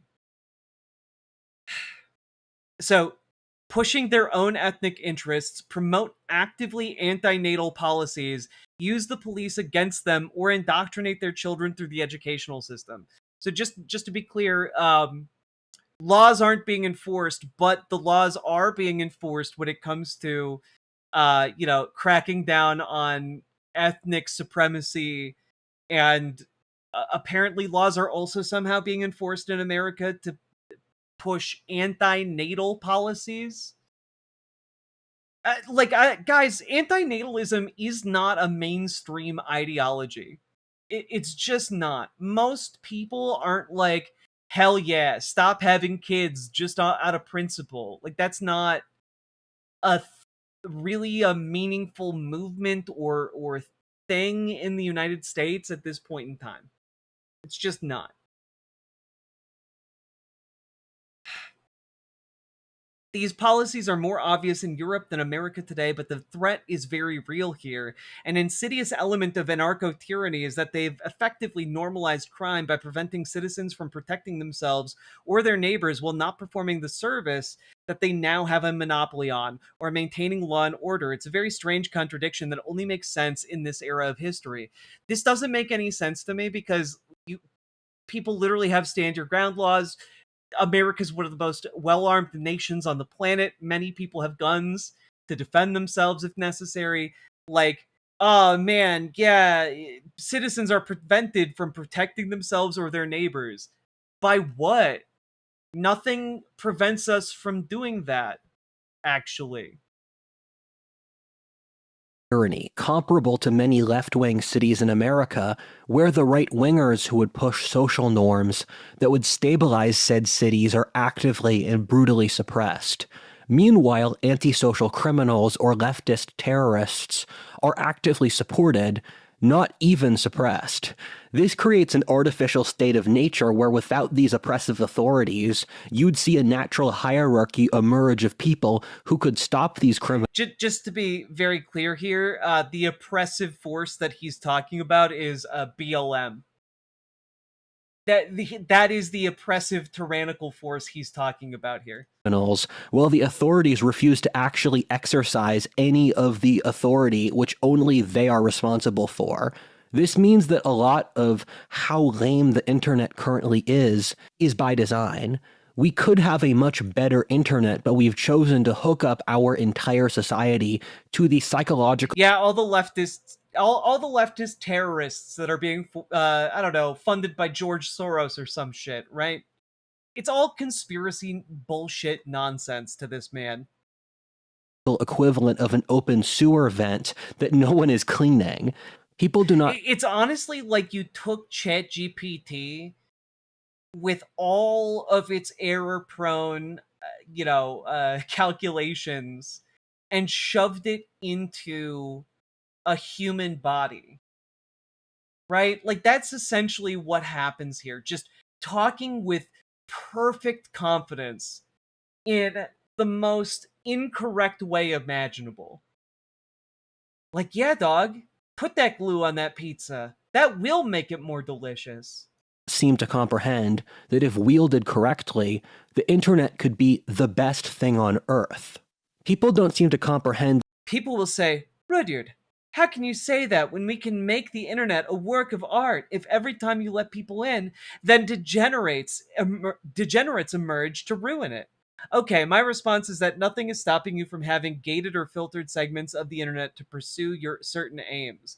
People say, discrimination, but if you're doing this by interest group or skill level, then that's how every group ever works. People naturally discriminate by those all the time, which is like...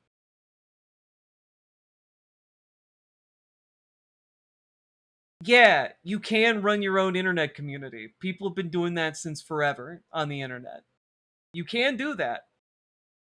But what people are generally asking is like, hey, how can we have open internet communities where like anyone can join and like, have it not slowly suck as shitty people join? that if wielded correctly, the internet could be the best thing on earth. It could be a living work of art and a cry for freedom. We have more control over the internet than we have over material reality, so why don't we turn the internet into Renaissance Florence, or classical Athens, or the American frontier? If we had the internet in the 1950s... Well, I mean, one, it was compared to the American frontier for a very long time until major social media companies and Google in particular, search engines, started effectively acting as gate agents to reach and learn about different websites. You can't very well access a website that you don't know exists, for example.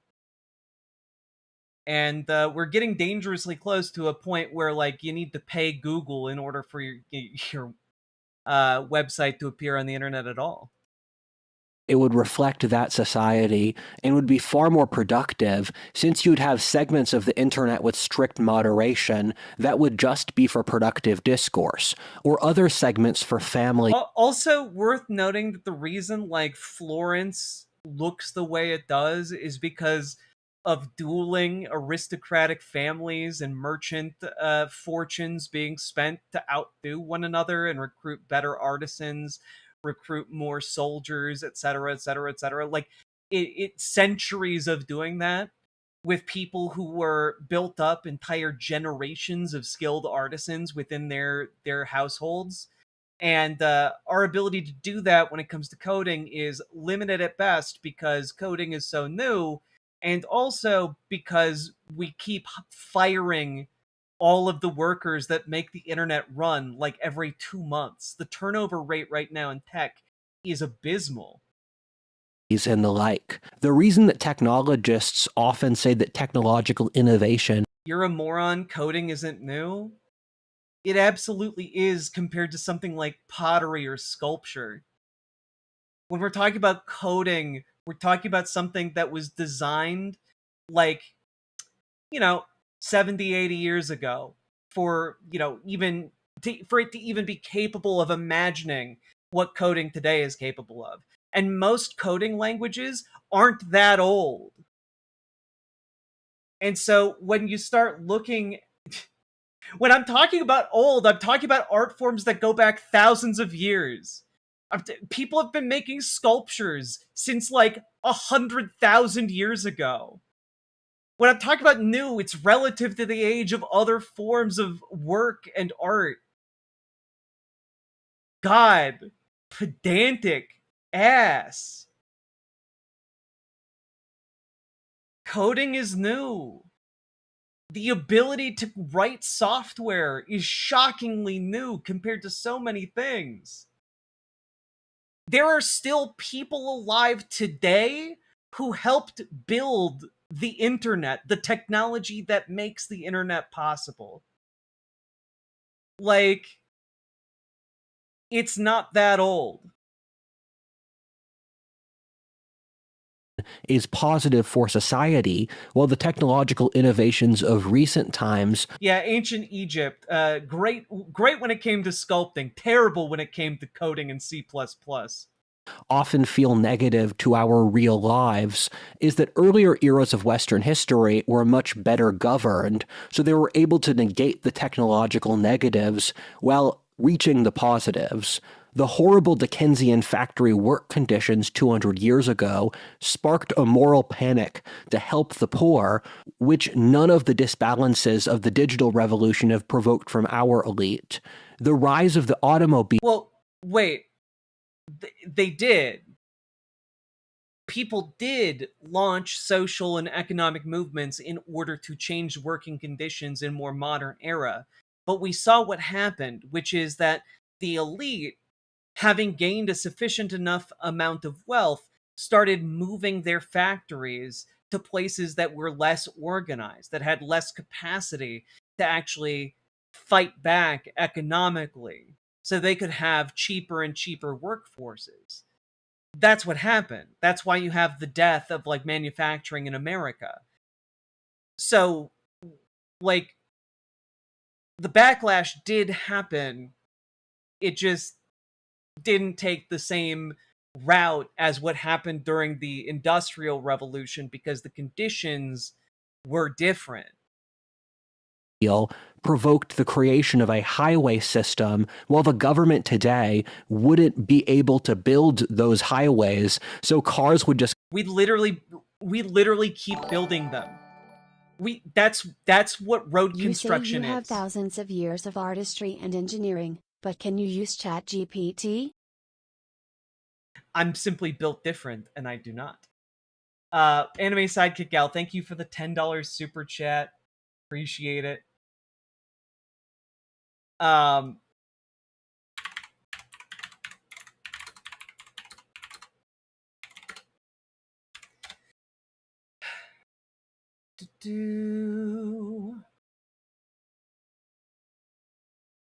Death of manufacturing jobs in America. Sure, like real quick, if you really need me to provide a citation on that.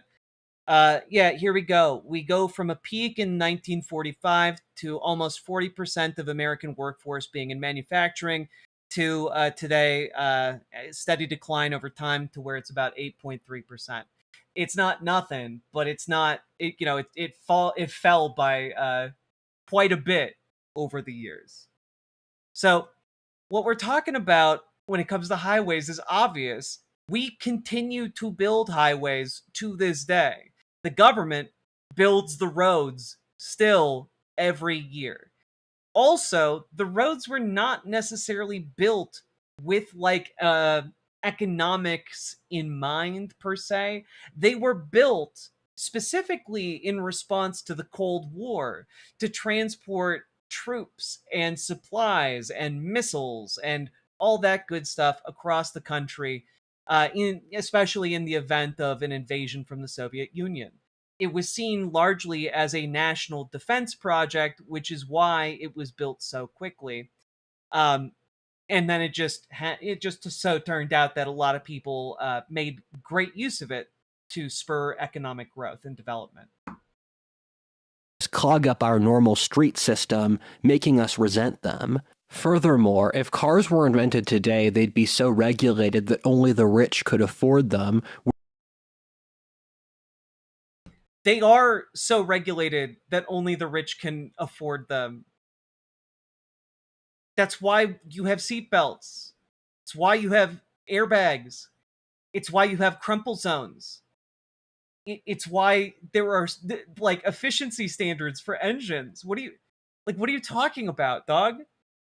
But also, if they were invented today, they wouldn't be using combustion engines. They'd be using electric motors.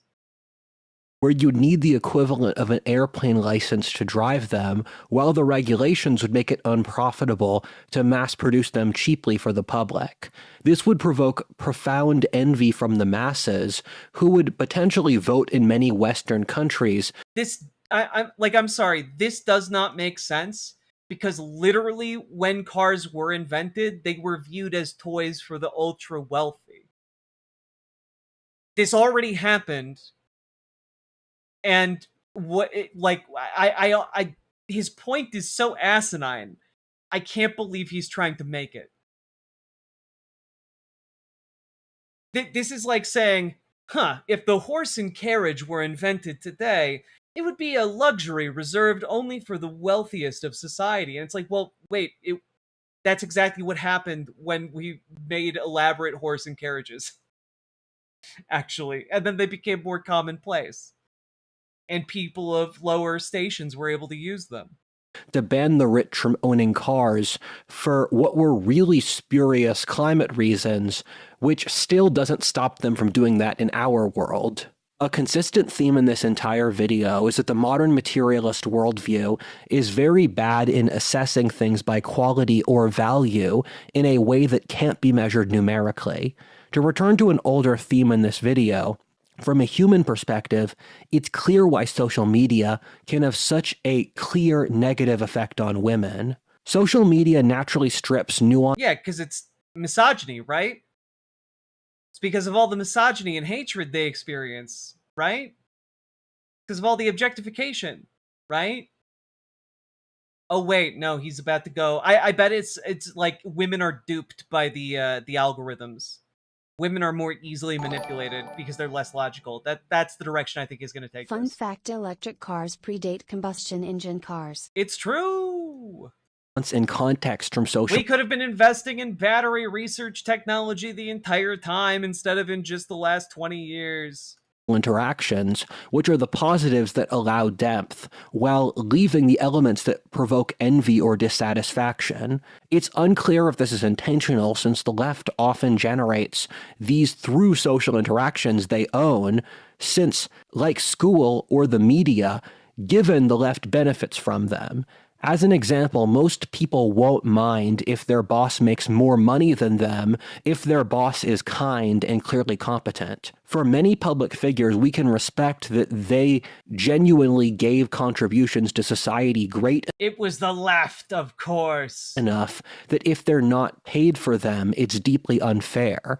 However, if you're forced to stare at another girl who you believe to be prettier than you, and you see that she has more likes, that's pure envy and self-loathing fuel with no humanizing elements. But this just isn't how most people are when they're on social media.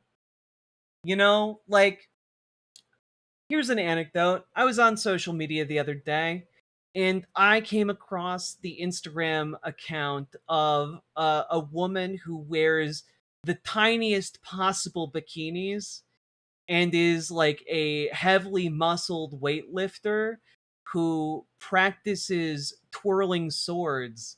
And it was her act, and like, objectively incredibly beautiful woman, incredible physique, and incredible skills when it comes to twirling a sword for this act. And I honestly, I didn't look at how many likes she had. I was just really impressed by her performance and like impressed by her like physical accomplishments. And that was just really cool. Maybe I'm not like a good indicator of how most people use social media, but like, I just like, I think that it's great to see people being weird little guys. It's wonderful. Can you please share her name? I would love to, but I do not remember what the account was. I just remembered being really impressed. Other two major elements of the incentives provided by the internet which provoke this crisis of young female mental health. Yeah, mostly I look at other people and I'm just like, people are cool as hell. Look at them. I love that they're successful. Are the lack of resolution or depth. For the lack of resolution, all of digital culture is designed to be a shallow pool where there's no way to really level up. For an example in sex, the internet keeps you in a state of moderate titillation without release, while in a healthy human keep some people in a state of titillation without release, but those who have, grown beyond, have gone plus ultra, they are able to find release. society, sexual titillation would be correlated with release. I notice it in books, since books operate the exact opposite way, where you'll read a 300-page book on the French Revolution, and by the end your knowledge of the topic has progressed. For the internet, you'll pick up a lot of little facts, but never general concepts or knowledge.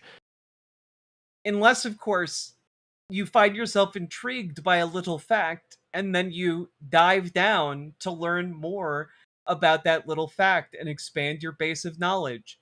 Kind of like, sure, you could have the most surface level relationship with other people possible, or you could, of course, get to know other people and like pursue information and be curious about the world and your place in it.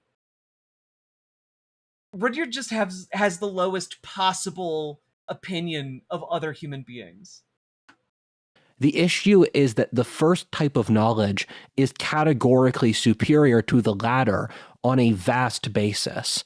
Fun facts don't build up to change you or how you think. It's the same thing that the internet rewards. Well, that's not true. For example, here's a fun fact.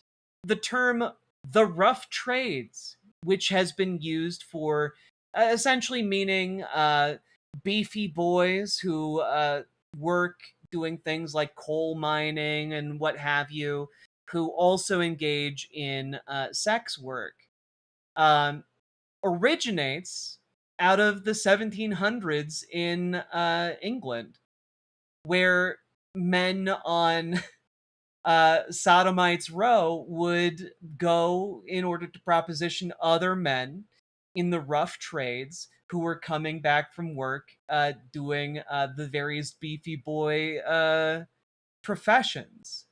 And this in turn gave rise to what we now call today bear culture. So, you know, that's a pretty fun fact that I think broadens your understanding a little bit about the world, and that, in fact, a lot of different subcultures and such grow out of interesting and unique times and places and circumstances, and that when you learn about that, it actually makes your world a richer, more interesting place to inhabit. Really vast, very peripheral networks, but makes close friendships very difficult.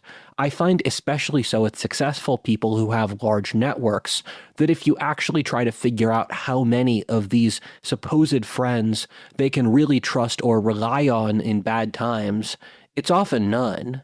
I had an experience recently that horrified me, where I was very sleep deprived, and so my internal monologue turned off.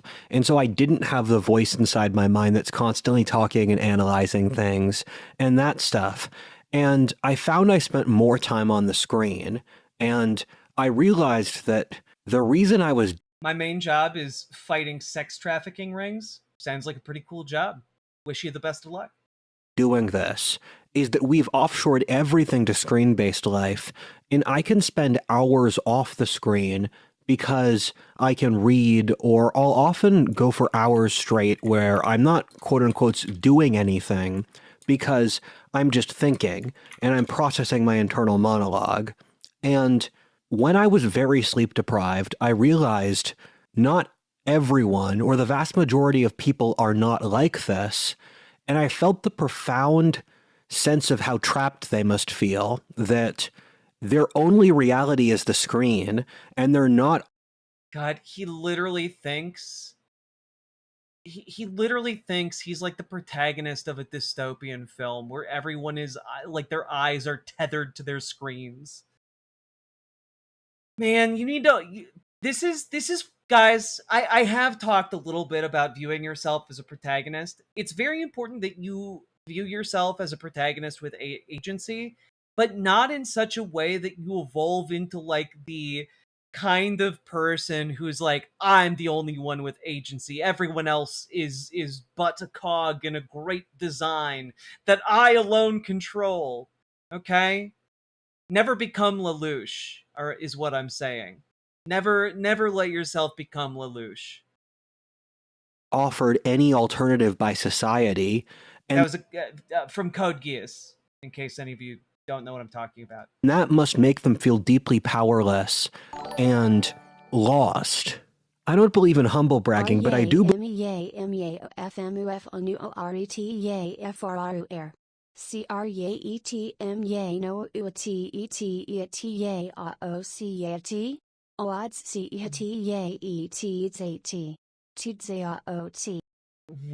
the fuck was that? Anyway, thank you for the $5 dono, Gertrude Schmidt. That was weird. Is there a demon in the text-to-speech? Believe in bragging. And I think beneath that is an underlying point that's deeply concerning, that in a society where we've removed all of the... Oh, I'm pretty good at recognizing sex trafficking rings, specifically because I live in Minnesota, and the Mall of America is one of the most prominent sex trafficking hotspots in the entire country. And folks here get pretty good at spotting that kind of behavior going on so that they can tell, like, you know, the local police about it so they can, you know, go catch some bad guys. Alternatives to screen addiction, and most people realistically either work through their internal monologues through social interactions, or they work. So when you've offshored both of those to screens, You have totally cut off the density of their lives, and the depth of their lives and meaning.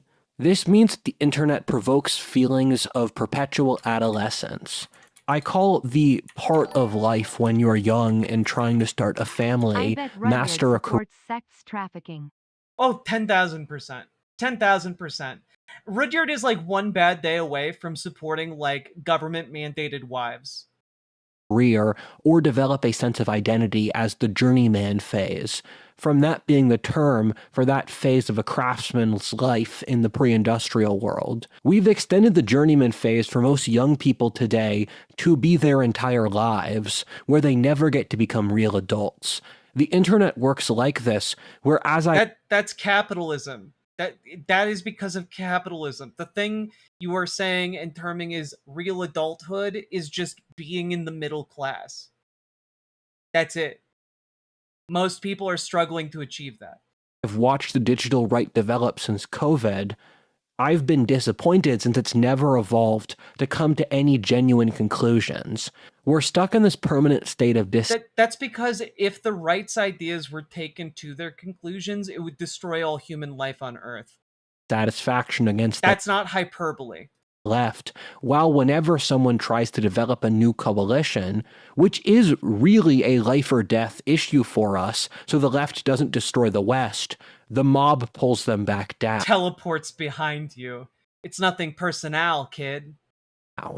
This means that every single interaction has to be shallow since depth is punished, which over the course of years feels like a bunch of toddlers fighting over who gets the shared box of toys, while not realizing that there's a tiger who's about to eat them, and there's a much larger box of nicer toys they could reach if they delayed gratification for 20 minutes. That since with the removal of any depth or shared context, the only signaling device left. But we have depth and context. You just don't want to engage with the depth or the context, which you admitted at the top of this video when you began talking about how you removed yourself from society because you thought it was completely pointless and without value. You are in self-imposed minimization of life here, Rudyard. It's crazy. Is the most shallow performativity. Part of the reason the woke left has been able to dominate the Western world is that they're perfectly designed to play into the performative and atomized nature of the internet world. No, lol, I moved from What are you talking about, dude? I moved from Mankato to Pipestone. I don't care if y'all know where I'm at. I am a U.S. Marine. So if anyone comes visits me with bad intention, you're lost. Where I am is what should I expect from you. I've been fighting for years, and your steam, the struggle you look to spread info or eating up clout. Dog, go sleep off. Go sleep off whatever you drank. You can't even string words together. You're like trying to like get into a bar fight in a live stream chat. You silly little Billy. Like go sleep it off. And like no one gives a fuck about you, I promise. No one in this chat gives a fuck about you. I'm sure you have friends and family who give a fuck about you and love your company, despite all evidence you are presenting to us to the contrary.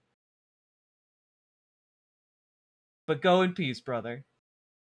Exchange for mouthing the right words, the people involved are able to get excused for the most reprehensible behavior, which is a good deal for a lot of the worst people. I remember when a friend explained to me that most discourse on Twitter isn't— Lol, you're right. Yeah, look, go get some good sleep, okay? About making statements to clarify your thought process, but is instead tribal signaling. I started to notice how the mob would radically change its opinions on topics overnight, or would believe contradictory things. I didn't realize that the cohesion mattered to them that much, and I didn't understand why they were willing to sacrifice their individuality for a group that offered them literally nothing. People aren't making money or deep friendships from these Twitter mobs. It's just a surrogate for religion and community that they don't realize can't perform the same role. Humanization is the most— No, wait. it is born out of a desire to have community. By participating in collective action, that is a form of community participation. It isn't a stand-in for face-to-face participation in community, but it is a type of participation in community, nonetheless. Like, that's what they get out of it. Like, we're wired to seek it out, and that's what they're getting out of it. It's a low-stakes way to participate in, like, communal bonding rituals at the expense of others. You know, to show we're in the in group, they're in the out group. There you have it. We're all the same. We're basically built-in friends. Yeah. Powerful force for social cohesion. If you interact with people of differing social classes, personalities, ethnicities, or sexes, you can be aware of the negative or positive aspects of their group identity while still being able to see them as people with souls. For example, in our society, the envious hatred of the rich and the rich's decision to screw over the working classes. It's not and look, people on the left don't have an envious hatred of the rich because they want the wealth of the rich. People on the left dislike rich people because of the systemic wealth they are able to wield to then dominate and control people who have less wealth. That is the problem. It isn't, oh, you have a nice house and we want that nice house. It's, oh, wait, you're using your vast reserves of wealth in order to try and, like, poison my local water supply so that you can open a new factory that's without any regulations. Right? Like, people are mad at the wealthy because they're able to buy the political representation that our democracy promises to the people, not to the oligarchs. That's why people are like don't like the rich. It has very little to do with, oh, they have a nice boat, oh, they have a nice car, oh, they have a nice house. Most people don't need the nicest house. They do, however, need liberty. They do, however, need freedom. They do, however, need community. And all of this is directly antithetical to how rich people make their wealth. In a litany of ways, both stem from the loss of shared ties that would bind the upper and lower classes together in a normal society, with, as an example, the village lord who has responsibility and duties to the peasants, or vice versa. Yes, noblesse oblige. Those are always less extractive than the system or the total state. It's why I find a lot of the hatred across the sexes. Wait, I'm sorry.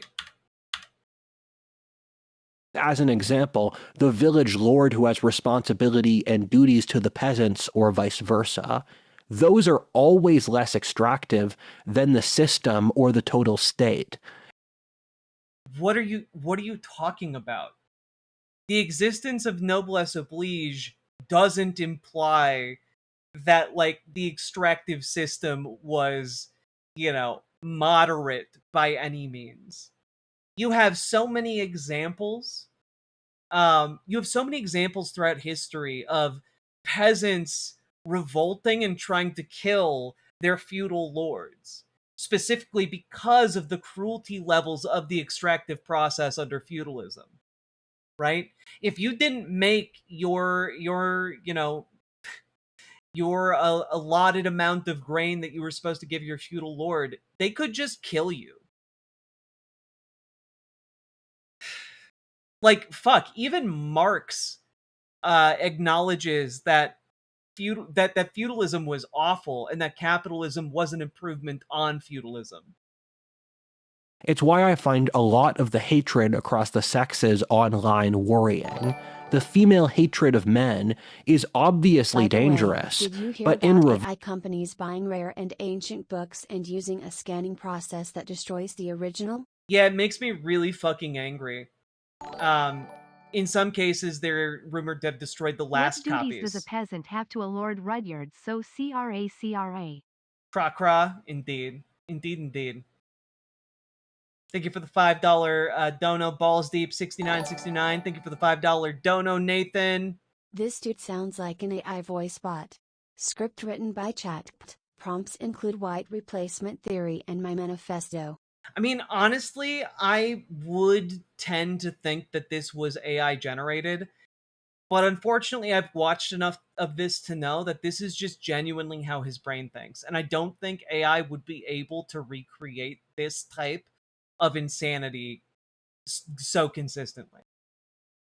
Verse, for the men who are hating women now, it's not the pre-modern comprehension of different abilities, but a dehumanized hatred. I often have a sense of the current— Yeah, because in the past, men definitely thought of women as human. Oh, wait, they didn't? Oh, that's crazy. Anyway. digital misogyny. You guys are aware we're stuck with the Floyds, right? We can't treat them like a foreign nation, even if in the last few decades, feminism has been inexcusable. We are forced to sleep in the same— Yeah. The ideology that believes, men and women are both controlled by patriarchy in ways that are negative, and we should maybe seek to, alleviate that oppression somewhat. That's right. Very inexcusable. How dare an ideology oppose the subjugation of half the planet? same beds with them. The internet pushes the opposite of humanization and narratives that are the exact opposite of it, while there's no weight for action. Oh, to be very clear, I do think that AI could create a script for a video like this. We asked 100 serfs. Top 10 answers are on the board. It's time to play family feudalism. Oh, I thought that this was gonna go in the direction, Sake, of making fun of Jubilee. One feudal lord versus 50 angry peasants. Find out what they think on Stuck Jubilee. With the Floyds, my god, I audibly screeched, I am at work, help. Oh god. It's really bad, guys. Like, I will say I do think AI could write a script this insane, but I don't think, because I've seen so many of his videos, I don't think AI could consistently make scripts this insane in his unique way. This means that social performance becomes the only vector. Authors have spoken about for thousands of years how disastrous the mob is. Pre-modern political philosophy was centrally about how to avoid the mob, since so many choices that people regretted enormously afterwards were only possible since the mob abdicated responsibility for everyone involved. Humans are innately herd animals, and we have a mental switch that in groups, we can get away with behaviors like breaking buildings or laws, which we wouldn't try as individuals. A great book on the subject. Can we make Stuck with the Floyds a soundboard? I don't think I don't want Foyd on my soundboard. It is very funny, but like I don't think I want that. I don't think I want to touch that. But thank you for the $5 dono. Wait, just out of curiosity, I'm not familiar with this author.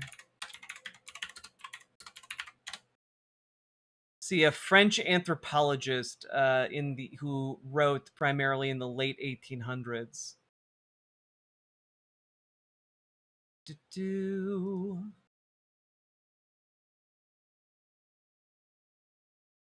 Very curious.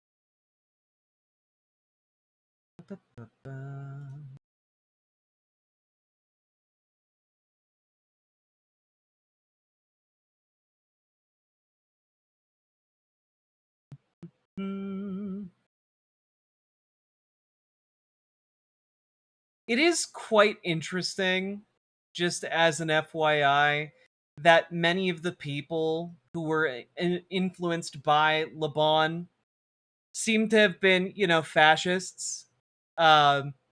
George Lackman Moss claimed the fascist theories of leadership that emerged during the 1920s owed much to Le Bon's theories of crowd psychology. Adolf Hitler is known to have read the crowd and in Mein Kampf drew on the propaganda techniques proposed by Le Bon. Benito Mussolini also made careful study of Le Bon. Cool. You know, I'm sure it's just a coincidence, though.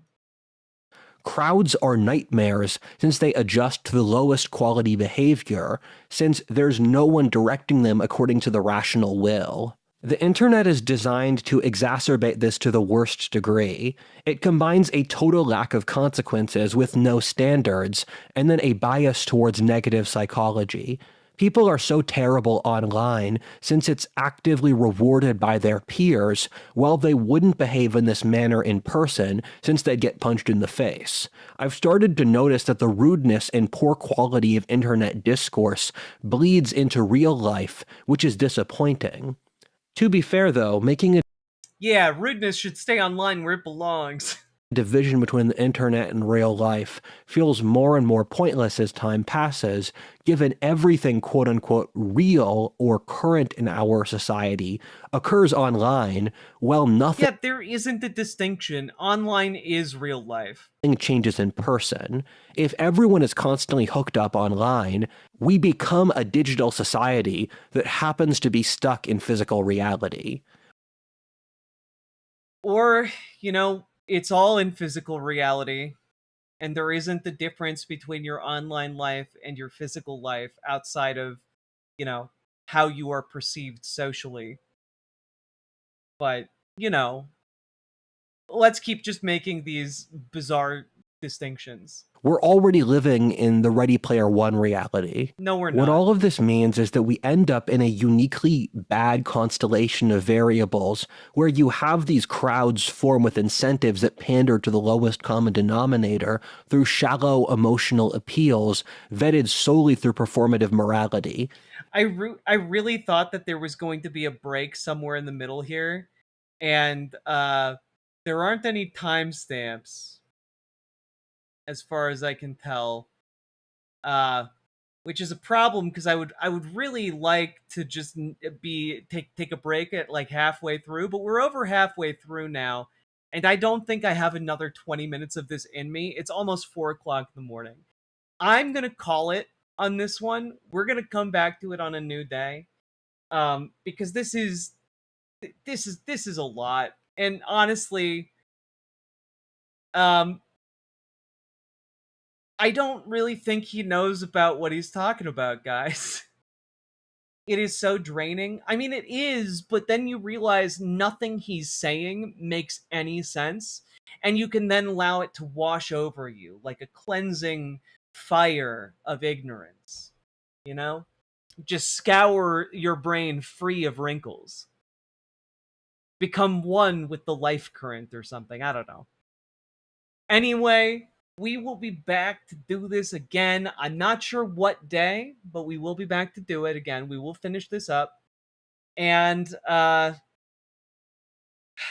that being said, folks, if you got anything out of this, hit the like button, hit the subscribe button, leave a comment. Let me know what you think about the femoids. Just say how far in the video your chat will remember. Yeah. I mean, we're at 31 minutes on the dot out of a 50-minute video. And all that being said, the best way we can inoculate our communities against this kind of shit, and the best way we can inoculate ourselves against this shit, is to go and get involved in your local political scene. Join your local Dems, join your local DSA, get involved. Go socialize with people in real life. DSA especially has a lot of socializing functions that you can get involved with. And, you know, use and build that agency you have in your local community to make things better. It will restore your faith in humanity. It will make your life better, as well as the lives of those you love better. So get involved. You've got nothing to lose and everything to gain.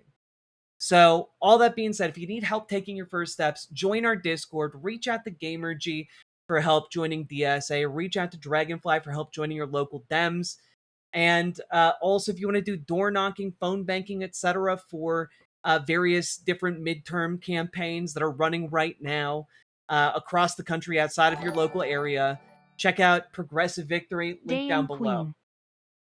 And I will check that out in a second. Sake Tanuki, thank you for the 2 tier 1 subs.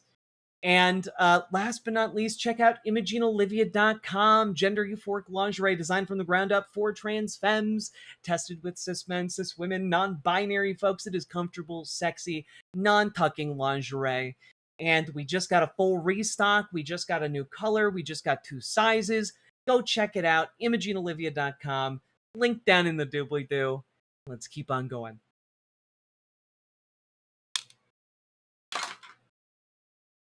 We did it! We did it.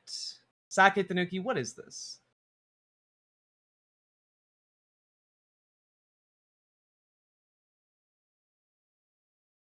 Matt Damon's biceps in that Odyssey fight scene, they're hers.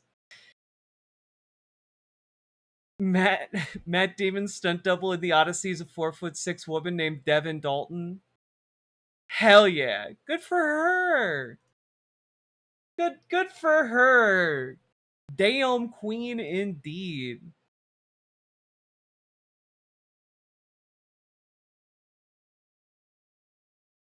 A scene from the Odyssey, Matt Damon, who plays Odysseus, said in an interview that Devin Dalton has the greatest arms I've ever seen. Hell yeah. Let's go. Let's go, queen. God.